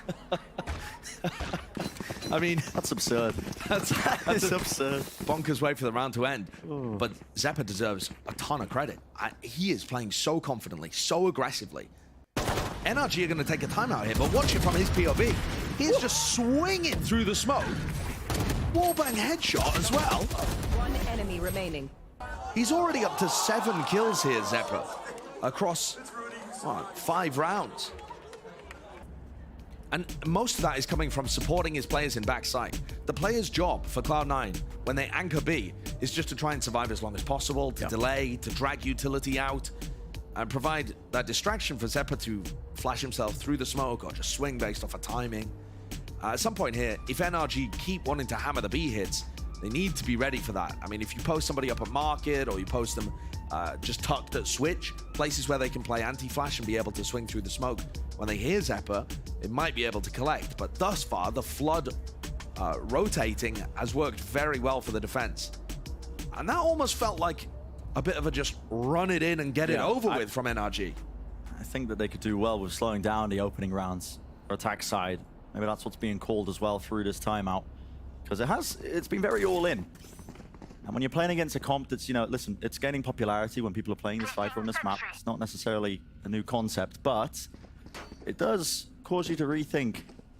Sometimes you want to just like dissociate, go into the flow chart of how you want to exec into a site, but there's that extra element that gets added into it. Different Viper wall here again, as Leaf picks up his AWP. Almost anti-synergy as well. The wall gets brought up there. So, not the longest sightline in the world for Leaf to make the most of. They have to be aware. Leaf could have purchased the operator with the money here. Snakebite at the feet. Try and prevent them from taking a lot of that space from the drone, so it denies it in part, 1-for-1. Here. It's a nice orb setup from Rooney. There's a lot of people using their orb as a one-way over towards Cat, for example. Or B main. Simple setup though. Yeah, and already NRG have gotten past it. And the problem here is, yeah, Cloud9 might be able to threaten a repush in B main using that orb, but not if NRG are so close. And this round's going to end B again. Yeah, it is, with the null command that's just been earned. They don't have any other map control. It has to end B. That seems to be the sole goal of it. Dart straight into the back, and again, same dash forwards. Watch for though, Jake. None the wiser. He falls. Hunter's Fury as well. That supplements it. Pushes the players in unfavorable angles. And there is that damage being done. Finesse dropped to his knees, reflank into mid. Left. Comes down to this. Quite important timing, and Artis has worked his way all the way through, but the updraft down. Picking him up. And get the IGL back onto his feet. Brought back down just like that. Leaf's like, nope. Not allowed that one. Here's that flank from Artis, but time is running short. 12 seconds left. Spike needs to be planted. Down to Leaf here. Going for the wallbang shot. Going for the second one. It's going wide. 1 bullet left. Knows that Artis is there. Drops the weapon. Hands it back over because there's a rifle just by his side. Doubled up. Grouped up. Trying to isolate one of the fights. One shot. Found. Does not get the second. It's Crashies with that consistency. So damn good in the clutch. Leaf had many opportunities to win that though. If he had connected on the wall bang, he was, I don't know how he missed, to be honest. It looked like he was dead on and knew exactly where the plant was happening. The shot went wide to the left there. Yeah, just by a very small margin. And he had a good read on where Crashies was positioned too. So smart there, but not quite able to finish it out. So that's another round on B, but this time a success from NRG. Getting value from the null command. They're not going to have that again now. And now you're going to see these rounds, though, slow down in part because they picked up this operator. Victor's going to be using this on the attack side. And he's hunting, hoping that somebody just walks right into him. Updraft play. Bangs his head on the top, but it brings him right back down again, out of that angle. So Victor, he had to go with it, but just waiting it out. There. On to a minute now with the drone being used. Cloud9 still left guessing, but now there's a repush into B main. Intentional from them. This is going to give them some information, but NRG aren't messing around. Look at them pushing all the way through. Paranoid, they're pushed back and right into them. Could be a bit of a trap play because they're not expecting it. The knives in his hands and 4 kills. Down, ripped away. Leaf is just an animal, and he's hunting for the clip. He wants the ace. Not the cleanest in the world. Listen, he'll still try and fit it into 60 seconds. But the round is all but won, and that was the goal of it. 30 seconds left. It's an incredible round from Cloud9, and this is why we talk about defensive protocols so much.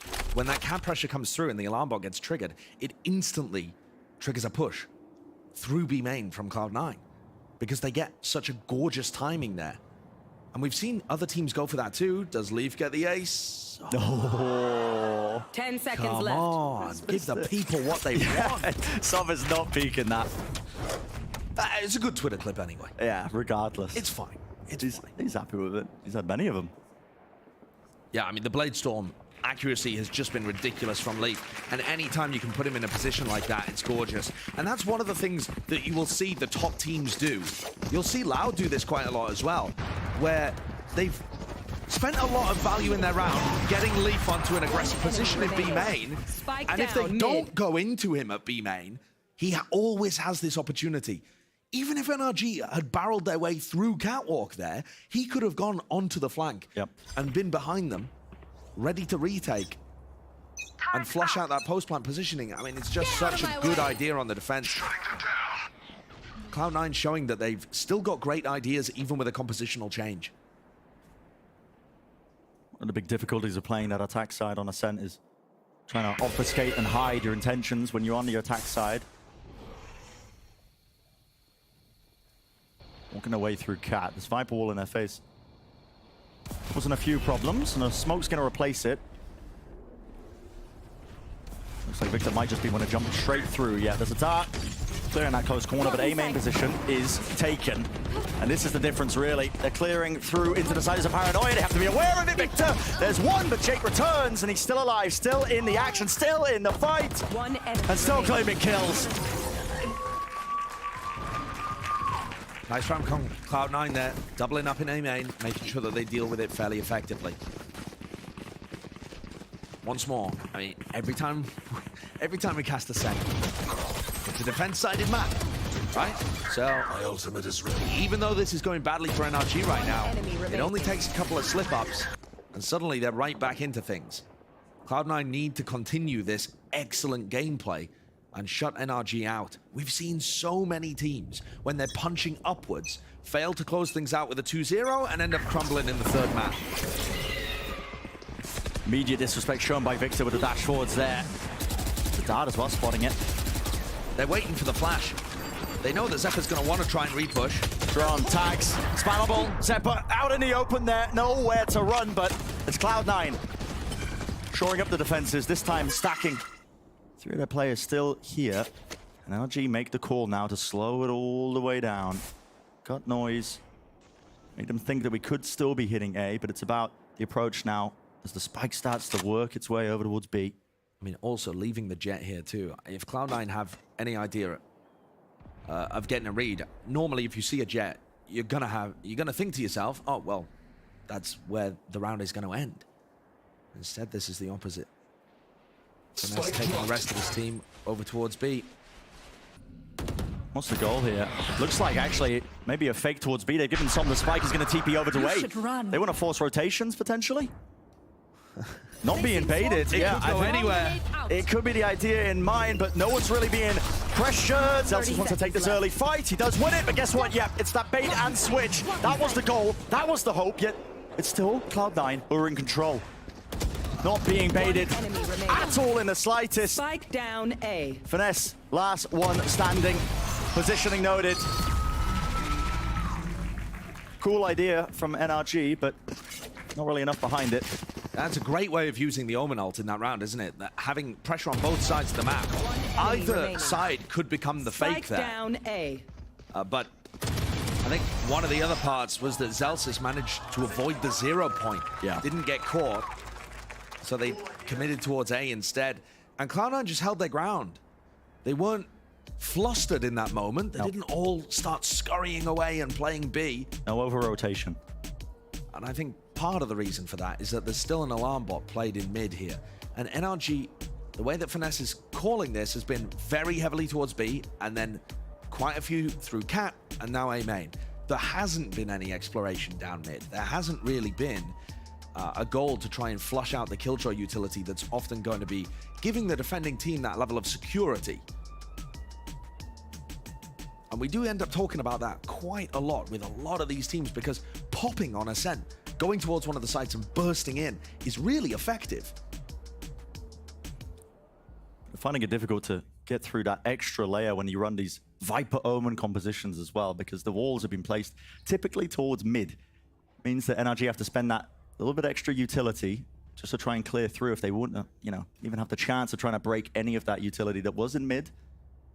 And if you spend that, it's not utility that you've got them for the side pops, but... Cloud9 with 4 players on A. Yeah, they seem to have a bit of a read on this, maybe from the half bite. With the way NRG have been leaning so heavy towards B, maybe that's their expectation. Sky flash over the top, that gets good info, so no, at least one player's there. Yeah, they actually rotate back out and spread back out almost immediately in the round. Here we go, Victor. Taking a space there on the top side of Generator, but, well, Nanoswarms weren't dealt with. Picks up the easiest kill. On to Crashy, still. Spike's planted now, so money earned. There is a little bit of danger now into this round, but with the lockdown committed, door broken, either NRG choose to fight or vacate. What do they want to do now? Time's running out, they have to start moving forwards, but it's watched for. Lockdown's broken. Perfect KO nade, and this is a little bit all over the place, but down to Finesse with just a frenzy. He's got to do so much work, and it's not available to him. Cloud9, the discipline there, making sure that they held down that angle when the fight towards that lockdown was taking place. I like the idea from NRG. They get in, the KO nade is good. The way in which they fight aggressive towards Tree is nice as well. But Cloud9 had the better weaponry, and they're being able to save these situations. They're on the favored side of SEN, and they're finding those necessarily kills in the round in order to completely shut NRG out. This is the exact opposite of what we saw on Haven. NRG win the pistol, and now they are 1-7 when it comes to the other rounds in the half.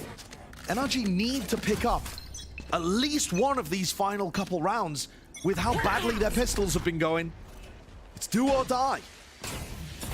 Last 2 moments, last 2 chances. Leaf doesn't know where he's going. Tagged out, but no punish.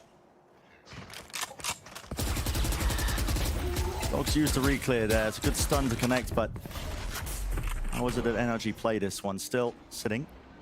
Drone now through main, and aiming for this A split here, but his wine position. Oh, does it get cleared?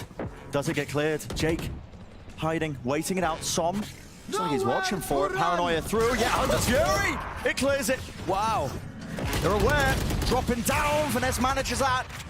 Zephyr was hoping for a fast flood in to see if he could catch them unaware, but no. Won't happen. Another reflank. Artist, this time spotted. Alarm bot, and he's going to be backing away, but it's looking good so far for NRG. What more can Leaf do? Finally can use his dash. Lovely shot with the reaction times, but NRG are there. The triple face and the triple swing.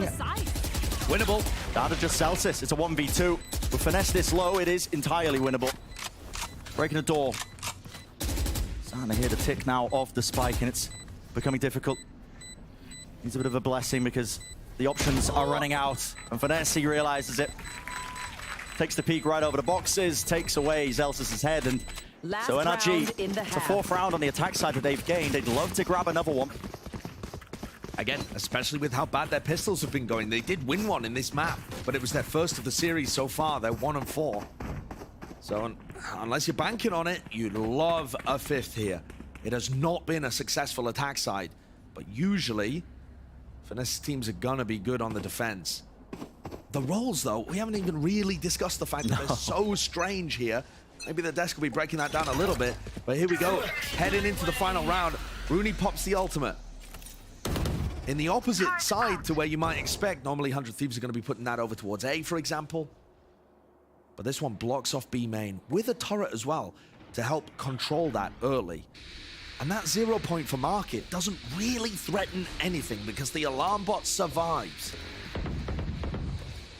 Still there. It's that peace of mind, extra layer of security. Now that's one's being used. That's a recall on a turret just so it doesn't get broken. But this time, Celsius does have to keep a closer eye onto it with the shock darts. Doesn't catch on to the alarm box. It's pushed pretty deep. Smoked off. Victor attempting for a bit of a subterfuge play. He tries to knife the alarm bot down, but I mean, successful in it. Unusual attempt to remove it. 40 seconds left, though. The Viper's Pit has really corralled NRG into a weird spot. Where do they take this? Do they want to just push all the way through into spawn? Cloud9 have... Oh! The miss from Victor is 30 seconds devastating. left. Especially with how much Cloud9 have pushed out through Gelato. 25 seconds. Finesse, what are you looking at, son?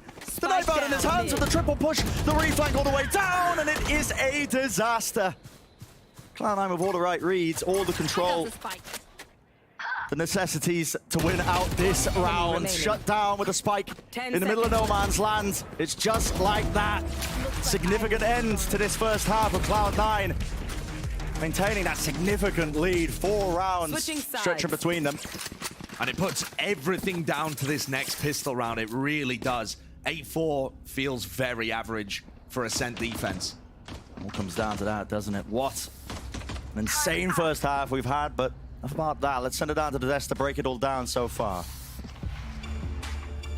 Thank you so much, fellas. And yes, 8-4 on defense for NRG, Riv. Just not something that I thought I would have been seeing going into the next half, but here we are. And now C9, they're right there. They can close this out. They could. If their attack comes out as strong as we hope, right? We hear it being the defensive side. It was 8 enough if NRG can push through with this comp. Maybe dismantling this new agent select that C9 tries to bring in. It could go wrong. C9 had a lot of their wins here by pushing out, gaining aggression, and finding out what was happening to NRG throughout the rounds. They did, but last time we saw C9 make a switch over to the attacking side after a really solid defense, what ended up struggling a little bit for them was oftentimes these post punts. So often it was being retaken by 100 Thieves, and you see that one across their series. They've been good on other maps, but here on Ascent, it's where they struggled. But the difference is that C9 have come back in. They saw the issues versus 100 Thieves, even though the first half was so dominant, and now they've brought this Viper composition that I think gives them a lot of options on the defensive side for the post punt, and also in mid in particular. When you're playing that default, you can put that orb up. You can put it down whenever you choose. We've talked a lot about this duo of Leaf and Zeppa, and having the Viper orb to come up and down gives them a lot of choices for space to take in the mid round, which I think is a big strength that C9 can play to in this half. Yeah, we wanted some innovation, Riv, and I do feel like we're getting a little bit of that from C9. We're getting a lot of that, as a matter of fact, and it's been really fun to watch. Yeah, their ability to push up, use this wall to take more space. The mid-round calls where we saw Leaf getting a 4K coming out because they decide to re-hit on a B exec off the defensive side of B. The C9 is keeping it flowing. They're keeping it moving because I think they know if they give NRG any bit of space, Mimi, NRG's going to run with it. This was another one of those role swaps for NRG, and we'll have to see how this works out with Artis as the anchor and Victor on the jet. All right, well, this is it. Do or die for both teams. The stakes couldn't be higher. Let's go ahead and send it over to two casters who used to call it football, but now call it soccer. It's Brendan Sideshow. Outlandish. Just not true, really, is it? Just not true at all. Just making stuff up. I am, however, paying attention to what the desk were talking about when it comes to Valorant. The Victor Artis swap is really interesting. What makes this map different to Haven to the point where they would want to swap those roles around? Yeah. Maybe we'll see on the defense side here. Artis had a very rough attacking half, wasn't able to get very much value out of the lurks, and wasn't able to get very many kills either. This pistol could be everything. The early knife did spot out a couple of these Cloud9 players, but look at this. Through the wall. Victor just wants to disengage, but already pushing all the way into the side as a dash off their own. Doubled up, taking a fight. They are favored. It's Cloud9 with the first 2 kills. Completely caught backpedaling. Both of those players on NRG. And I can't understand. Did they just expect Cloud9 to be walking through their own wall without any thought?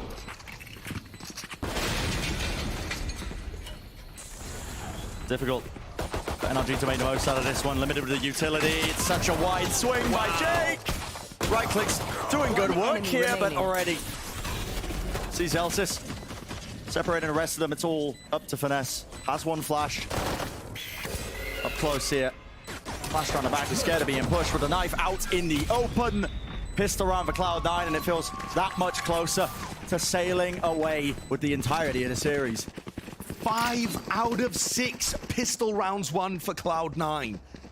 And if there was a chance for NRG to get back into this, which there definitely is on a defense side of map like Ascent, I think a lot of it was going to come down to the pistol. You think about the deficit they're going to be at now.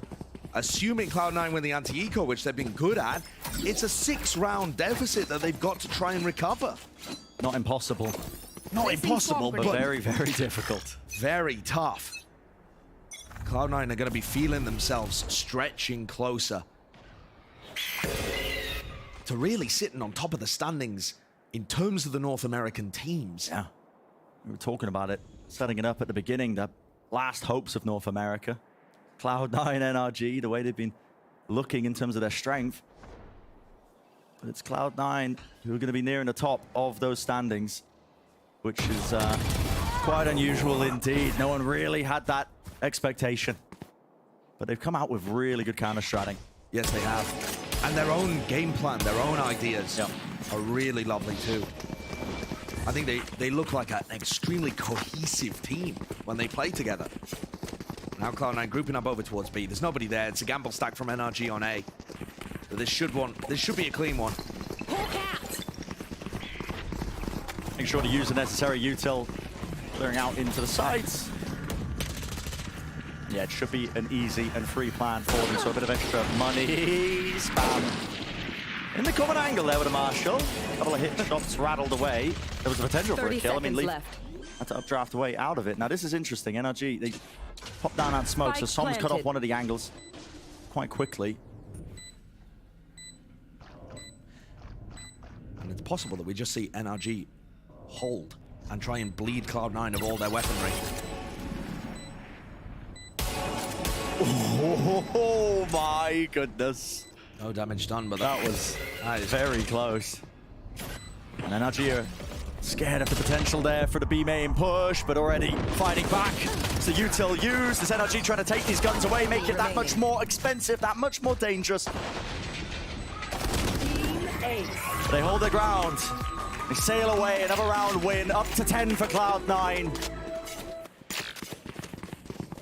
Now the question becomes, what do they look like once guns get on the board for NRG? You expect this NRG squad to be good in terms of setting Victor up, having good defensive protocols. But Cloud9 demonstrated some excellence of their own in the first half. And I'm sure they've prepped for this side. They're going to take a tactical timeout. Interesting. I mean, I think you have 2 to burn in the map, right? The first half went so well for Cloud9, they haven't had to use any of them.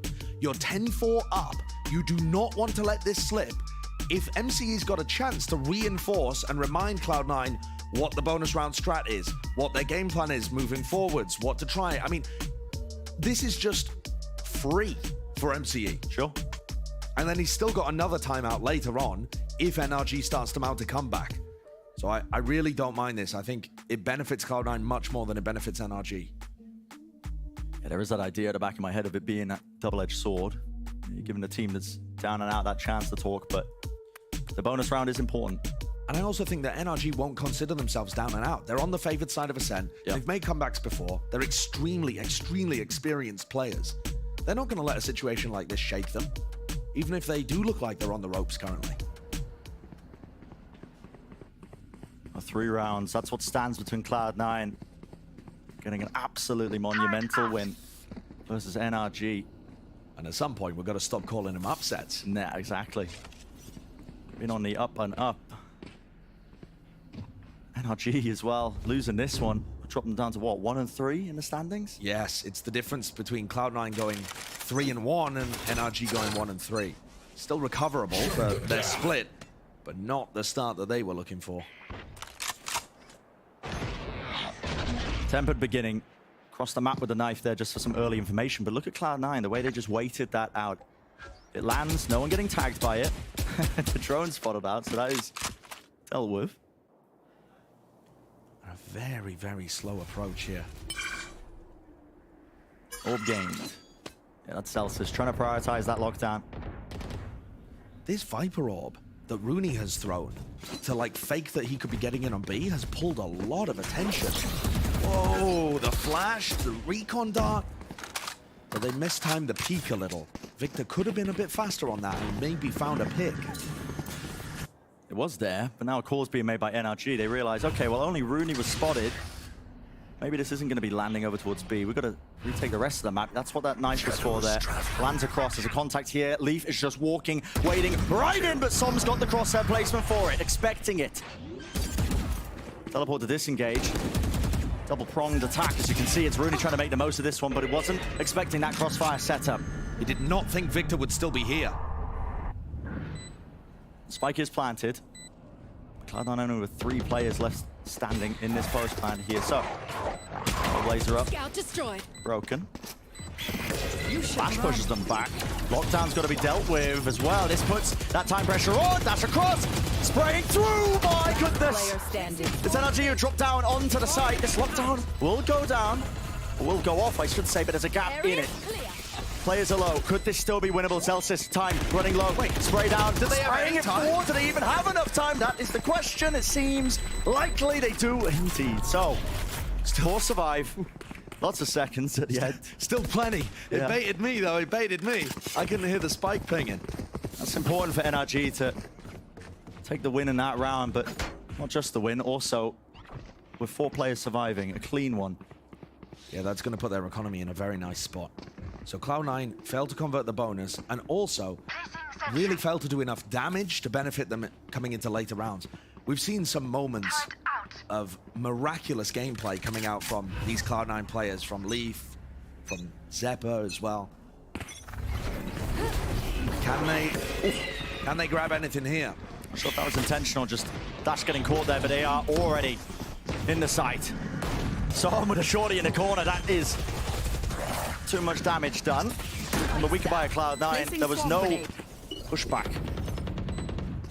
They get themselves into the post plant now with a spike down. There's NRG with the better weapons.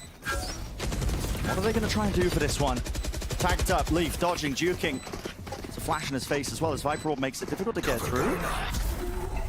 Trailblazer. That's that exchange of utility. Victor, dash, engage over through. Does he realize now he should? Players in hell. Jake wins 1. 2 more though. Shorty. Oh my goodness, it's going this way, that way. Leaf still alive.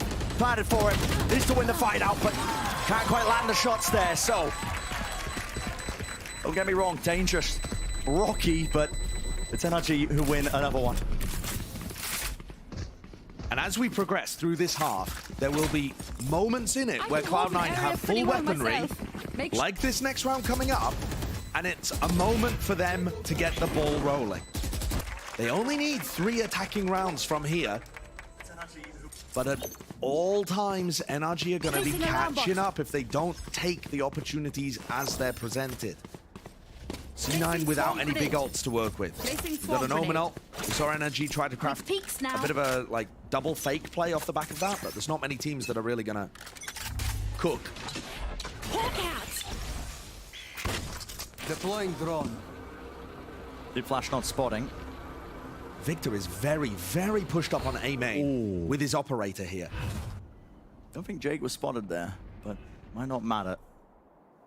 The goal of this one seems to be a bit of mid-control, so Trailblazer leading the way. Alarmbot is in a very defensible position. If there's any contact on this, it looks like Finesse has the jump spot. Did he see anybody? Not too sure. No, he's backing away. But it comes down to crashes. Alarmbot's broken, and the angle's not cleared. No utility to help. No util at all. Does this hit really still need to come through? No, they cancelled the TP, yet still they want to try and foul their way into B. Making a lot of noise in the process. NRG should be aware of it, Victor. It's a re-clearance from him into the top of mid. Right into market, taking a fight to them. It's 3 versus 3, and Victor's claimed that operator. So, shuts it down as they're trying to cross back, but it is very chaotic right now. It's messy, it's scrappy. Victor wants to meet them. Zeppa's just a little piece of bait here. Rooney might have an opportunity to catch people in spawn. And Zeppa dying there is 30 seconds left. Absolutely massive. Spike down A. Spike dropped at his feet. It's left up to Rooney with 60 health. And it's not set up for him. 20 seconds left. Has to take liberties of the way he's clearing that one. And Ardis has handed essentially a freebie. Really interesting the way that Victor played that round. He pushed up. There was an early 0 point in A main, and Victor gets posted on a very deep angle. First of all, he's holding underneath the one-way, which we saw from his point of view. Then he swings Gelato so that he's posted there, picks up the ult orb to get Blade Storm, and goes on a flank. You know, those are the kind of things that we've actually seen from both of these teams, using the information that you hear from your teammates in order to get aggressive on another part of the map. And the aggression on the defense has worked for both sides. Making the plays this time. Don't see this too often. Anchoring Jet right at the back. Dart tags. Operator in the back of it. That's Victor looking down those sight lines, TPing forwards. They need to deal with him still. Pushing down, dash forwards. He's out in the open. And it's Jake with the Sheriff. Oh my goodness. Looking like the Wild West out here. And look at the risks he's taking. He was hoping for an easy one. Drone timing, smoke now, dropped off. It is 3-on-3 with a spike in a post plant. And an operator reclaimed as well. So Zeppa's going to be able to watch that lane angle. How to NRG navigate this? They're gonna get Recon Dart back online in a moment. They still have a paranoia, so... Push through with the flash. Recon spots it. Any spam through the walls will do it, but it's Cloud9. 1v3, dropping up. Has to be the race. Sweet Jake collects 4 for it. Thrifty round and a dangerous one at that. 4 with the Sheriff from Jake, fresh out of college, 21 kills. And there's that statistic we were talking about. Cloud9 on these eco rounds, they have so much more success compared to any other team. It's bonkers. It really is. I've got a question. What on earth Victor was up to there, though? Anchoring at the back? He's trying to dash forwards and get value out of a flash shorty play, I think, because Finesse is flashing for him. But I really think if he just tried to stay alive inside of his smokes in backside, the shorty's better there, surely. This is interesting. Disrespect shown there with a knife. The dart doesn't get tagged. Oh, Leaf spotted. Position noted there. I believe lit up. Victor playing right behind their Viper wall. Aggressive. Off game though. Now we see it. That's going to be the Seekers online. Taking a bird's eye view approach to this one. They have a lot of big ultimates to try and take this back. And Crashies is not in a spot where he can stop the hit coming through with his Hunter's Fury. No commando. Finesse uses it. As soon as the first piece of util is used, still Victor will fall. There's a chance now. Cloud9 can slow down his attacking round. Wait this ult out. Are they going to have enough time to be able to get back into the site here? And Crashies repositioning slowly. Now he's in a good spot to use his Hunter's Fury as that sight hit comes through. Very good. With the dart still active, or at least in his back pocket to use. You should run. I've got your trail. Does he opt to use it now to break the Hunter's Fury? No. With time running this low, looks like his goal is going to be trying to deny the plow. That is just elite, but returned with the fire. With Crashes falling, there's no Hunter's Fury now to play into this post plant, and the Viper's Pit could get even more done. Cloud9, have you gotten away with this? Paranoia close, Som will punish. But still this pit. It's going to come down to that luck of the draw. Can you take down the Viper? Can you spam the common angles? Yeah. Can you get away with murder? Still the pit remains up.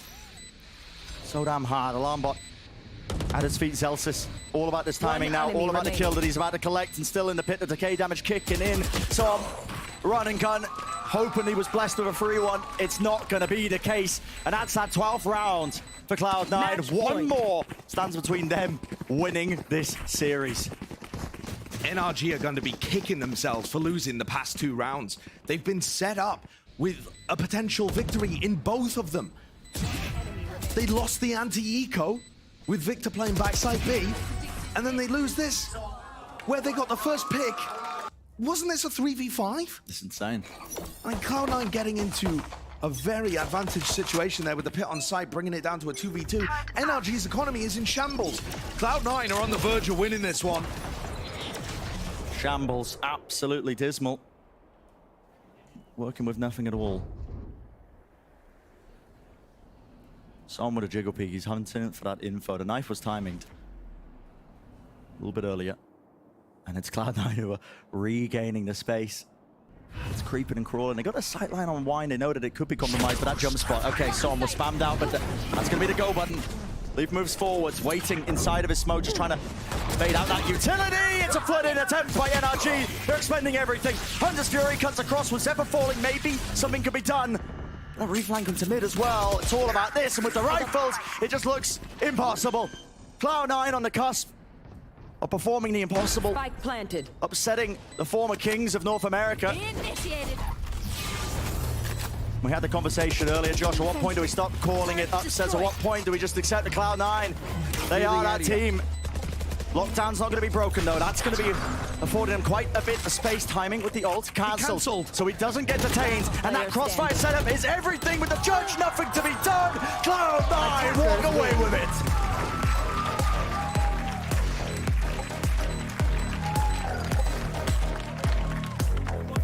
This team looks insane.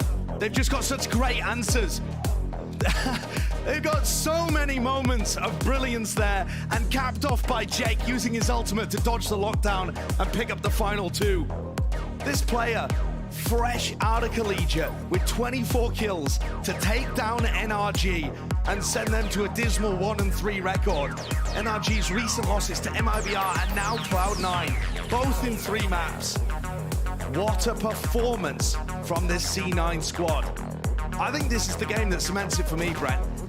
You know, previously, you can say, oh yeah, you know, they had a good showing, they had some good moments against Loud, but they crumbled.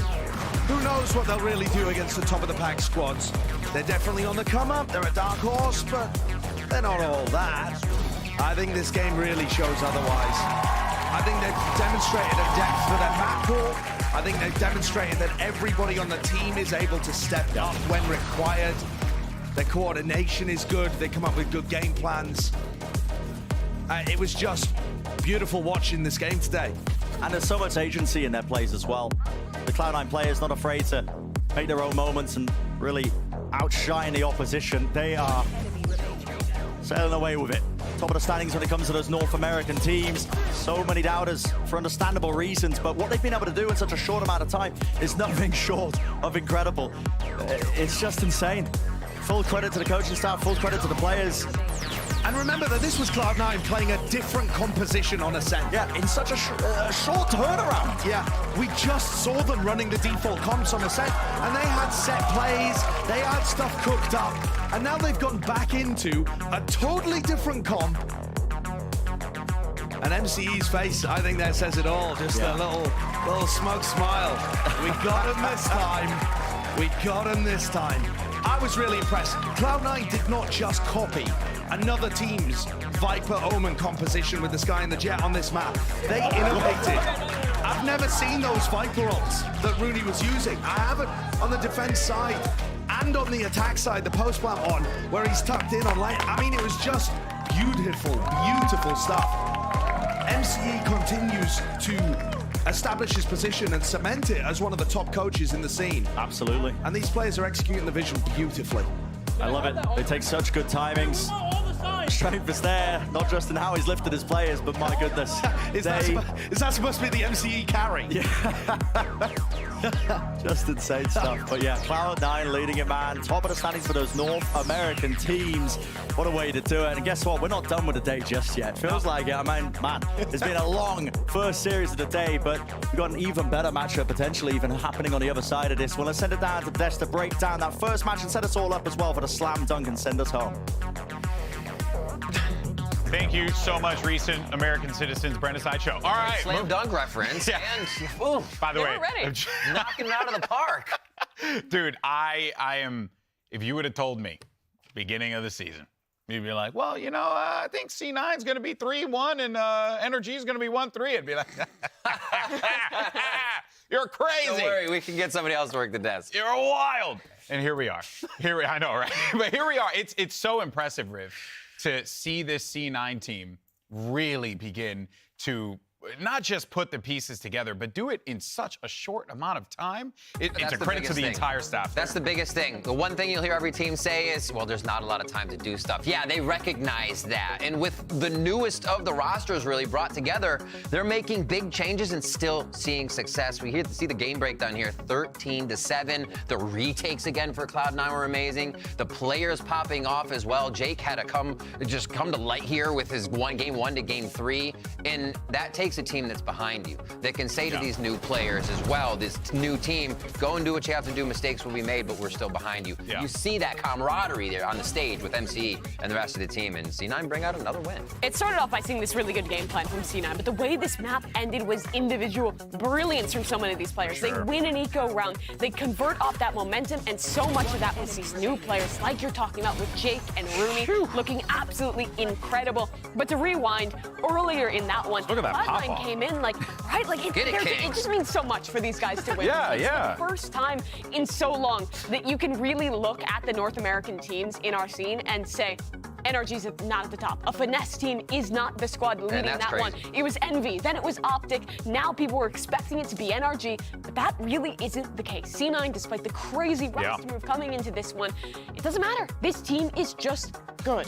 Yeah, this is it. I think at this point in time, if you're a fan of North American Valorant and you are saying, Riv, that C9 are not in the top of the conversation, you're playing yourself. You are, and it's we don't sit here on the desk and we go, but they have great fundamentals. No, they just pull out a Viper on Ascent and we're showing us different ways, so the way they were smoking, the way they were playing, and the way they continued to read the middle of the map to have the upper hand on energy. It feels like Cloud9 and some of these can just see through the walls and they move on the other side of the map with the attacker squad to defend the right side. Yeah, the defensive side of rotations continue to be really good. The calling and the ideas this team have is consistent. And also this week, they debuted 2 new, completely changed compositions and look good on both of them. They implement the Viper.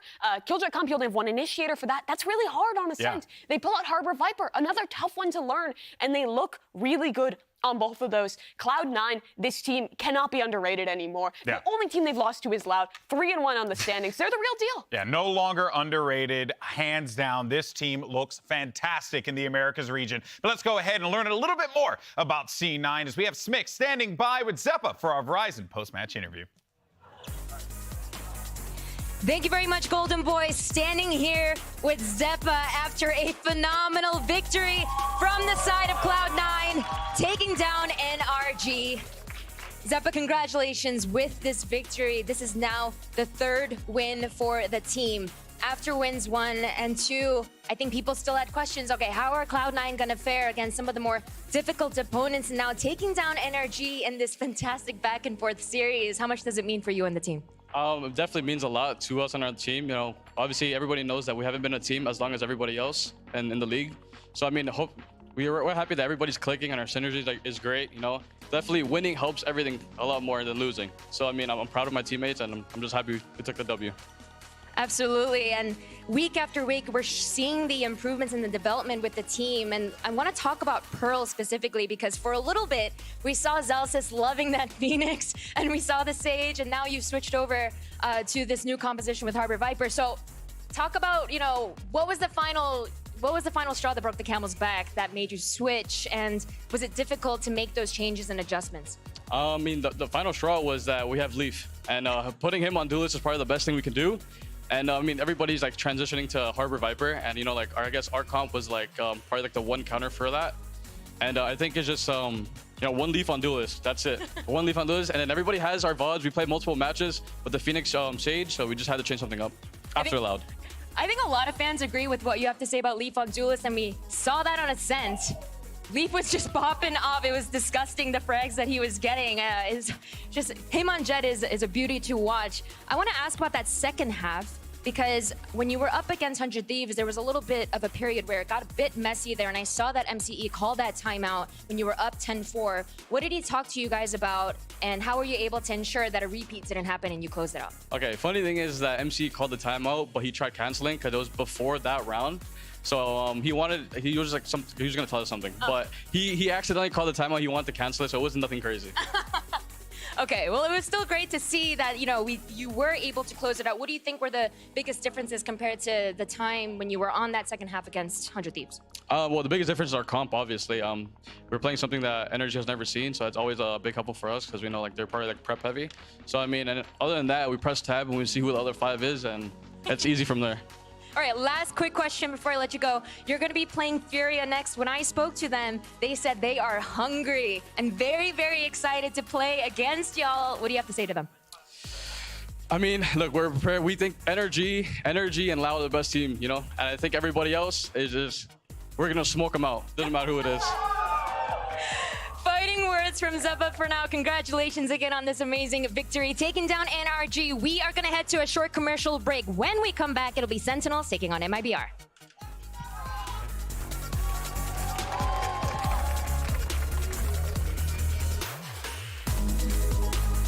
Two Titans in North America clash today here in Los Angeles. Cloud9 versus NRG. The crowd's hyped up. This is going to be an awesome, awesome game, and I'm so excited for this one, Mimi.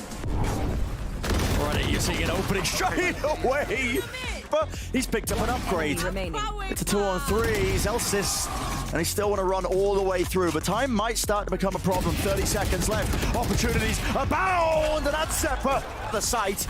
Nobody can really see a thing. Lockdown being used, but no one's cleared. Leave, and he sprays it down. What a transfer. That's just hoping for a singular duel to be taken. He finds his first fight, yet time is starting to become a bit of a problem. Celsius, he's low.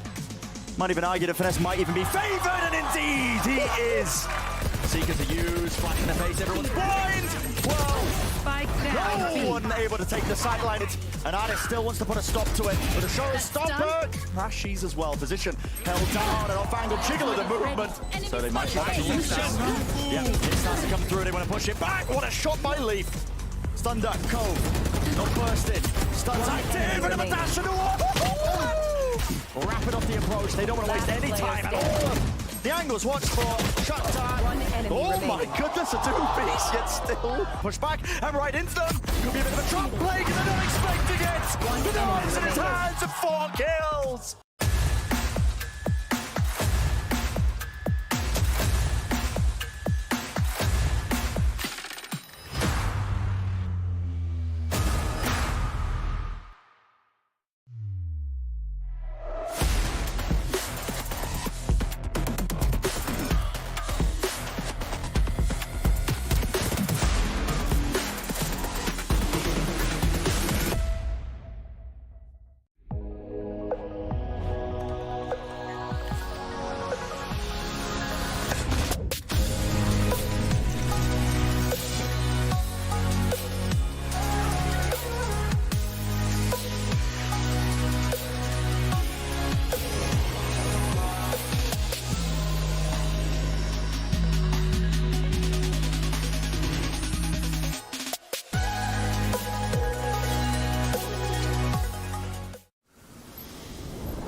secured, and Second is the man to do it. JZZ de novo, na ultimate do hit. JZZ, ele não para. All right, welcome back, everyone, to VCT Americas. We've officially reached the midpoint of Super Week, and it's time for our second match of the day. It's Sentinels versus MIBR. Of course, I'm Golden Boy, joined here by Mimi and Riven. We got a little bit of a different location here today. We're just going to have some fun with it. Why not? Just stick with us. But in any case, yeah, we're on a journey together. That's really what it boils down to. But first, let's actually talk about Sentinels. I know a lot of people are here very excited about this team. And a few days ago, we had Sassy and Pincata face their old teammates from Loud. And today, Mimi, they're going to be facing off against another teammate in Bazooka across that stage. That they will. Sentinels came out last week amid a coaching change. Kaplan going into the head coach role. Marv coming in last second to substitute for Tens. And if anything, they looked the best that we have seen from them thus far. It felt like everything was clicking for them, and they took a map off of Loud. It kind of felt like going into a custom game for Sentinels that time. It looked a lot more relaxed, the way that they were playing, and then the way that they played off of each other, too, into their win conditions. It really was. This pro map in particular was super well done by them. They came in with a new composition, pivoting into this Harbor Viper, and played it excellently, I felt. Their defensive side, the retakes against Loud, were consistently so good, and you can see what it meant for the team, for Kaplan stepping into that role, and also specifically for Marv. This guy was an absolute beast. It's been a while since we've seen him, but he was popping off, and the rest of the team was just forming up around him. Although, at the end of the day, it was not quite enough there. We're still facing off against Loud, and despite being 2 rounds away from beating them on Haven, it went to a map 3 where the amount of practice, the limited time, kind of caught up with them. Yeah, and I think it's also important to note here as well that that game could have been Sentinels. That was very, very... 2 rounds. 2 rounds. That's all it took, right? So really, when you're talking about this team, it really is going to be a do-or-die type of week for them because we're at the midpoint of this thing. And this week gave us a return of course, you had mentioned Mimi Marv. And he, by the way, he hit the ground running. He looked absolutely fantastic. But despite a last-minute arrival, here is actually what he told Esports Illustrated. He actually said, I missed 3 hours of prep work yesterday because I missed a flight at 8 a.m. and flew at 12 p.m. and noon instead. We only had 2 scrims left at that point, so we had to just make do with what we could. Marv coming in hot and did fantastic. Honestly, came in cold. That's true. And was still even colder and came in cold and hot. Oh my God. And an ice cold. Ridiculous. Yeah. I can't let you get away with that. Little by little, Mimi's going to have her Joker moment.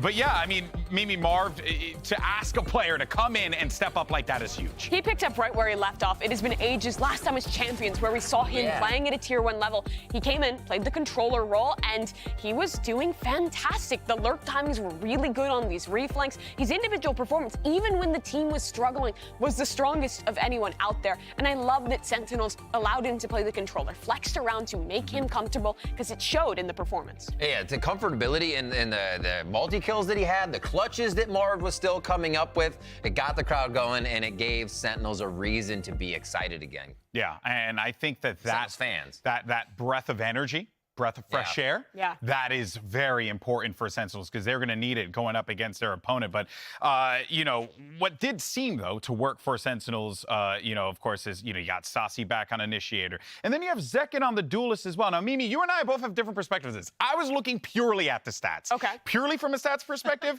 didn't look that great. But when you look at what he contributed in the game, it felt like Zekin was a little bit more comfortable, which is a positive for Sentinels. Statistical Steven over here has only looked at stats from the last match and been like, oh, it was bad. But really, I felt that these roles made a lot of sense. Previously, Sassy was playing the controller roles. He was being forced to flex around. But now he got to play the Sky, the Sova, the roles on the Initiator that he's so comfortable with. 2022, we were talking about this guy as being the best in the world at that role, and his performance showed that. But the same thing, like you were talking about GB, for Zekin, he was only playing the Jet, and this kid is really damn good at that Jet role. He is. You gotta unleash a player like Zekin to let him do what he can do. If you kind of go back and forth between compositions that are just going to need everybody playing off the util, Initiator util, you have to wait for things to happen. Let Zekin create opportunities off the bat. Like what Leaf did for C9 multiple times, creating opportunities. I think there's a really great direct comparison there. Because for Zekin, what he has is proactivity in his duelist play. When you watch him play, you see him talking constantly when he's playing on that role. He's calling setups. He's kind of helping to adjust his team to give him those opportunities to thrive. And I think that translated into his gameplay because Sentinels looked so much more proactive with him as that duelist player compared to TenZ, who, well, is fantastic in his own right. I feel like is a lot more passive at times in kind of proactively calling for that stuff. Second is a great player, but also a voice for this team.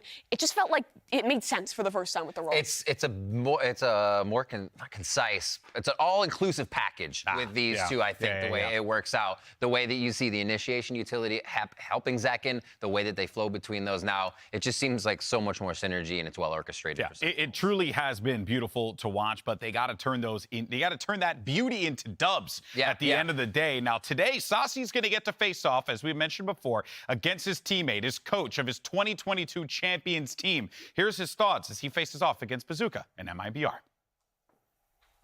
MIBR is turning up a great team, especially with BZK as a coach.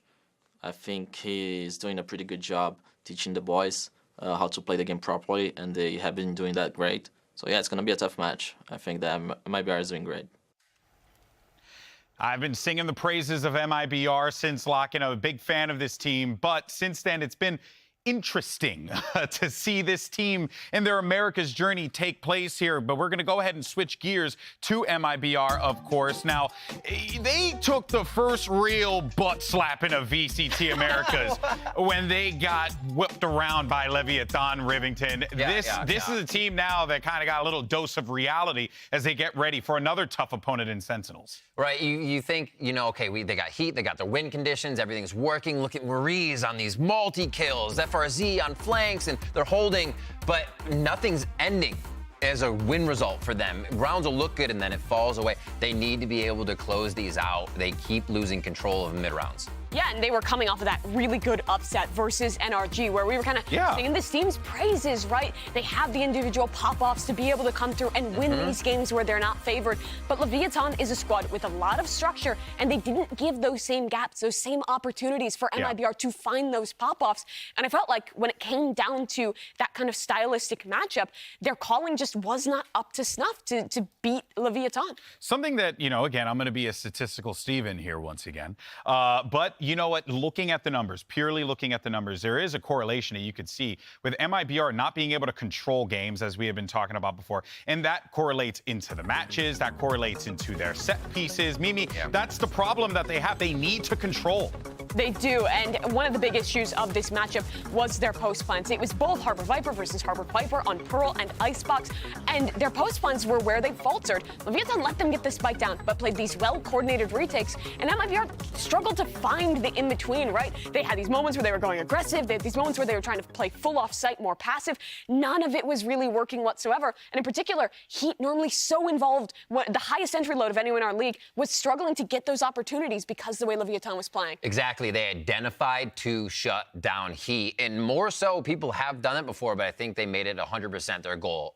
Harbor utility, Sky utility, and again, secondary layer of that to shut down the Jets. And I think that's why we're seeing some teams that just have trouble. Against a team with more structure, with less structure, this is an opportunity for Heat to improve a lot. Yeah, this is going to be a fascinating matchup and a day full of incredible matches. You couldn't ask for a better one than this. We have Sentinels facing off against MIBR as they take the stage.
Both teams fishing for a win here today. For MIBR, it's to bounce back after that heinous butt slapping that you just had to deal with Leviathan. And then for Sentinels, really, the pressure is on. It's on for Marv, but most importantly, it's on for this team because Sentinels fans, Mimi, expect nothing but the best. They absolutely do. And for Sentinels, they've shown us that they're good. They've shown us that they have found solutions to their issues. 2 series in a row where they are 2 rounds away from finding a massive upset, but then lose in the 3rd When round. do they It's get been those tragedy rounds? thus far. But now this is their chance against an opponent that they are favored against to actually win a match and start to maybe build But wait a minute, towards they're playoffs. favored against it, but wasn't NRG favored against C9? It feels like we kind of just like flipped the here's script here in thing. Americas. I said favorite. I don't even know if that's true. I don't know if I believe that myself because I'm high on Sentinels Blood's after lying. last week. But it's still a substitute coming in versus MIBR, who's been a team for ages. That's true. I think MIBR, they route the ability of Sentinels to get around to the backside. They'll be safe. No slappaging there. And I think the game comes out. But no, Sentinels, I think the weight's on them. With the change even, I think that people are still thinking about Sentinels being a top team and where they aren't right now. So there's a lot of pressure there. There really is going to be. And for MIBR, I think there is a ton to learn from that series against Leviathan because they really did play into their opponent's game plan of those retakes that we already talked about. Yeah. Their attacking sides were struggling to find more depth against a team that was initially giving them what they wanted. But Sentinels is a newer squad. There's a lot more gaps available. This is not that same kind of structured single mass that we saw with Lev. True, I want to think that. I genuinely do, but I really do feel like when it comes down to filling in those gaps, I think Sentinels are going to be quicker to adapt than MIBR would be in those instances, and that's why, I mean, it does make sense that Sentinels are favored because they have a lot of experience on the stage. Not to take anything away from MIBR, but we've seen what a lot of these players on Sentinels are capable of doing. Right, just what a level 15 moment would prepare you for, what you'd need to do to be able to secure that moment and get the win. Sentinels probably in the better foot to be doing that. As we get our maps here, Icebox, a set ban, and our first one going up there, what was that? Just Pearl? It's going to be such a good one in this series. It's where we just saw MIBR get smacked down by Leviathan and where we saw Sentinels upset Loud. They looked incredible. They brought out a new comp with the Harbor Viper and played so well into it. All right, well, we just got Fracture locked down as well. That was going to be courtesy of MIBR. Split is going to go away. Goodbye, my friend. And now we see what we're going to end up with. No Haven, which means, oh, yeah. I think, did we get Box banned? No, I don't think so, right? 0.0 coming up? Did the Heineken 0.0 Icebox get banned? I believe it got banned in the first round. It was banned? No! Yeah. Oh, I didn't see it because my old eyes. It's Lotus. Which is another kind of cool one in this series. For Sentinels as well, it's going to be our first time seeing them with Marv locking into that map. There's a lot of different directions they can go there. Same thing with Fracture. For MIBR, we haven't seen them play that since Lock-In, I believe against Talon, where they just narrowly lost. Yeah, this is actually going to be an awesome set list for both of these teams. I feel like MIBR defense on Pearl is going to be massive for them. They'll need as many rounds as possible here because it's not going to be easy once Sentinel switches up that map. This is going to be awesome. I'm excited to see this one take place on the stage as we have two teams that we haven't really talked about the stakes and what's, you know, up for both of these squads here. But for Sentinels, if they lose here, Mimi, I think they could kiss playoffs goodbye or it's going to get dangerously close. Yeah, MIBR actually have really good standing, so they're a bit safer than this one. This is a must-win for Sen. We're looking at the agents already, though. I expect Harbor Viper versus Harbor Viper. Doesn't look like we will get any changes in this one. So what I'm looking at is on these defensive sides, who can be better at retaking against these B hits and who can maybe actually find the fights and deny plants, because that's something that MIBR didn't have a lot of time to showcase, and Sen was great at. And I think we saw in our last match, there was much more mid-rounding here. With the Cove becoming such an idea for the plants to happen, there was a lot of distraction, this double initiate, or not initiator, but to initiate towards B and then find yourself at A, still being able to use that Cove for safe plant. I'm hoping to see Heat more involved in these opening kills. In these Harbor Viper comps, it's hard to be that Jet player, but a lot is on you and how well you can coordinate with your Sky. All right, folks. Well, this is it. We're all set. So let's go ahead and send it over to your casters for this game. We had to import them from all around the world. It's Doug and Bala. Thank you so much, Shubi Ball. I was standing out backstage just a moment ago, and I saw Zeka, and I said, hey, man, how you doing? He goes, bro, I'm about to put on a show for you. So he's feeling confident. The rest of Sentinels feels good, and I know the fans love that. Yeah, and I'm really excited to see which version of MIBR shows up, because either one, I think we're looking at a challenge no matter what. And Sentinels are just coming back off of a pretty solid showing against Loud. They took them on this map that we're starting off here on Pearl. And that was considered Loud's playground. So to see that, all of a sudden you're starting this series and you're thinking Sentinels is coming in as the favorite on this map in particular. It's so funny too for Sentinels. They feel like they've gotten close a couple of times, right? They've had very good showings, even given everything that's gone on. They just haven't been able to take down one of the big ones. So we'll see how things fare out against MIBR. Sentinels starting off on the attacking side. A lot of pressure from the defensive side already. You could always get trapped here if you're MIBR in this type of situation. You can't stay forever. And Sentinels on the other side of that, that could have been a clash, and that might have been okay for MIBR. But they opt not to go for it. The signs, whatever they saw made them think they need to back off a little early. And at the same time, they're reclearing A main, so a little different flavor. Because they get no information up B long, and then they reclear A. And now you got a fast flank potential, but 4 people on the rotate. Mimi was talking about who can retake better on this B site. So far, MIBR is poised to hold this B site. Toxins going up. Sentinels still with some time to think this through, but that should be the cue. They're going to funnel their way forward off of the Harbor utility, take some of that space. No spam. Oh, there's a little bit. It's getting a kill, but it's traded right back. Second with 1 to counter. They've all taken their post plans. The one exception being Def, who's staying a little bit tighter, a little bit closer by. Argel still has a cove. They haven't quite used it yet, and they've gotten all the ammunition out. And there's a flank. Yeah, but Marv is already wise to it, ready for it, turning back around, seeing if he can get the kill. The flank is the only thing that remains. By process of elimination, you see Sentinel swing out. They know where the last one is. And that's a great call from Def. Reading how MIBR is playing that situation, reading that they're not putting the cove down to push through. Anticipating the flank and taking off these disadvantaged fights. There's no time here for FRZ, so Pancata just trying to get a little bit extra there and making sure as well that he starts to barrel towards that lockdown.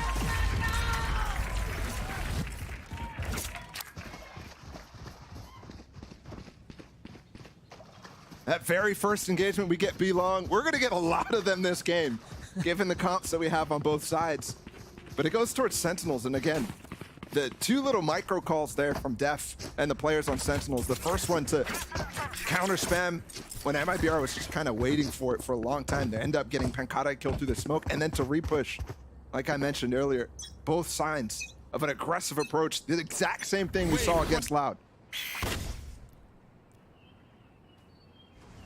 You see 3 members of MIBR waiting just on the other side. Now the 4, wait, they're all here. Everyone's gonna try to funnel out of this one. Off of the flash, they swing out, and they're just swinging right into Sentinel's crosshairs. Oh. That's as clean as it gets, man. A roaring start with the anti-eco win too. Saucy farming his Brazilian compatriots. And he, unfortunately, they're dashing into his own teammate when he wants to escape. I think that approach, I like the high tide. I like the flash through the cascade that Sentinels put down. But you really have to be patient with that, because you want them to be as far advanced as possible. You saw, yes, it got Zek and ended the 2 players who were the advanced squad from Sentinels, but the players who were far back, they were, by happenstance, playing anti-flash. MIBR opting not to go aggressive here, and you see some of the variety in Sentinel's approach already. Remember, last time we did that, just in the previous round, it was off of a cascade and then the flash. This time a bit more dry. There's some success from Marv, but he's still challenging. The fact that he's not dead is unbelievable. Yeah, maybe overstayed his welcome a little bit. And Sasha's gonna be able to heal him up, so that entire challenge is all for naught for you. Squad. You come to me, Sasha.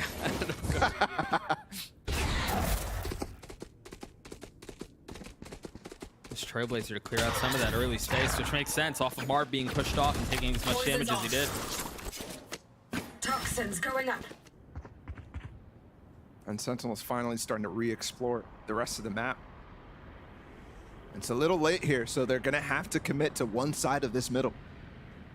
They still have plenty of Def's utility though. 1 cascade, 1 high tide, 2 flashes for Saucy as well, and his ult. They gotta get through the KJ util though.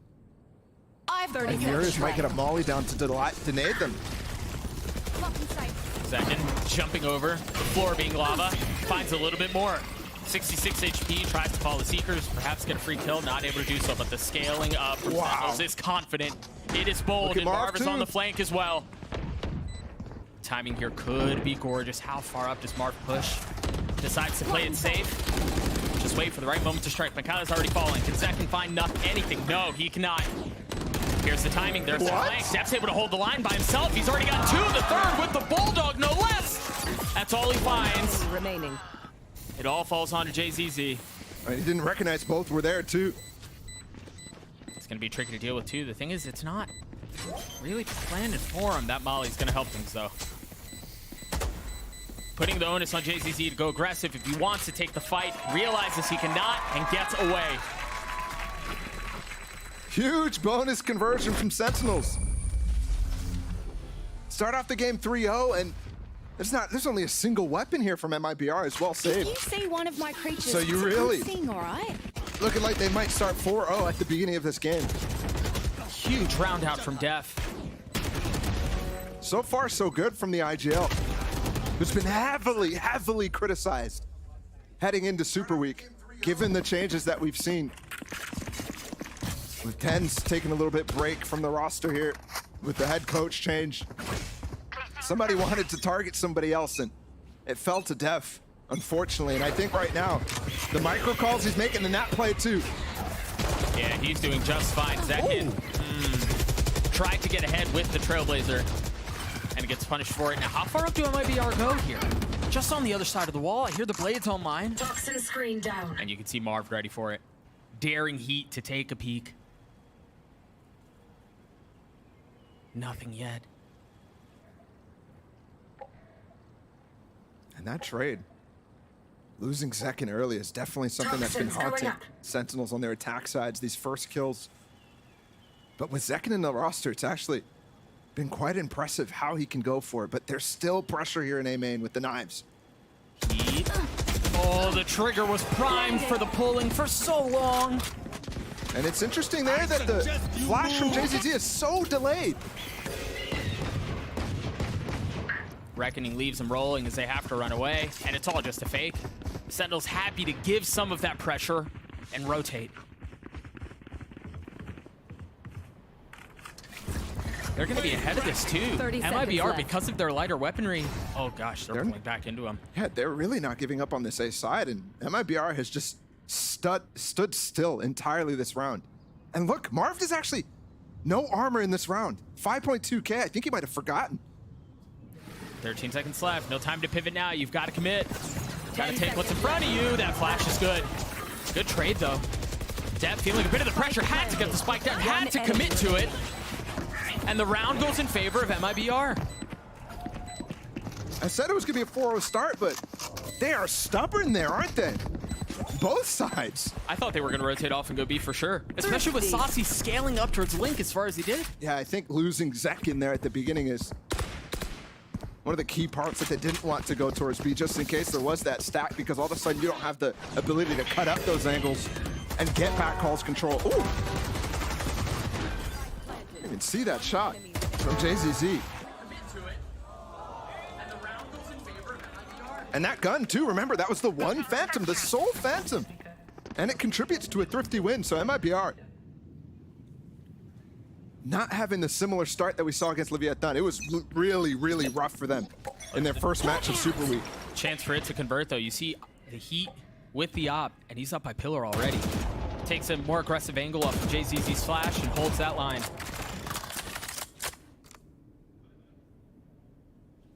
Now a Trailblazer too. Man, they're investing a lot to make sure he can get some space and find value. Oh, well, not only that, but to deny the space for Marv. Beautiful double peek from Saucy and Zekin. But one of the things that really hurt Loud when they were approaching this game against Sentinels on Pearl was how aggressive Marv was getting on these lurks. He was constantly finding space through sewers, constantly finding space down B long. MIBR right now, stubborn against him, not giving him any quarter. What do they do here? They've found the op. You've got some space taken from Pancada. You're going straight into that Killjoy utility though. I'm surprised that Pancada doesn't have his ult yet. after the nice start that he had on the pistol round, so they don't have tools to break in with 30 seconds right now. It's got to be a regular execute. That's the big pick. KJ util down. Seconds left. Now that should pave the way for them to go unless JCZ can do something about it. Continuing to farm.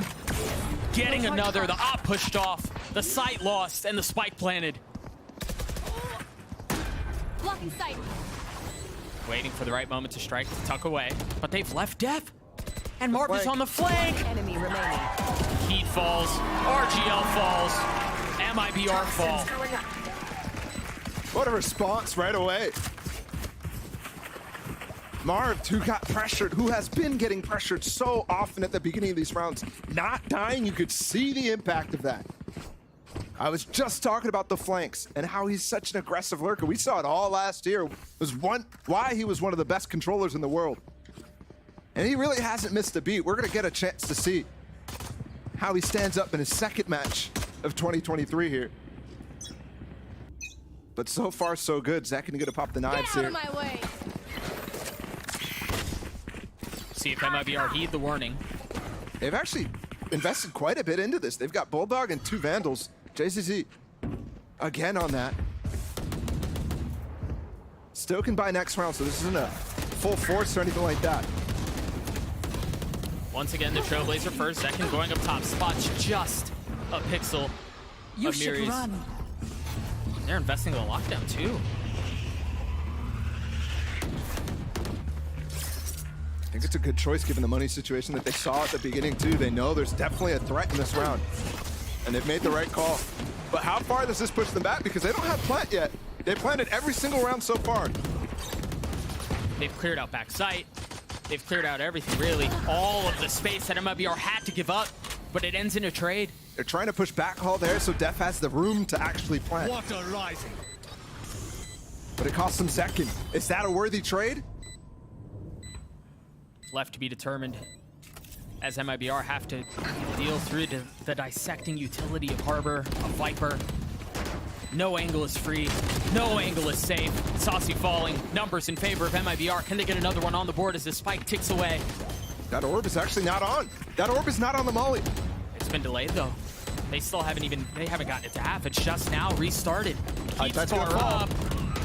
And that's another death. They're not gonna have enough time to do this. Is there a half? Yes, there's a half. They did get it to half. Enemy remaining. A massive kill up from Marv. A massive 3K from Marv.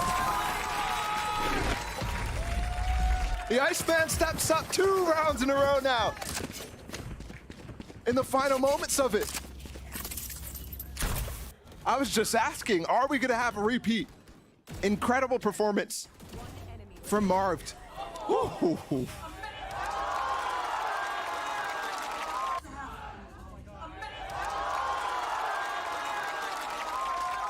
Animated on the side of Zekin too. It's a great start from Sentinels. And I was just mentioning how they've planted every single round. They've turned a lot around since last week.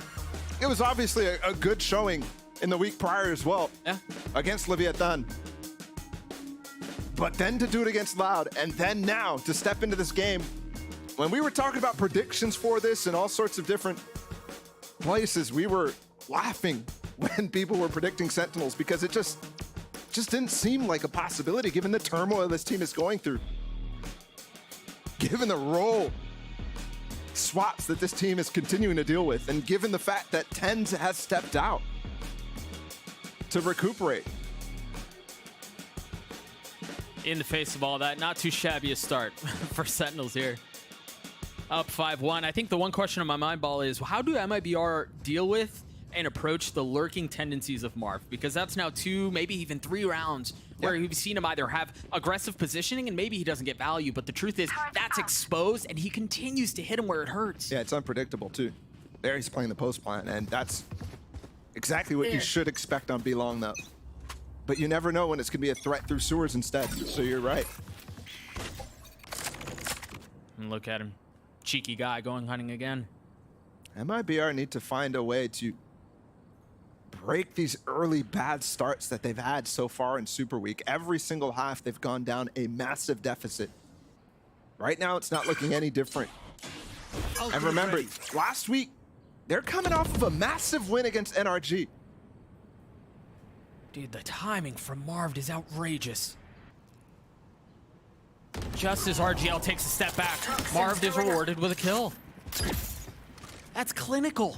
7-2 now. It's beautiful. And here's the thing is we haven't seen a ton of adjustments other than RGL playing a little bit further up on Double Door Center. Marv, once again, is going to have a field day with this area of the map. Ooh, big fake coming in here. Def as well. Sending it towards A, but obviously Zeki just got that kill on the lurking player. Marv has to be careful here because he is up. There's no way. Oh, dear. All good. Doesn't matter after all. 30 seconds It just left. really, this round in particular, has felt like Sentinels have been able to press wherever they wanted and get whatever they wanted in exchange. And that's out of the timeout as well. Spike Bazooka planted. just had a chance to talk to the MIBR players. And it's going to hurt because you think they would come in with a nice game plan, a nice adjustment to whatever, and feel confident about the next few. Instead, they get pummeled, forced to save in almost what feels like 30 seconds into the round. Yeah. I mean, they'll have some time to talk things through here, but that's got to be so demotivating. Off of the timeout, you're absolutely right. Because, I mean, you don't want to call another one shortly thereafter. You only get 2 in regulation. They're chasing. They've got almost a full pinch here. Yeah. Got plenty of guns here, too. That's going to be the first to fall. I don't know that there's going to be much more aggression. Oh. Oh, I like it. You asked, and you said Zeki was going to try to put on a show for us.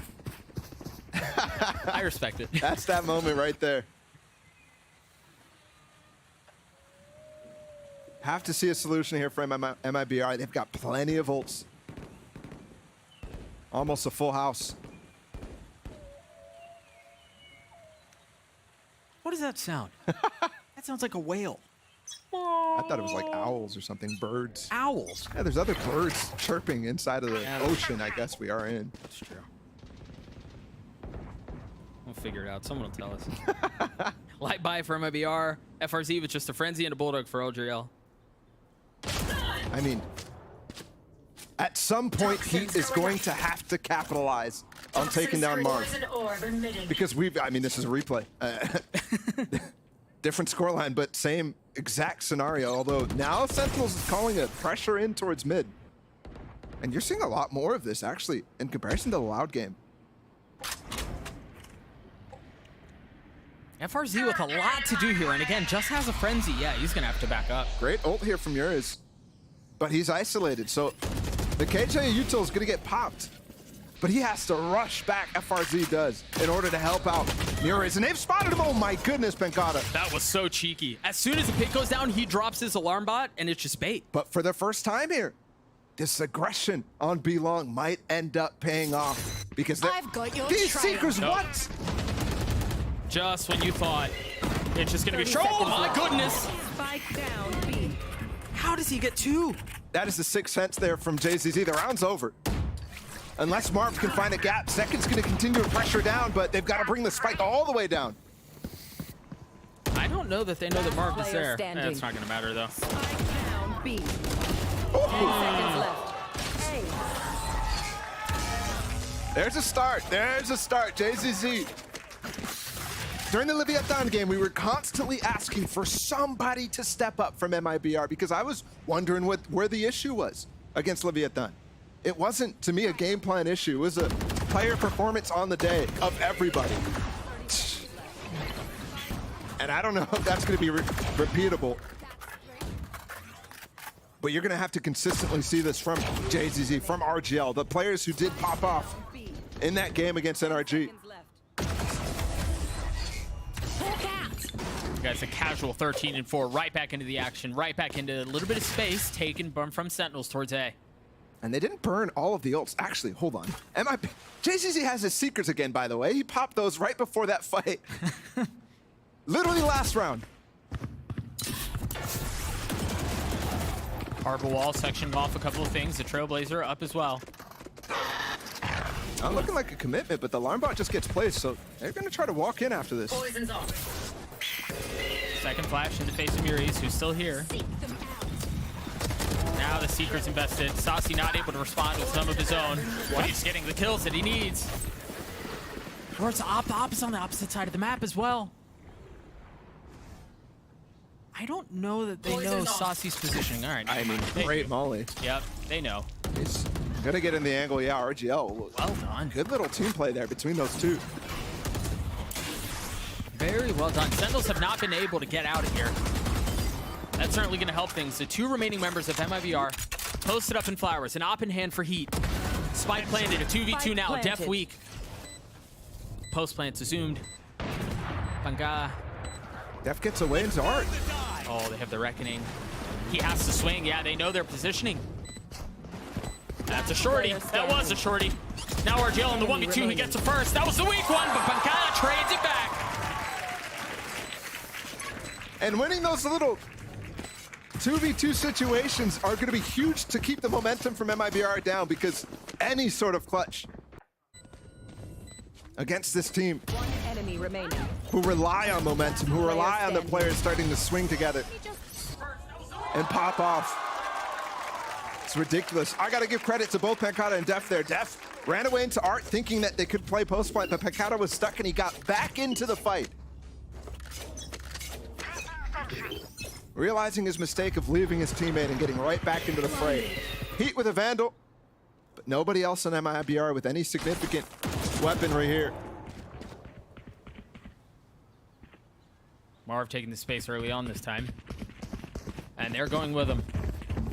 No mid pressure. You see how MIBR are wary of it. And this is just an eco, but see the possibility of the pit too. If this plant goes down, spamming that little cubby. Marv doesn't miss a beat, man. Yeah, you wouldn't believe he took time off. There's the pit that you were just mentioning. Yeah, given the fact that they obviously found the stack on the A site, you don't want to take any risks. Make this really difficult in a situation that could get dicey early. Very nice. Deep flash to get info that there is a flank. No idea of how much is there. Now the alarm bot confirming at least one. They're wise to the fact that there very well may be more. Heat's able to get the first. But if they can just keep them back, that should be plenty. The pit is still in play as well. A 1-for-1, time short. Zetton's stuck into the corner as well, so he's able to hold the line even as they dance around the pit, even as they dance around the utility. Last player standing. It's a round in favor of Sentinels yet again. And Saucy gets the crowd active in what so far is a 6-round lead here for Sentinels. It's been incredibly fun to watch Saucy back on his primary role from last year. It just looks so much more comfortable. A lot more comfortable. Not that he was bad on smokes by any means, but See ya, buddy. his firepower was definitely there. Remaining. It's just about the amount of things that he's comfortable to go for. And also whether he's in the moment. Get out of my way. Okay, so MIBR just faked the pressure up B long. But they're entirely focused on actually trying to bait out a push from Pancata there, because normally Heat is with that push on B long. And also trying to take a strong side towards A, which Sentinels has actually been favoring this game. Zek can use the blades at the opener of the round as well. See if they're able to do anything with it. I wonder if Marv is just going to try to contact up. You actually saw Saucy just flash in. Yeah, Marv contacting right now is going to push FRZ out. I'm not sure if he realizes that FRZ is the only player. What I wanted to mention about Saucy's flash, he flashed A main, and that's the cue for them to rotate back to B, because they know they're not going to be able to recoup information right now. But MIBR, despite that, flashed and got the info. That's a mistake from FRZ. He knew the alarm bot went through. It's a massive one. I guess he just assumed that between the alarm bot and the two nanos, they'd push back towards long. But he just stays. Just a little nook. Now the Reckoning invested. And it's just going to continue to scale them back. They've got the Seekers they can work with as well. I've got your trail. Easy stuff to peek off of here. A lot of oomph behind this punch. They know the op up top. Looking for another angle. Death. Playing where Marv just was. Dude, Marv is just destroying them right now. Early round, late round, the flanks, straight up fights. It doesn't matter. Iceman's winning them all. I said he doesn't miss a beat. But he's out there looking like Pretty Boy Jay. I mean, come on. One enemy remaining. It's a clean shot from Heat. He's going to be able to keep the op. But for what? Yeah. That's another 4v5 conversion. Remember, Heat got that first pick on second. Last round before the switch. They're now 4 for 6 on 4v5s. That is a very, very strong conversion rate.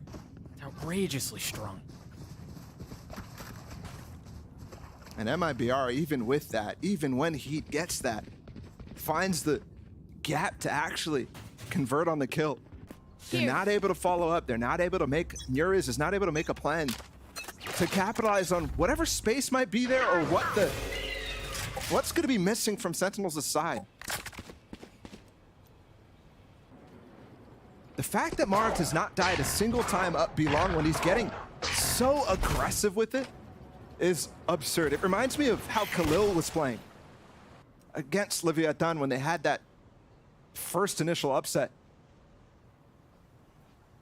That's on the side of Furia, but right now Sentinels Toxins going up. still dealing with another Brazilian foe in front of them. Not again. Dealing with him quite handily as well. This time he's passing the No armbot. way. That makes this worse. You have to call here for RGL. You have to. He's behind the turret as well. Going into FRZ is dangerous though, because FRZ knew everything that was possible there, whereas he needed to make that call for RGL. You should run. He called for it too. He showed up at just the right time to help. Just when Marv thought he had a massive play before him. Goes a little sideways late in the round. Now just 30 seconds left before the spike gets planted, and it was denied, and delayed. 30 seconds left. Both of us in the same map. Yeah, same words. Heat with blades, wanting to go fast. Too slow. It looks like he does, but he doesn't get anything for it yet. Falling into the crossfire. Not ready yet. Oh, this brutal. Blinded. I mean, they're stacked here and they aren't expecting it. Never mind, RGL is. One guy has to do it on his own in the face of reckoning the swing into death. As RGL gets a defuse, MIBR gets a 3. And they potentially get the 3-9 blessing too. You're seeing MIBR in a lot of these moments, a couple key players end up popping off. I think the idea there from Sentinels was good. Flash off with Sasi and Zekin get a peek. But they should have done it off the turret.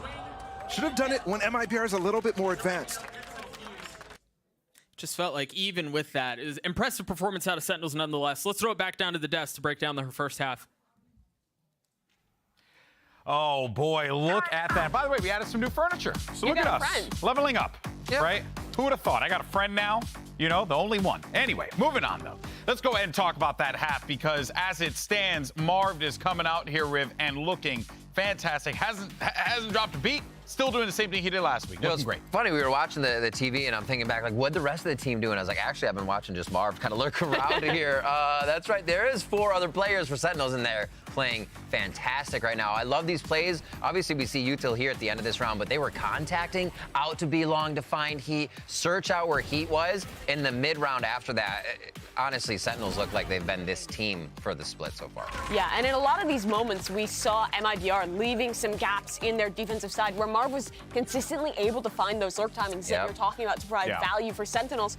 And as well as that, what they were pulling out on this attack side just looked really clean. This is still a new composition to them, like we've been talking about. But I think the decision-making they had there, sometimes playing more into that mid-round, not being over-reliant on just a straight-up side executes, was good. Because for MIBR, it looked like some of the same issues we were seeing in that Leviathan series were continuing in, it's kind of like a classic thing to say, but it almost feels like a lack of confidence. When they lose an initial player, people are scrambling to try and make a solo play, giving those opportunities, and Sentinels was always there to punish and keep that momentum rolling. Yeah, and the stakes are incredibly high here for Sentinels. I mean, for both teams, you know, obviously every game's important here, but for Sentinels, Mimi, you have to be so pleased with how this is playing out because this is a strong start for this team finding their footing. For Sentinels, this is the game that's looking to be a boat of confidence. If you can dominantly win over MIBR, finally get another one in that column, that's your direction towards playoffs. That's kind of hope regained. And the stakes for MIBR here can't get any tougher. They need to get this win. Yeah, they have to step it up. Well, let's go ahead and send it back over to your casters as we look to navigate our way through this next half. Thank you, Golden Boy. Dominant performance out from Sentinels, and while MIBR made a run at it towards the end, it really felt like it probably should have been worse, to be honest. You think about that last round by Marv, he makes a massive play there. We're likely looking at a 10-2. I think there were some big plays from JZZ in particular. And the calling, I think they're really trying to find the gaps. It's just a matter of slight inconsistencies. Now we go on to the defensive side for Sentinels, the attack for MIBR. So they can bring the aggression. He's just spamming through the wall, and he's already down to 75 HP. He's going to get healed up. Has the frenzy as well. I mean, they made a lot of noise. Marv knows what's coming. He wasn't even the first one here, but he has arrived. Light armor for him, just the classic. He'd actually missed that updraft that Marv was looking for. They haven't cleared back sight, but everyone on the Sentinel side is just on the other side. Marv, the first one to get a kill. FRZ trying to scale up and get another. Cannot. 3v2 in favor of Sentinels. Yeah, they got the spike down. Oh, they lost track. Oh, that's a big one. RGL alone. Trying to preserve this round. I don't think they have any clue of where he's at. Oh, they know now. Whew. Too many frenzies. Yep. Way too many frenzies, and that might be a done deal there. Sentinels convert the pistol. Despite a great flash play from JZD there, setting up heat and pushing deep into spawn, catching a few Sentinels players off guard. I like the idea, because you're threatening that updraft, and then you're following up so far.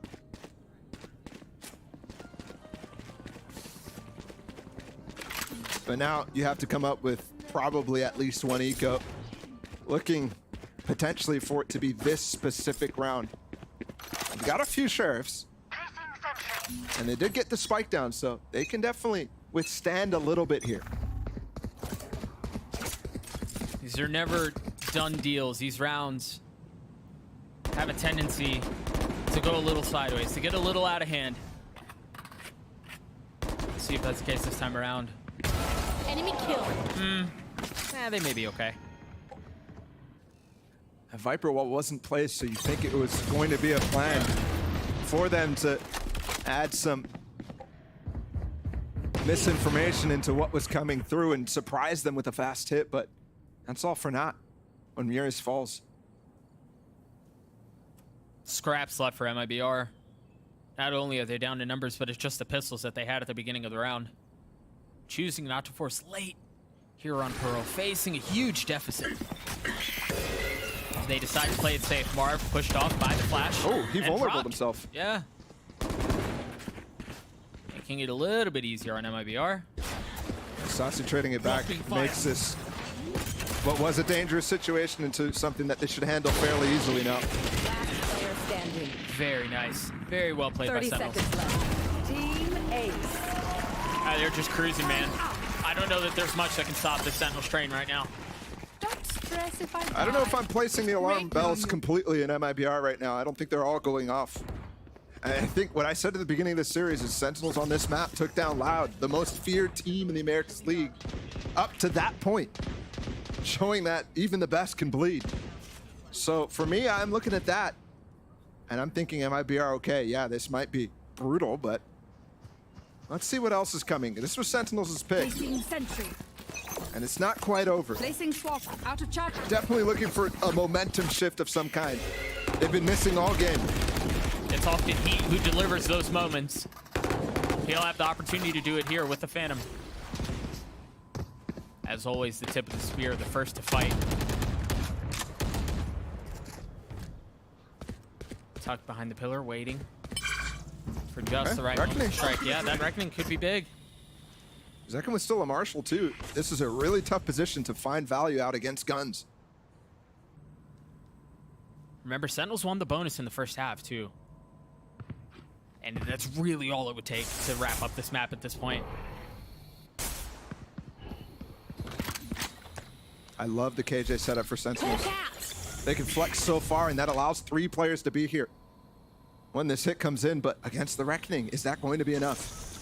2 players back call too. There's not going to be much room to actually run around back there. Nope. I suggest you move. There's the Reckoning, finally invested. Great cascade from Def to allow himself to get out. Seconds alone, though. Backside. Timing from FRZ is going to be big on this flank as well. There it is. Saucy the first to fall. Heat going to scale up. You mentioned him a second ago. Finds value onto second. It's a great follow-up by Heat, finding the timings within those pulses of the Reckoning. Really well done across the board. Unless Sentinels can snatch this thing back with a miracle.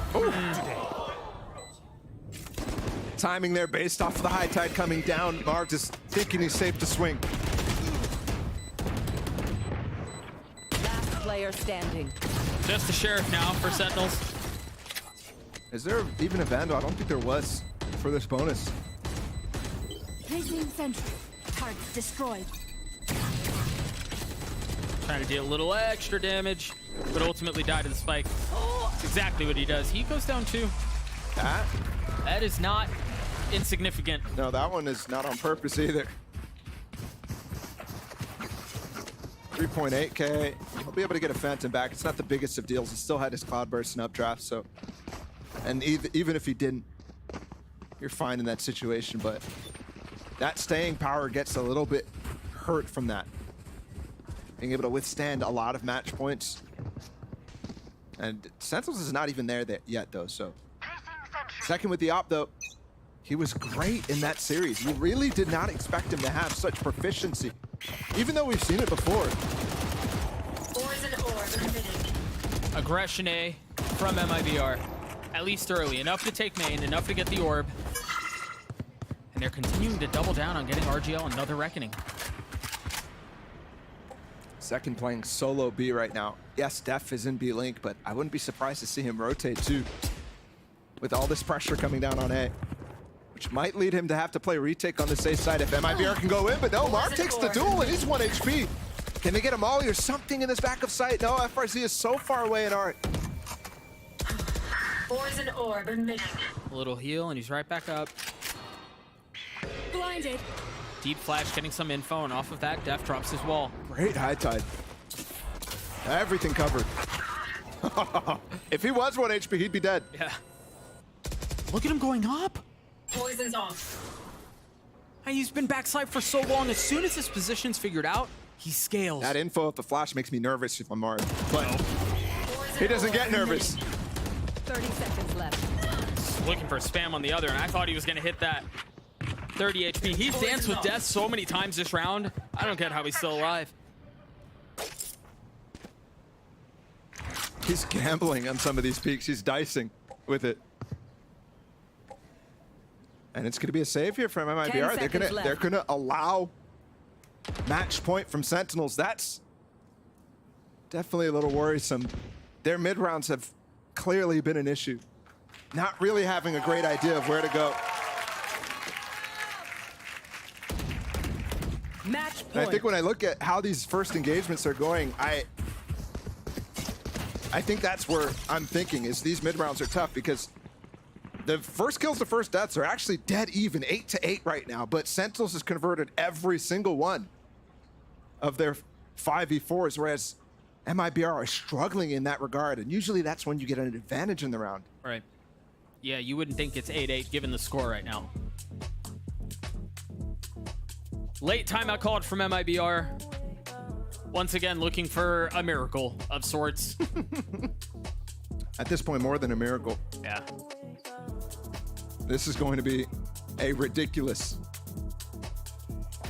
It's barely even worth talking about. I think for MIBR, I'm making sure that the verdict is from Bazooka that this is okay. This is, again, a map that we just saw Sentinels be so strong on. This is their pick. We had to allow it through. Let's focus on keeping our mental strong for the next.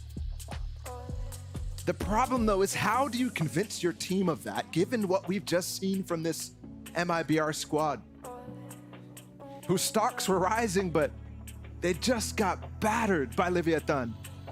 It's a freaking stock market crash all over again, man. And I think it goes back to what you were saying earlier. It's like, I wonder if you go into this knowing you're not beating them on Pearl. Like, I wonder if you just kind of cut your losses and go, yeah, I mean, we're going to give it our best shot, obviously, but it's going to be a tough fight. No, definitely not. Not with Heat on your team, not with Mirrors. These guys are always brawling. But I think that's what you have to resign yourself to at this point, all right? 3 guns saved. They still have the economy, but when I talked about staying power earlier, when Heat fell to the spike, you're gonna need a lot of it.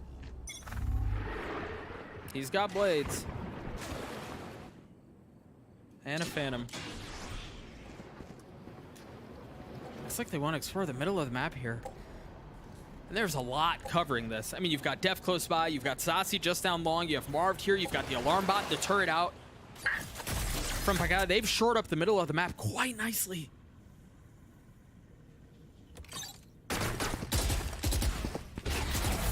Turret and alarm bot both cleared, and that's going to be the cue for Pagada just to take a step back. They haven't followed up on that Trailblazer up to this point. Finally, Heat is trying to chase down Pancada, but they've gotten themselves in sight. And we've seen the aggressive tendency for them. You already saw a flash. That first step, is there more, is the question. All 5 players of Sentinels coming through spawn. Marv looks like he wants to creep his way through Art, and he will. Of course he does. But this time Yuri's holding the angle, expecting the aggression. Oh, timing. Timing once again.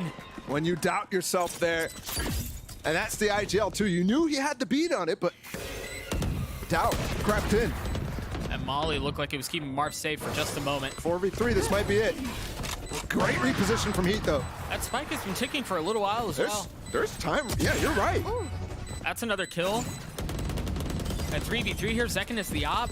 It looks like they're just going to try to funnel out. Duke Librus, he's gotten it to half. This is how it is. Enemy remaining. Ooh, I thought RGL wasn't going to be able to save the day, but he does. We'll play it one more. Last player No! Staying power. FRZ, the only one with the gun who stays alive, and there's barely a bank. Thankfully, again, last round they had 3 guns saved, so it's not the end of the world, too. There might have been just enough staying power in this case. I think that was RGL's last bullet, or second to last bullet on that spam before he reloaded and got that kill. That's wild. Sentinel's calling a timeout here. Again, with the cozy lead, but just want to make sure they have everything they need to close this one out. And we just saw a timeout too, actually. So Kaplan enforcing his ability to press the button now as the head coach. And I think this is kind of a, I mean, it's a power move. It's an OG Chet move. Maybe this is a Marved move. But you want to have as big of an impact on this map as possible. Given what I keep talking about, this has been a stomp. This has been a complete blowout up to this point. Don't let it slip anymore, otherwise they'll start to get that confidence back that they work so much for and work so well with, that you want to close it out as fast as possible. Remember, they found success off of that Reckoning. RGL has it back online. Light armor as well. Meanwhile, for Sentinels, you've got the Viper's Pit and the Seekers. The question is, how do they choose to use it? Look at that deep alarm bot out from Pagaya across the middle of the map. That's the one I keep mentioning. How he can flex his setup and play very passive on A, but allow himself control of the flank. And you can see, MIBR hasn't really been approaching B-Link at all. They've been so focused on B-Long, so focused on Art and A main, that Sentinels is just putting Def at the bottom of B-Link and not worried about it. Oh. You gotta get out of there. And he does. Oh, but he takes the second peek. There's that Reckoning that we were just talking about from RGL. No way! Come on, man! And it's another spray down too. 2 kills without seeing a single victim. Wild. Now Sentinels can put the finishing touches on this map unless MIBR can pull off something insane. Seekers, second. Yeah. Oh, I thought he was going to get the second. Here's left alone. Saucy takes a bite out of him and out of MIBR. That is a way to end the map. Defenders win. Safsy didn't have to do him like that, not his Brazilian compatriots. What a stomp. What a statement. And what an outing from Sentinels once again on this Pearl map. They look so good. Marv, we talked about him so many times, and well, for good reason. He had a field day, Saucy did as well. The calling was great from Def. It just really felt like everything went Sentinel's way. And once again, we have another bit of proof to understand why it is that they continue to go towards Pearl. They're freaking good at it, man. They really are. Already with one massive scalp. And Loud, even though they weren't able to convert on that series, but this is looking insanely promising. And even better than that last map against Loud. Yeah, I would absolutely agree with that. The one benefit for MIBR fans is that was Sentinel's map pick. Fortunately, they can head over to Fracture, which is going to be on the other side of this break. That's their map pick. That's where they should be more comfortable. Whether or not the outcome reflects that is the only thing left to be seen. We'll be right back.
Red Bull gives you wings.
And it turns out that Saucy's Trailblazer had that dog in him as they end up picking up the win at the end, courtesy of the doggo.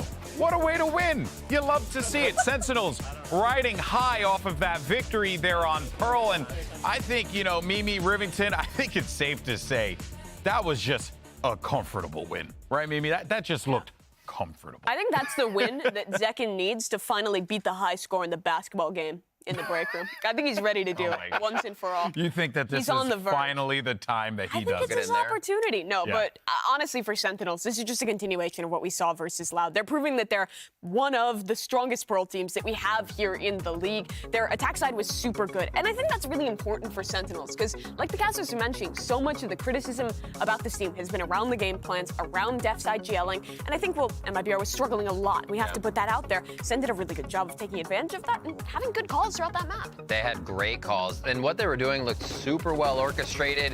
I almost want to temper it a little bit and give Sen the credit, but I don't know if we saw Sen tested yet against MIBR in this match. Say, you know, the thing, a lot of players have a tendency, or a lot of fans, and everyone really has a tendency to just be like, this team is quote unquote weaker, and thus you should be stomping them. If you don't, then that means that you guys are not that good. And I think that Sen genuinely needed to come out and stomp, and they looked phenomenal. But it's Pearl, and you're right, they haven't been tested, Riv. So now we go to Fracture, where potentially the test could come through.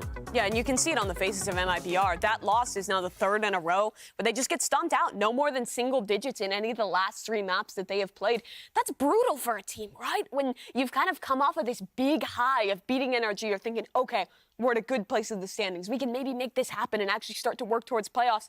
And then you really get owned in their match against Leviathan, and that just continues here. It's going to take something big for them to come back mentally. Well, one of the players that could potentially bring them back into this one, it's Heat. And he's the guy, I know Mimi's favorite thing is to talk about duelists. I love it. Favorite thing in the world. But, Riv, you're going to talk about the duelists this time around. I think that he could be that guy for this team. But the problem is that you're really asking a lot of this guy here. You're asking a lot of this young man to try and pull away the win here on Fracture. Absolutely.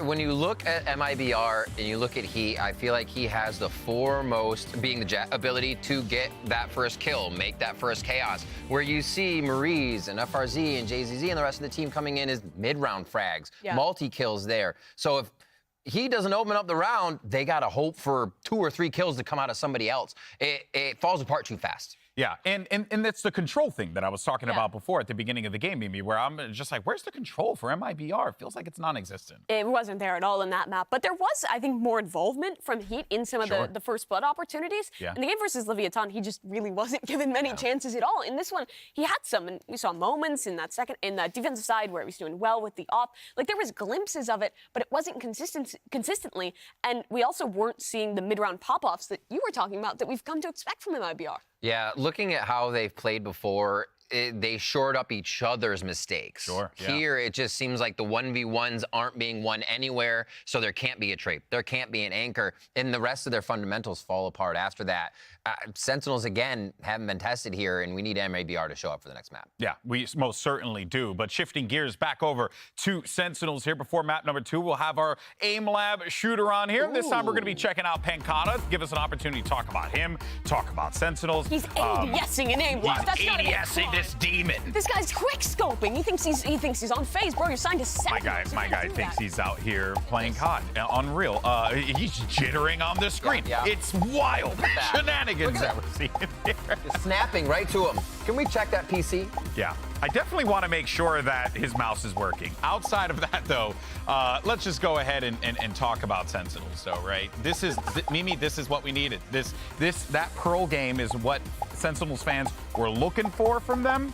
But now, do they close it out? Because this has been a problem for a lot of the NA teams. They've struggled to be able to close things out when they need to. And I've lost the plot with Pancata, so I'm moving on. Okay, I respect that. Just do not allow him. Scan the QR code. Do something. Seriousness and good, honest discussion from here on out. I would expect Sen to close this one out. But here's the thing. If MIBR can get that mental reset, if they can have in their mind what Bolo's talking about at the end of the game, that, hey, they just beat Loud on that map, them being Sentinels. Now you're going into a map that you picked, that you've clearly come up with a game plan with, because they haven't played it at all thus far in America since lock-in, and that your opponent in the past has looked somewhat weaker on. The 100 Thieves games, I was not super impressed with Sentinels then. But again, with these changes, Sen is looking like a new team. They are, and especially we get to see Marv now on Fracture. I want to see if Heat brings out the Neon, mostly. I want to see something from MIBR that just kind of flips what they've been doing. That's what I want. I just want something different. I just want them to get, like, I know that it's there. We all know that it's there, Mimi. We saw it in Lock-In. We saw it throughout these last few weeks. It's just a matter of, I mean, is it a mental thing? Is it a skill thing? Like, it's really hard to pinpoint. Yeah, let's talk comps, though. It's going to be interesting to see, like, if it is that mental thing or if it is, like, something technical. That makes me happy. That's kind of where we get the answer. We get the Gemstone. Let's go. That's right, baby. Locking it in. Boomer Stone's coming in hot. Yeah, Optic was so good at Fracture, and Marv's was always so consistent on that role. And I think now that we go into Fracture with this Sentinels team, he's got a lot of weapons at his disposal that he can continue to just be free flowing, roam, do what he wants to do. It's a scary position for Marv to be in if you give him that much agency to do work. It's one of my favorites to be able to play. As we see more coming in here because Brim gets to float everywhere on the map, and Marv does that perfectly already. Fade into Breach, so we have the initiators on our site. We see that raise for Heat, though, so it's not going to be the Neon.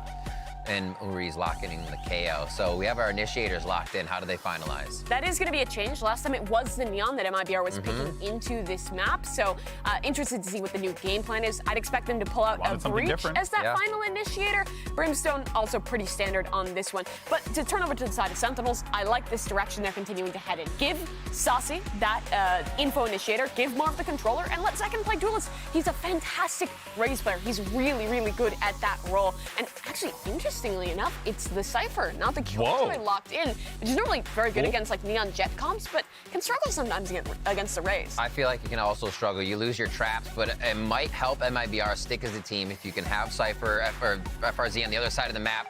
This squad of 4 can be bashing into a site. You mentioned it already, but this is about the mental for MIBR. Wipe out the last 3 maps. This is new territory. This is where you want it to go. All right, well, we're ready for map number 2, so let's go ahead and send it back over to your casters. You know Bennifer, you know Brangelina, but now you gotta know Bug. I love my country. What? I love all my countries. How does it get worse? I'm gonna squish him, even though I'm the bug. You're the bug. We're the bug. Yeah, but we are gonna squish you.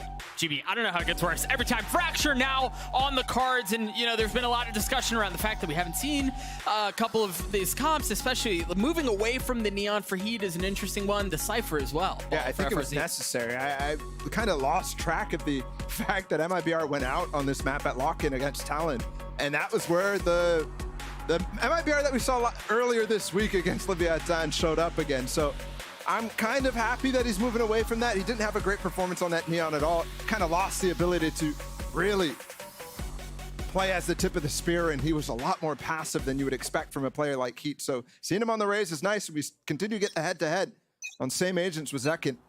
But also for Sentinels, giving away this double duelist now, which they were kind of good at here on Fracture. This is a lot more standard, you could tell. The roles are cleaned up for this team when Marv is in play, even though Pencata's still on that KJ. Yeah, that might be the one thing that sticks. Sentinels on attack, feeling things out. By drop. Yeah, just Pencata's here. It's going to take a lot of damage. I'm surprised with all that pressure that they're not reacting into A from drop. That's where they were. I think they were already starting to rotate away when that engage went down, but you're right. They just took the orb, and they're sticking with their initial plan, and MIBR has to be so concerned about them going back to A, but they don't seem concerned. They're all here. It's just Miris who's waiting around to see if there's going to be anyone coming across. RGL might have a dropped weapon up top with that shorty, so he could be a threat. And yeah, they're worried. They went through spawn, Doug. Oh, I love this. I love this. They're also leaving Pencata close by as a trap. Does this even do anything now, though, when MIBR comes back into halls? Like, I mean, sure, you don't expect them in the halls or in spawn, but it's going to be as if they came out drop right now. I mean, everything is flipped. The attackers are coming from the defender side. Defenders are coming from the attacker side. I don't know anymore. Saucy's the first one there. Zekin's the first to fall. The timing off of the fault line. It's beautiful. But it just rewards one. Tries to turn the flash and cannot. 4v2 now in favor of the defensive side. Yeah, they've gotten the spike down. But there's still reinforcements coming from MIBR. player standing. Almost had the spray down. Def now 2 low players in spawn, but and find one. Can he get the timing on the players coming out? And will he be isolated from spawn? This would be insane for Def to pull off. Mollied off now, no chance. A little bit of ring around the rosy there. And it's Sentinels with the pockets full. A little bit unfortunate too, kind of navigating that labyrinth through spawn. They didn't really have the right idea of what was going on, and I'm wondering, Pancata there definitely had, I think he saw 3 when he got challenged, right? Seeing 3 there, to me, is 100% enough to react off of taking that orb in through drop. But Def had different ideas. Either way, MIBR with the first pistol of the series. It's a nice boost. Yeah, on their map too. We'll see what they can do with it. Remember here, it was in the opening half of Pearl. The Sentinels won the pistol, they won the second and the bonus. So can MIBR try to replicate some of that success? We didn't really see any eco rounds from Sentinels on that first map. So already getting the first kill on what feels like their very first eco. Okay, and then you got find more. There's a shot for more here. Oh boy. Oh, no way! Keeping things relatively even is MIBR, but Pancata allows this round to continue to be dangerous here for MIBR. They've got a disadvantage in numbers now.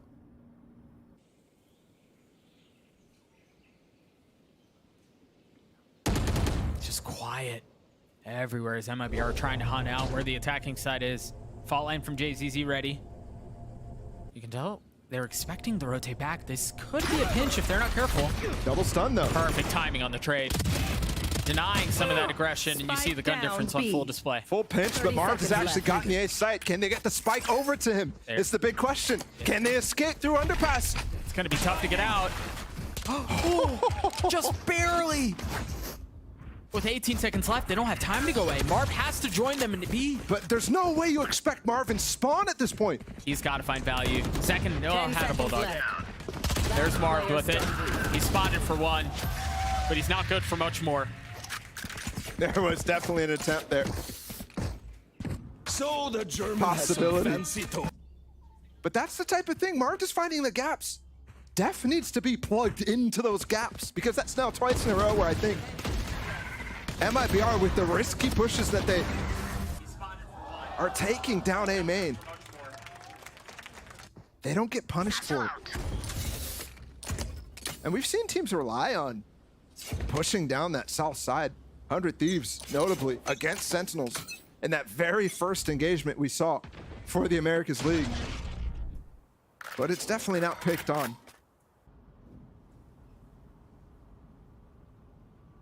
No early pincher aggression from the defensive side this round. They have 3 pistols here too. In this bonus, it'll be tough to convert. But we'll see if they can. Meanwhile, Sentinel's expecting some of that aggression, or seemingly expecting some of the aggression. I mean, the big thing to find here for Def is the fact that the lesser weaponry, the 2 players that stayed alive, are going to be on this B site. They already spotted actually only the Sheriff of JZZ. So that's the reason they're walking back over right now. They expect at least more guns to be on that side. That's a great flash from Uriz to set up FRZ, and there's no room. They don't get out. They're gonna go back B. Pancala just took ropes from the northern side to join things up and instantly started rotating B. But look at the mid-round issues. Everybody gone. The only player here left is JZZ, and he's only got that Sheriff. Is there spam here through Fire Drill 30 seconds left. Heat nothing. Can't aggressively take as much space. That aftershock missed yeah, Saucy. He's tucked. He's tucked. Def head as well. It's a trade, a 1-for-1. The spike is planted though. Remember, it's just 1 rifle left on the side of MIBR here. It's just the bulldog from RGL. And Heat is not recoverable unless they get through. Yes, they just got it, FRZ. A little bit more umph behind that fight. You just mentioned him grabbing that rifle, making it work instantly. It's getting uncomfortable. No smoke here, though, for them to smoke off tree, so they have to duel. They have numbers. Do they just take the fight to Sentinel's doorstep? Are they ready for it? Yep, it seems like they are. Marv's gotten 2. It's a 1v1, 56 HP. The timing on the swing is perfect. This is a guy who's taking months off of the game, who looked at the partnership system coming on and said, no, I want to rest from this. For anybody else, and for Marv too, you would expect a little bit of a dip, but it looks like that rest has been just incredible for him. On the board, Nightfall in line for Saucy as well here. It's the first time we're going to see that ult. But it seems like the setup's the same, but yeah, aggression out from E. I always love this little box satchel, but it's so well known at this point. It's been in the meta for a year and a half now. So you know how to play the elevation on the halls.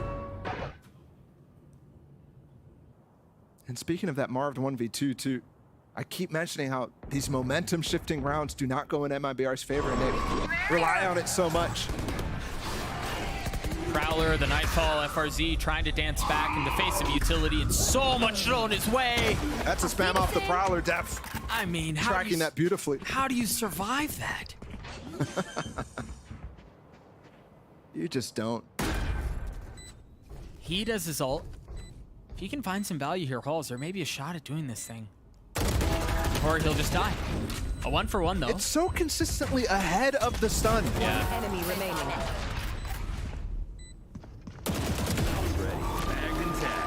Just a little too giddy there by Heat and MIBR. Either the stun sprung too long or too late, and Heat too early. Either one. You also thought of the option of showstopping and being able to clear halls, but that's definitely tradable in that position. It's not like you can stop yourself to safety in that spot. And then on top of that, you had the breach ult coming through and so on and so forth. One thing that we haven't mentioned is, Mimi was mentioning how the Cypher is a little bit better against like an anti-neon comp or something like that, but the other thing that it does do is it does allow you a little bit more flexibility as Marved here to use his ult freely. There's no lockdown that he has to break. He doesn't have to save that. So there's an element to what's about to happen to combo this breach ult and the brim ult. Wonder if they try to get Zek in the orb too, because that would add a little bit more firepower to that combo that you were just referring to. This is an anti-eco. RGL back to business with that shorty in tower. Hasn't found anything with it yet. Go get him. And he's actually kind of rough in the economy. So you honestly need him to get a kill here. Do they even approach halls? No.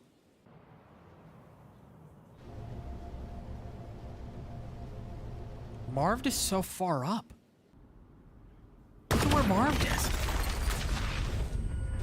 He's in their spawn. Wait, how did he get here? Yeah, what? Through drop, I guess. That's the only way it could have been. There's Heat with the showstopper. Where are they going? Try to get away. Spike planted. But the spike, they give it up the plant. The halls is smoked off. You can't get through. Yes, they clear it. But again, breach ult, brim ult, second still got it. And then the truth is they had the hall. They had halls control the entire time anyway. They're not getting anything they didn't already have. Enemy down. And beacon down. They are getting ripped apart. Dude, Marv just wants to fight.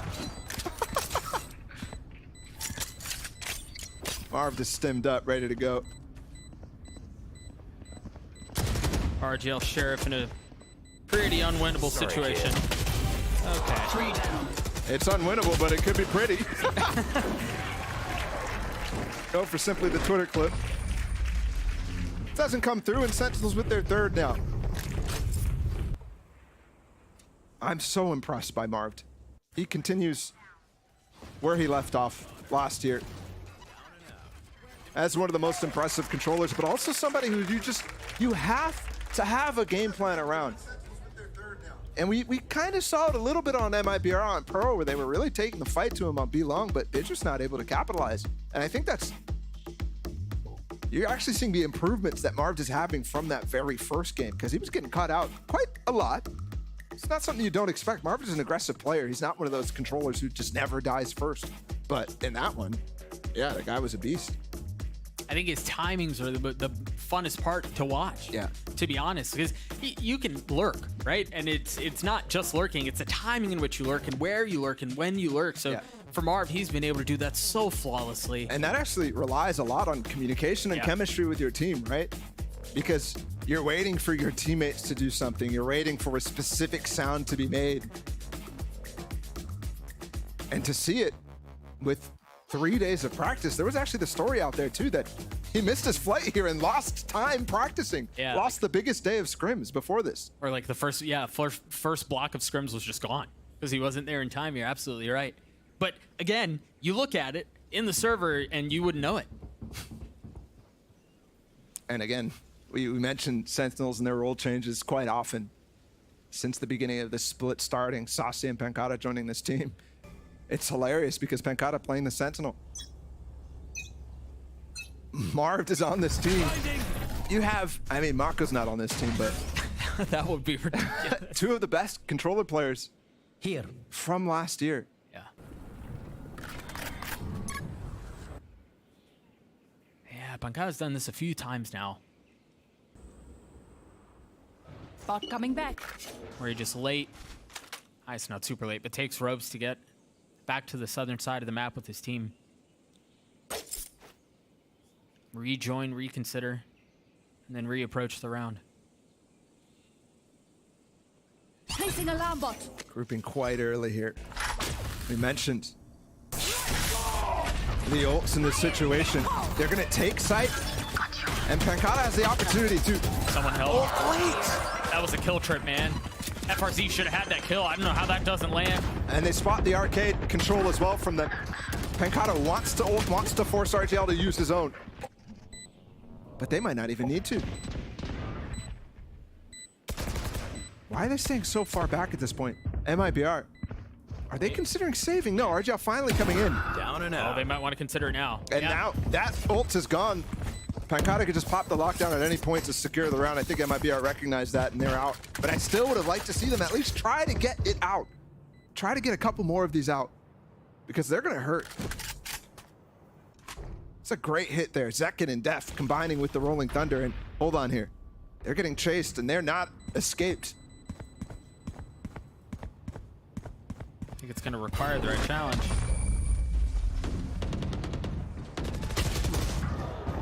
Position noted. Spammable. Yep, there it is.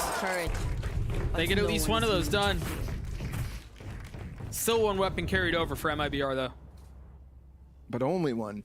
It's exactly the same type of situation we were seeing over and over on Pearl. And we saw how that ended up. 13-5 in favor of Sentinels. It was not close. Back to Eco again. Since that pistol round win, since the anti-Eco from MIBR, they haven't gotten anything. And they've just come out of a timeout called by their own coach from Bazooka there. And we haven't even mentioned Pancada and Saucy against their former coach, but is that having a factor in this game? You're going to funnel out a drop. Second dashing across the site. You've got utility out for Def as well, as they've made their presence known. We do have a couple of members tucked in here, though. Pancada getting spotted by that knife, and they're all going to funnel out of tower. They're going to fight for Hall's control, and you see Sentinels are ready for it. They have orbital strikes, they have nightfalls, they have lockdowns, they have everything. They can take this fight gladly. Oh. Placing swamp grenade. The flash out, the swing. Great sees, one too. For one. I mean, they brought all the time in the world. Yeah. That lockdown is breakable, though. They're still coming through halls. Pancada with 3 HP, holding the line, or at least we don't need to attempting peek here. They've got space. Look at Marv's position. He's got his orbital strike, too. The molly, the fault line. Killed the rat. How do they escape is my question now. They may not be able to. They may not be able to. I mean, they get the kills before the spike even explodes, so plenty of time to escape. There's a good round from MIBR, finally. But still a round one for Sentinels. But you're right. There were a couple of things that went well their way. I mean, it shouldn't have been close. You saw, given the idea that Def had already called, they had that regroup in halls as they were about to open the door. But I think what actually ended up being the success point there is a combination of utility from JZZ, the flash as well, coming in. Careful They're able to here. swing on that and isolate Pancada really easily. The problem for MIBR, though, is you look at the money for Sentinels, and they're still so okay. Marv was 7,600. That's after a buy as well. And he's still not had to use that Brim ult, which he's been holding for a while. He doesn't need to hold it, by the way. Just waiting for a rainy day. Might have been that last round, but they still hold strong.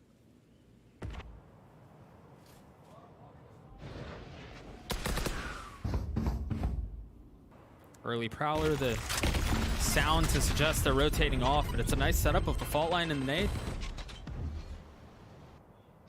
Interested here to combo that Aftershock with a potential Breach ult or Brim ult. But they just don't have the info to quite spring that trap yet, but it is going to be a problem for the retake. FRZ, let's see if we can get another kill trip idea or a 10th second. Last time didn't get it, but no, Sausage Prowler's perfect. Drops that, now FRZ has to take a slight step back. I mean, they've drawn a circle around the site. Look at this coverage. Yeah. They're not playing correctly, though, against the Breach and Brim ult right now. They're playing so close up. There's a little bit of a gap left, and now they're going to ult their own, and that's going to cut off any sort of entry. They have to reposition towards Canteen, and that's where they all are now. 4 stacked. Rolling Thunder and dodges it. Heat going forward. And Zekin stunned, but Mark, you're right, he dodges it. He gets 4, not able to get the 5th. Molly. So close still. The round undecided. RGL in the 1v2, the swing around. He cannot land it. Pancada saves it, but what a round for Marv again. He's not back. The guy never left. This might be a new version of Marved. It's magical. Look at this. His idea the entire time was to dodge. He was 10 steps ahead of me, 10 steps ahead of MIBR. Just looks so good on that stage. And the respect shown from Pancada. He knows how well his teammates playing right now, how well they're playing. Yep. Real recognize real. Pistols for MIBR. It's just a crazy situation. Pancada and Marved on the same team right now. What is this? And this is the form they give us.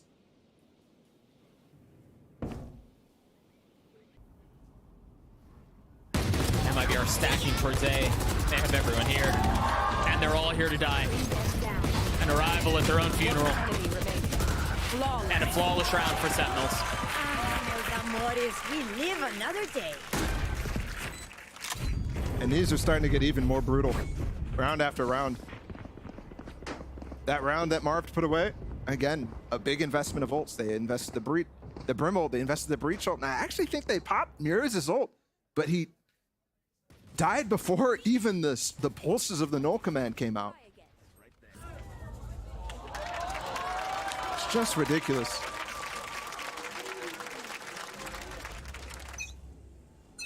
MIBR back with guns here. Back with another opportunity to make this a map. But they're not changing anything. Again, KO. Mira is playing up in tower. RGL playing with them. The same setup. They've swapped the Cypher over, but Heat's still playing in halls with the Breach. It's such a focal point for them, and they've given up completely on the aggression, given how poorly that went for them early on. But the chaos was something that they might have been able to thrive in. Now it's simple. Now the approaches that Def is calling make perfect sense.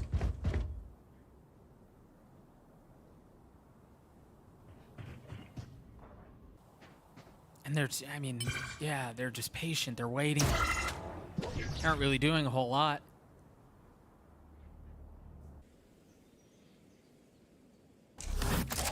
Sentinels are just so comfortable to play around this too, man. It just feels like they're running circles around these guys.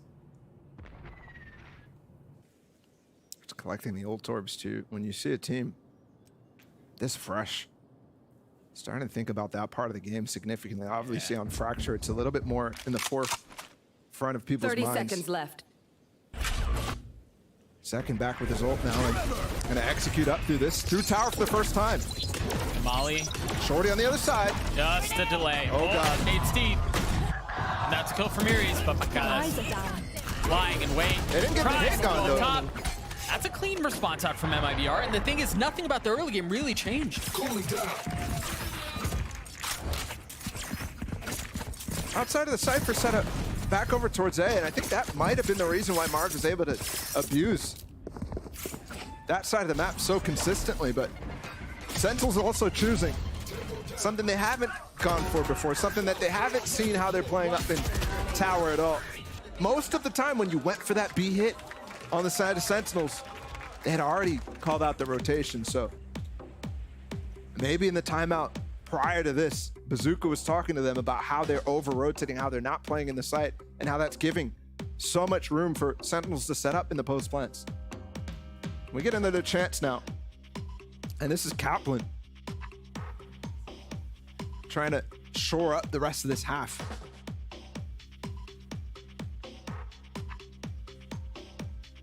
Still an opportunity for a 9-3. And again, I just can't help but think about what adjustments MIBR has to make here, and what can they make? Maybe out of this, they try something different. Full confidence there from Kaplan. Yep. A look of concern for Bazooka. How difficult it must be for him calling the shots against his former stars in Sasi and Pancada. Given that he knows some of their tendencies, knows some of their preferences, but honestly, this Sentinels team, it's not their show. So you're calling not only against that, but also the ideas that Def are bringing, the ideas and pressure that Marv is bringing. And Zekin too, that guy's proactive. He's got the ult to work with too. Wants a little bit more behind that fuse, but it's an early fight and it's another win. Worthless. Numbers in favor of Sentinels. Pancada's gonna get so much room on this inside of A main. They know one more person dropped. They have to recover the spike. JZZ has to get this here. If they want a shot at this round, he had to get that kill. Great shoulder, but Pancada's gonna find him now. Yeah. Oh. He knows he's surrounded though. Using the ult, he's still getting the kill. Still getting hunted. JZZ with 3. Player standing. A 1v1 now. Def with the Rolling Thunder. Should have time to get the spike down, and that ult's going to be a massive difference maker. At least has the potential to be. Look at FRZ. He has the opportunity to use the Cypher ult, but he cannot. He'll give up this position.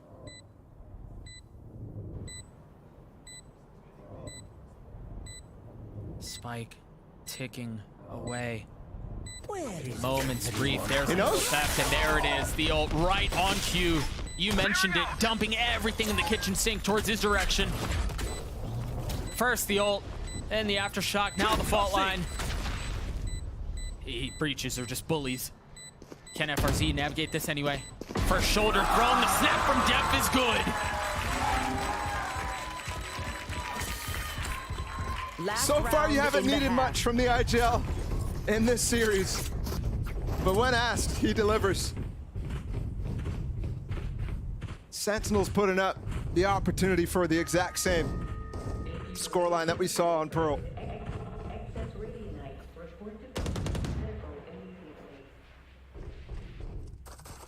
It's Marv who's leading the way, and wow, look at that purchase. What is that? A little cheeky op with the bank that they have. Attack side brim op, yeah, man. Spotted early on. You would just never think, even if you have info where the brim is, you'd never think that there's an op there. Yeah, exactly. You actually low-key want to challenge. Again, get rid of that threat of a lurk. But look at this pinch. They're coming in on so many places, and they're stuck on the rope right now. Great flash, but that's for the player's tree. Thought that fall line was going to be a problem. They use Nightfall. They're going to swing out right into one. Unreal from Saucy again. They take the fight gladly. And that breach ult does nothing now. They have all the worlds of delay. Yeah, they've got a Prowler too to deny just a little bit longer. And they can plant for spawn now, and Marv's already taking that space. He's so aware of the game state, so aware. When his players call that he can take extra, he goes for it every time. Still sitting on that ult. Waiting to pull the trigger. One spotted. RGL's the weakest one, 4 HP. He takes a challenge anyway. Perhaps gets a little too cheeky with it. Either way, JZZ left in this 1v2. Time not on his side. Swinging around, isolating the first. To spam on the second, not landing. Second chance for JZZ. Second chance for Def, and he wins it again. 9-3 for Sentinels. There wasn't a blessing last time. And Ball, I'm not going to lie to you, it doesn't feel like there's a chance of one here. Saucy goes huge in this round. What is that? I mean, the Nightfall combined with the Prowler definitely allows for extra pressure, but he just swings, running, spraying with the Phantom. And the Molly was intended to deny that. Right, it was intended to keep him back from doing that exact same thing, but he just full-on swings, gets the 2K. Let's throw it down to the desk to break down that first half. Thank you so much, Doug and Balla. And just Sentinels, they look so comfy. They feel like, give them a blanket, maybe a pillow, bring them, maybe a warm cup of tea. Is that an option for us? Maybe.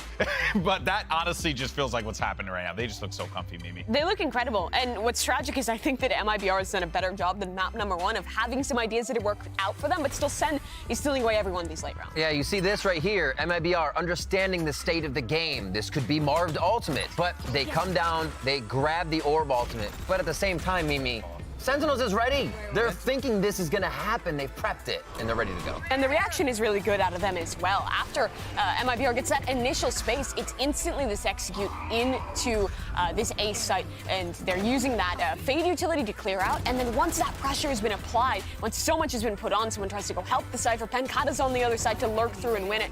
And in the post one, it's just the Sentinels players popping off, as we've seen consistently throughout map number 1 and now into the second map as well here.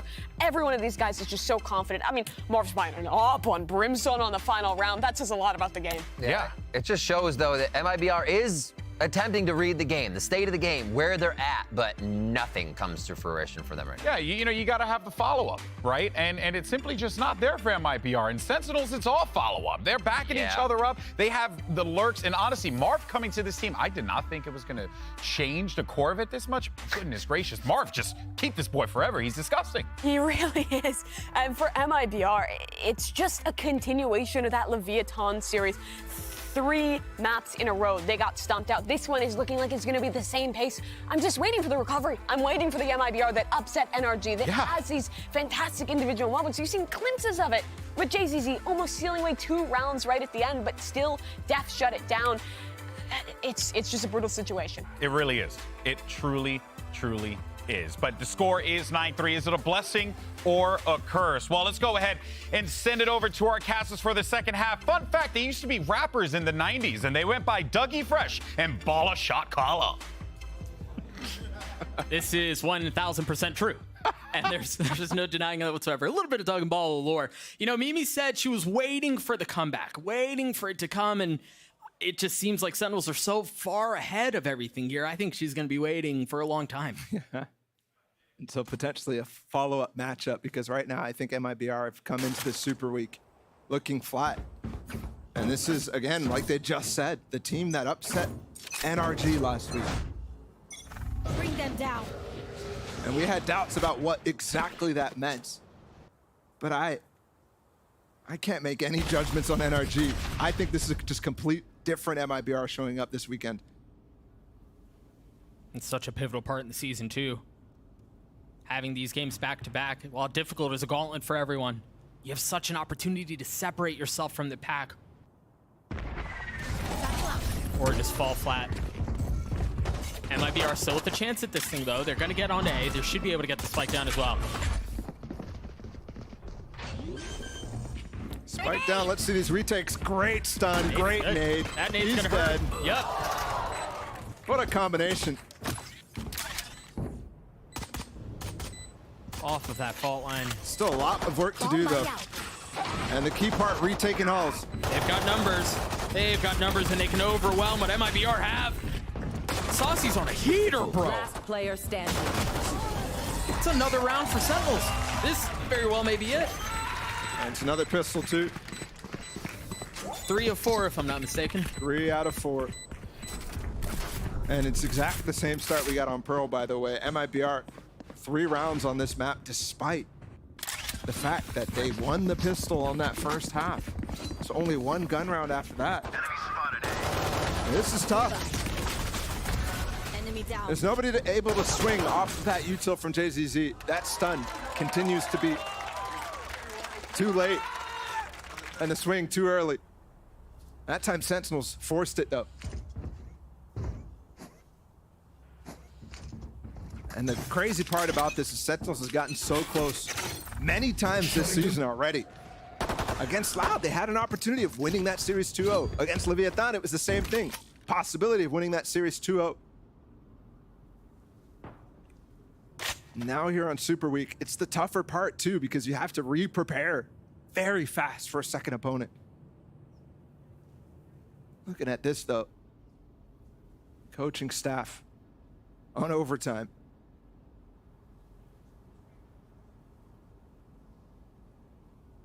MIBR waiting. Perhaps for JZZ's fault line. Miri's his knife. Or a pop from the smokes. Cool haunt. Cheeky little haunt, yeah. That sees over the smokes, by the way. So they can confirm the timing about when they come out. Another plant going to be given here. Remember, last time the util was great. This time it's the spam. And it's denied. They have to reposition, but there's aftershocks possible. C's there. Heat might be dead again. I believe he's tethered. Oh, the nade went to the wrong spot. FRZ with 2? Massive out from him. That Sheriff putting in a little extra work, but it needs to do more because Sentinels have been able to equalize this thing. Have numbers back their way. Zekin overwhelms. And JZZ, who started the round with a Marshall, is left with way too much to do.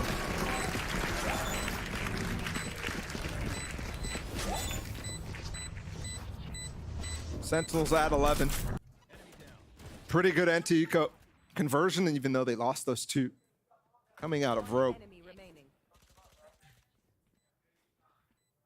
And the crazy part too, I keep mentioning Sentinels close to one of those wins, but the only win they have this season so far is over 100 Thieves in that opening match. They're not just looking to keep their playoff contention alive, but they're looking to equalize in the standings with MIBR and bring themselves to 2 and 3, which is a tough start to say the least, but this might be the signs of life they needed. Look at that plush, man. Hat. Got a pin on the shirt and everything. That's adorable. Oh, those jet knives too? Is that what that was? That's sick. Well done. So cute.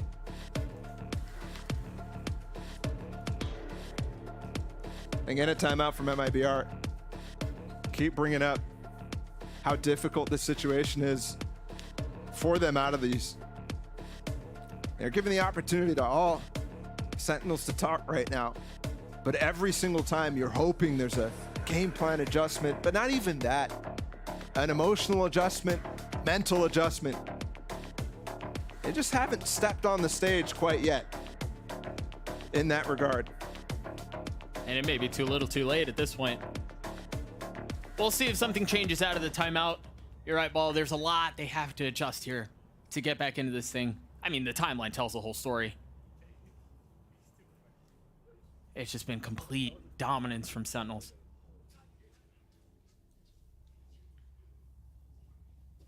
Sentinels on this defense, they've allowed this A site twice. If I'm MIBR, I want to go back towards that. What adjustments have Sentinels made on the rest of the map? Look at the strong bonus that they have coming out here. Sassy did reinvest, but the rest of them are full bonusing, and they've gotten 4 rifles up. Barbed with patience there. Hearing the word picked up, chooses not to swing. A lot of info. He's patient, man. Oh my gosh, she's so patient, but RGL was wise to it, was ready for it. Down B. There's that stun timing that Mars is trying to go for that MIBR is constantly missing, but too spread out, too many focus points throughout Arcade, and now they have the opportunity to have a pivot point. Look at Mures. The IGL is pivoting all the way around the map to throw a fake at A before hitting this site. Or maybe they're looking to get a flank on the hit when this comes through. Which is coming first? Another kill for FRZ. Pankada able to trade it back though with the Bulldog. Remember, this is just a bonus, but they still have 3 rifles in play here. Make that 2. Somehow they're making this work, but I'm really confused about what the call is. They still haven't planted though, and he's stuck in halls. He's stuck. They have no smokes. Sassy knows it. Wonder how long JZZ's fault line is left. Maybe one that's flash from Uri's. Here it comes. Maybe. The knife cleared. They know where he is. There's that flash. The turn. And it might still be good. It's a 1v2. Pankala weak here with a nade in his lap. Has to swing out and take the fight and cannot. Bold from Uri's. Taking the fight. Hoping that JZZ can get the plant down. He was probably not spammable, but JZZ as well taking a lot of time to fight Marv there. MIBR showing up out of that timeout. But in my mind, with still flaws. 11-4. Sentinels lose that bonus, but look, still plenty of money to go around. And Saucy actually only with the Sheriff, given that investment he had last round, but still 4 rifles and the second showstopper.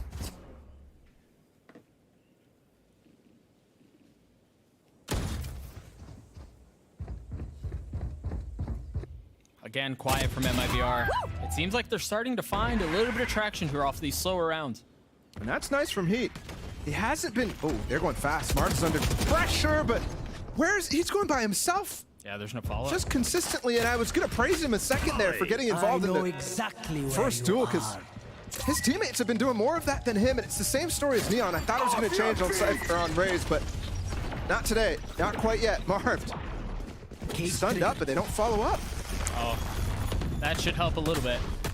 There's just so much invested here. You got the flash as well. You've got the rolling thunder, the aftershock, the flash.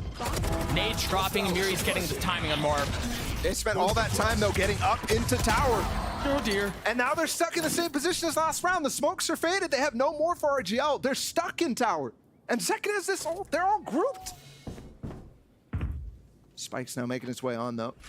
One tap. This is what they're baiting. They found it last time. Can they do it this time? Numbers down. Zekin getting a big one with the ult. 20 seconds left, and the spike still in tower. Still has not left. They've got to find room for JZZ. He was on a hero mission, a solo one. But RGL keeping it interesting. Backs up for just a moment. 10 seconds left. Def wins it out.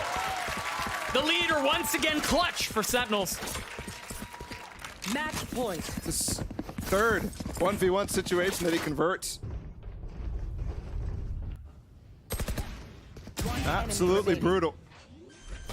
Those rounds MIBR need to win. That's one of their win conditions, is win out these close ones. And the idea there for JZZ to fight so that the plant can get down is exactly the same as the last one, but you can see the danger and risk that you're taking when you're going for it. And they've given Sentinels match point.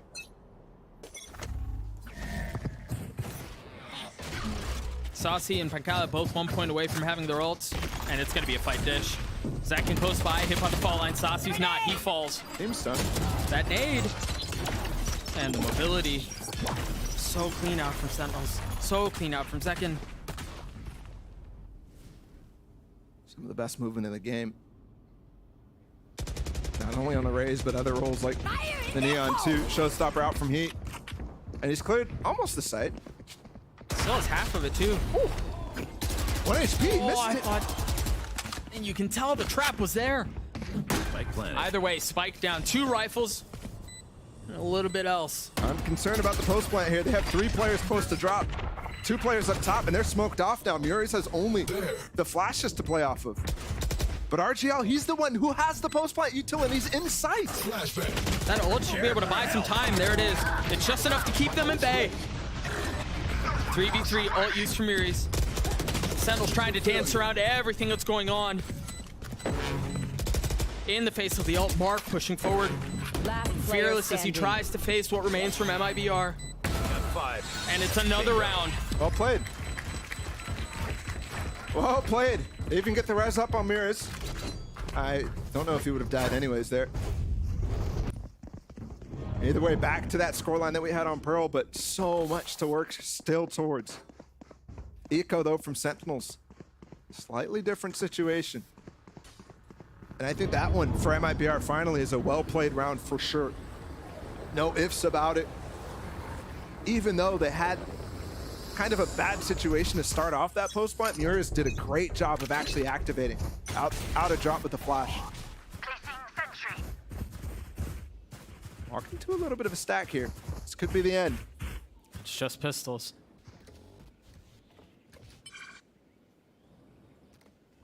Just pistols. A couple of ults too, but that could be enough. The exploration. He's stuck by himself. And they hear everything. Sashi's gonna be able to call the rotate. But they have two players trying to work against it. On the anti-eco, that's very risky. They can lose guns. Cut their losses and start to rotate off. Heat's going to be joining the rest of MIBR. Another nade They got the combo. spike down, and That's that's what two! the C's! Oh! They're able to get away just barely. That's still 1 kill over for second. There. Saucy with a bit of utility. He's got 2 prowlers. He's got the Nightfall too. This is far from done. MIBR have reinforcements also. The second prowler out. Look at that crossfire setup. It's going to be so devastatingly brutal to get through if they can manage to get that far. One's dealt with, the second's traded. A 2v2 here. Saucy still has ult. Standing. But he finally falls. MIBR get to 6.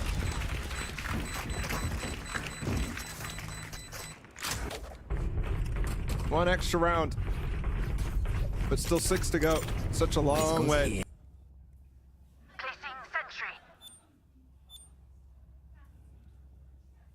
And now, having to get through a full house of Sentinel ults, at least the super important one, they're gonna have this breach ult online. And Zekken even throughout this round might end up getting his showstopper too. One thing to note, they're having to get through 6 match points against a light armor strategy out of Sentinels. It's taken NA by storm, but the Brazilian teams and LATAM teams are really not taking to this light armor. It's a setup, you can see it, to get dish control. And it works, it pushes back what's there for MIBR.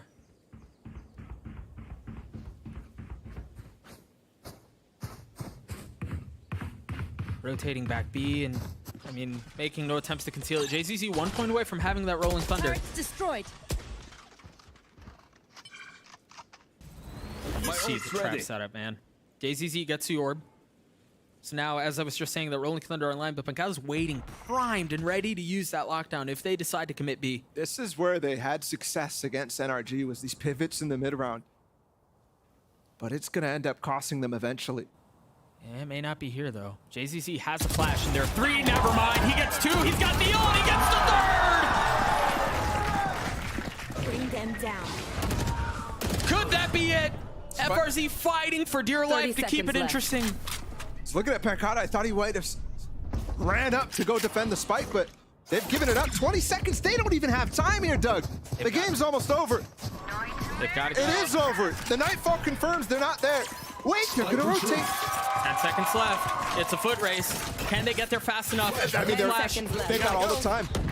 You gotta all of a sudden. Even with enough time to tuck. But Pancada has ult. Depth 1 can away from the Rolling Thunder. But look at the position of FRZ. They're playing ahead of it. Prowler first. Info Knife gets game. them all. And now time ticking. They're all gonna drop down. Not being careful about it, not being coy about it. No caution.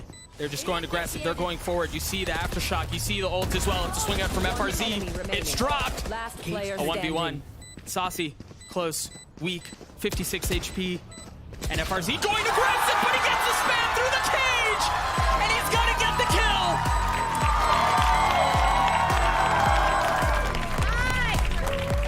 Defenders win.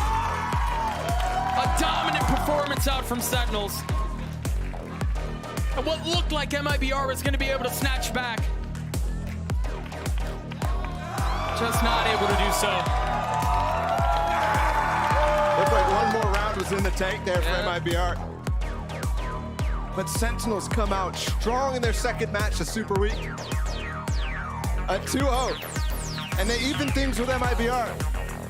And I think they shoot up in terms of expected strength out of this team. That was such a good clean 2 matches. Yes, they lost against Loud, but that's the best team in the league. And now they're making a clean affair of MIBR. Talk about shifting expectations. Mark coming into this team. The head coach shift.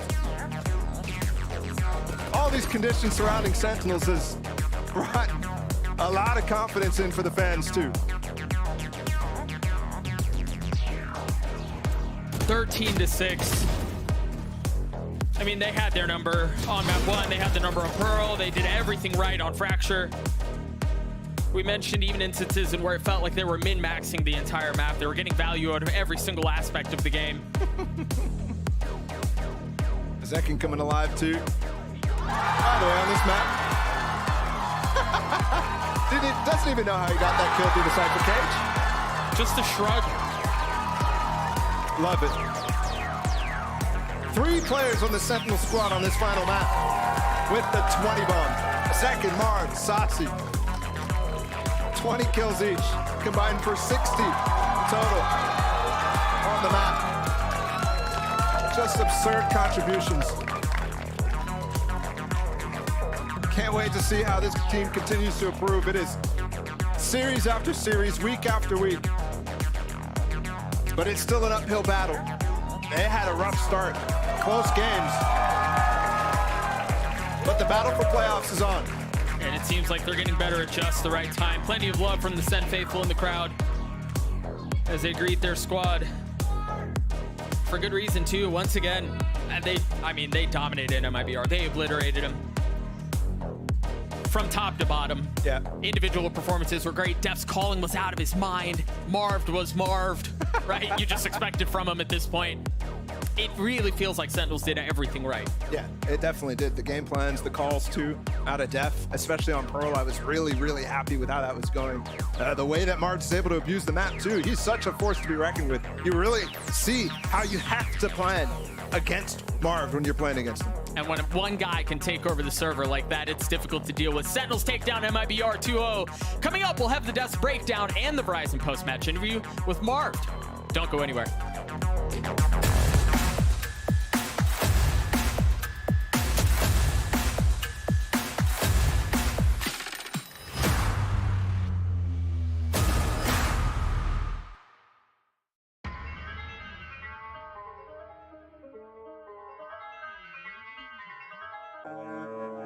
Came through with it again. They know that I got spirit with a pen. Don't know why they try to compete when they know that in victory it's never gonna end. Them in a week, that's why they could never speak. They ain't like me, I take it to the peak. Different type of steeds that I breed. Wheel up on the mic, they won't get one of these. Please, I don't wanna hear no talk from them. I don't wanna see nothing at all from them. They can't do it like me. So all I wanna see really is a round of applause from them. Vibes in the air, we cause it again. Life isn't fair, but we rode it again. All of my teams being ready for the war, there's no warning for them. Tell them again, I ain't here to make up no friends. I just came through yet again. We look, you never got one of them. Top of the pound yet again. They can't stop this child not again. Reigning champ, I won't lose it. So you know I'm gonna win that again. Tell them again. Tell them again. Tell them again.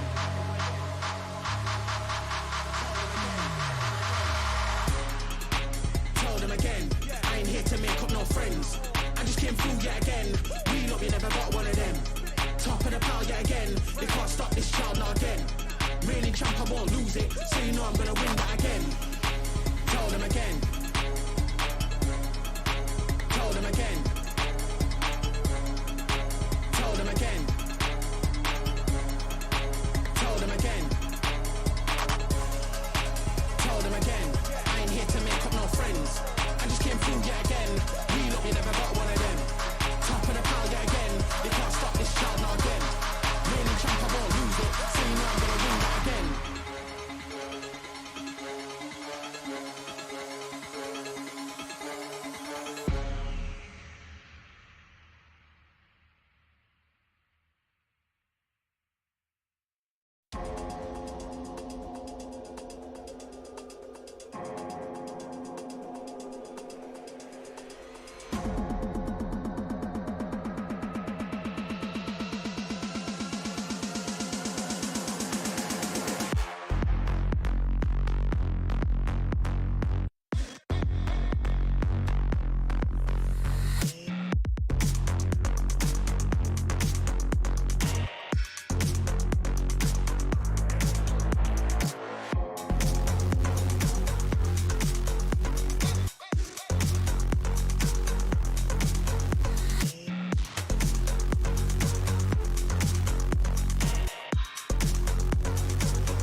Welcome back, everyone, to the VCT Americas, where I am standing here with the man of the hour, Marv, as Sentinels come out on top. Standing with this Verizon post-match interview. Marv, congratulations. It's been 7 months since we last saw you back on the champion stage, the grand finals.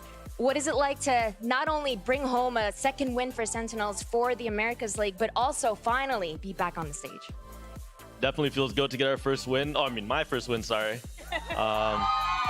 Yesterday, we couldn't close it out, so yeah, I just had a vengeance today, and that's what I wanted to do. It is crazy the manner in which y'all have been able to perform, considering there's just been such little time to prepare or practice. Going up against MIBR today, with the little time that you had, was there any specific anti-stratting done, or were you mainly focusing on the synergy and playing together? I think my coaches are doing a really good job, so I have to credit them. They're definitely helping us and bringing us, you know, a lot of their film and a lot of the things they do, so I have to give credit to them. But with the little amounts of practice, I feel like we're all 5 great players that can fit in very well. So, you know, we don't need much practice if you're just too good. On both Pearl and Fracture, you yourself played so well. There were so many rounds where the casters were just praising how well you were playing, getting so many multi-kills. How has this team set you up to be able to succeed as well as you have been doing, considering once again, you have just been plugged into this team? I'd say the team knows my strengths, well, coaches included. So, you know, they put me in the spots I want to be in, and, you know, I do what I do. And Marv, obviously, you're no stranger to the big stage. You have been on one of the best teams in the world. You've been in so many grand finals, so you know what it's like to be on a team with world-class talent. How has it been to play with these players, you know, knowing some of these players are amazing players as well? How would you compare and contrast? I'd say this team is very good. No hate to my old team. I love those guys, and they're great players. I mean, I'd say we're pretty similar. I mean, all 10 players are good. And yeah, we just know how to work together. I feel like I brought a little bit of structure too, and a little bit of mid-rounding. So, you know, similar. And Marv, with this opportunity to be able to see you play on the big stage, I want to give one last chance for you to say something to all the fans who have been rooting for you. I appreciate you guys, and, you know, shout out to the ones who actually believed in me and didn't think I was washed. So I appreciate you guys. I am not washed, and yeah, I'm here to stay. Awesome. Thank you very much, Mark, and congratulations once again to the Sentinels for taking home a second victory in the Americas League. Let's head back to the desk.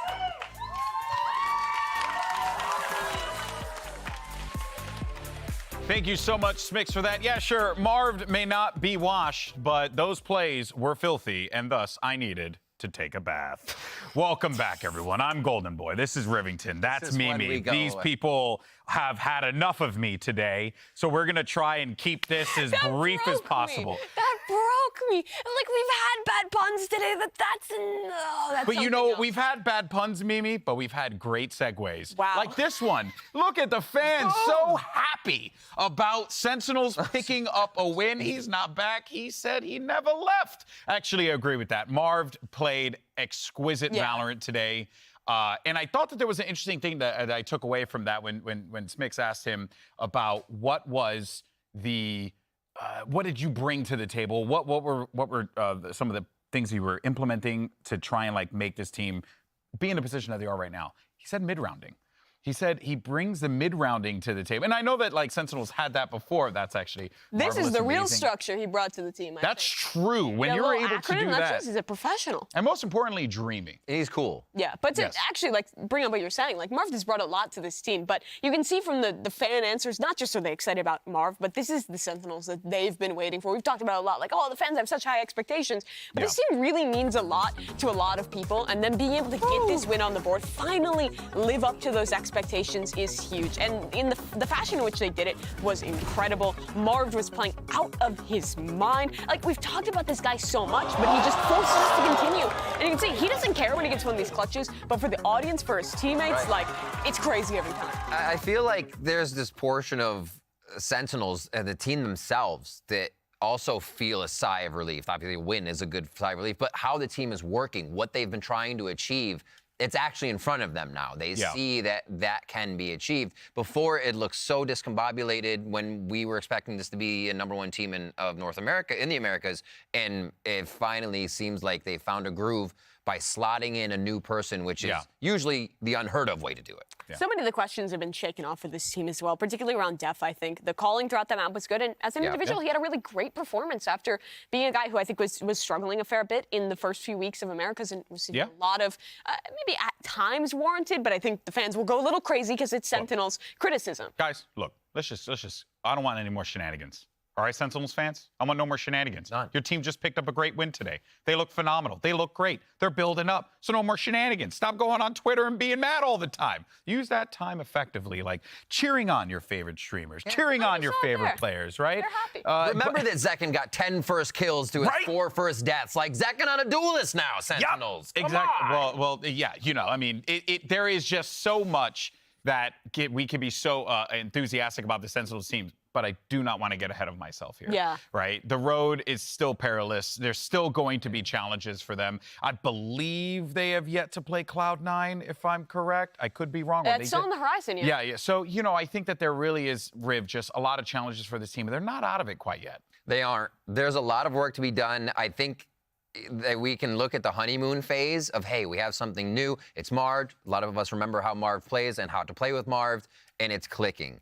But that doesn't mean it's always going to click. We saw MIBR having the right calls in the state of the game today, and nothing clicked there. They were finding 0. So it takes a lot. They still have a very upward battle here. And like we said, this game was already big stakes for Sentinels. This isn't like, cool, Sentinels won. Now they can look forward. Any of their next games can be trap games. This was their 1 win of Super Week. MIBR leaves with none. It was tough for both teams. Well, let's go ahead and touch on MIBR because it certainly has been a difficult game. A difficult last few weeks for this team, Mimi. What do? How do they pick themselves up? Because the skill and talent is there. It's a struggle. MIBR, we've seen the opportunities for them to do something more. We've seen them pull off these upsets in the past, but like you said, they're walking out of Super Week now 0-2, which is such an incredibly tough position for them to be in. I mean, it feels like they need a little friend, a little emotional support. They do.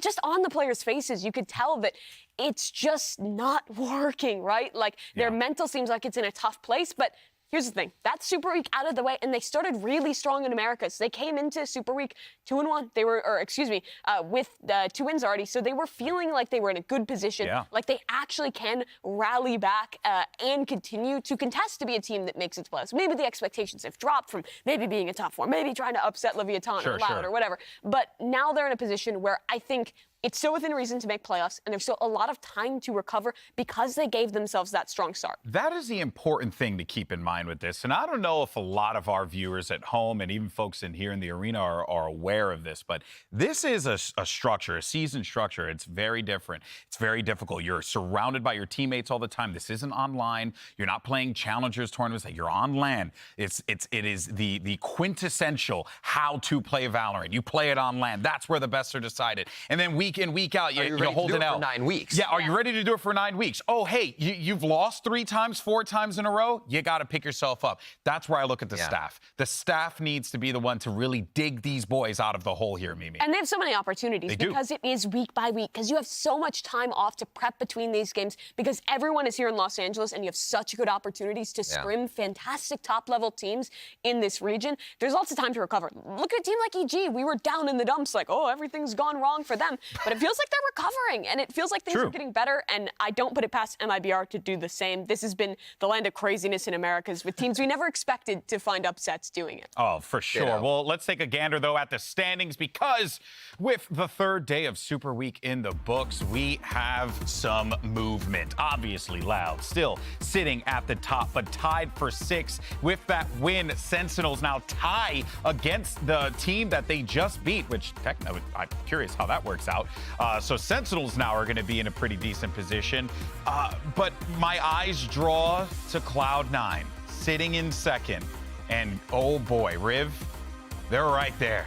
They're on the precipice. I'm excited for this team. GB! Am I having recency bias? Are you ready to have Cloud9 as your #1 NA team? I had picked Cloud9 from the beginning. That's a lot, and right? everyone knows we that. have that B-roll somewhere in the non-existent. I've never said a bad thing ever in a million years about Cloud9. That being said, the matches that we're going to get tomorrow, folks, we're starting off the day with 100 Thieves facing off against Leviathan, and then we will see EG take on Loud.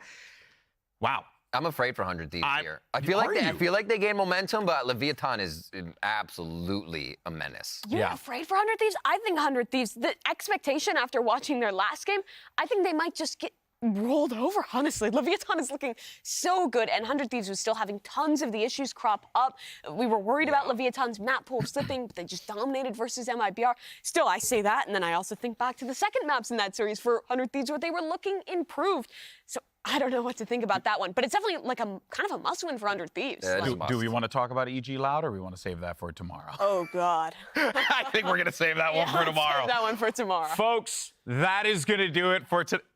That is going to do it for today. We thank you guys so much for watching. Hopefully, I didn't bring too much chaotic energy to the desk today. But we thank you all so much for tuning in. Here are your Prime Gaming post-day highlights. Enjoy your Sunday, and we'll see you tomorrow for 2 more exquisite games. See you soon. You want a new friend, GB? Yeah, sure. Oh, yay!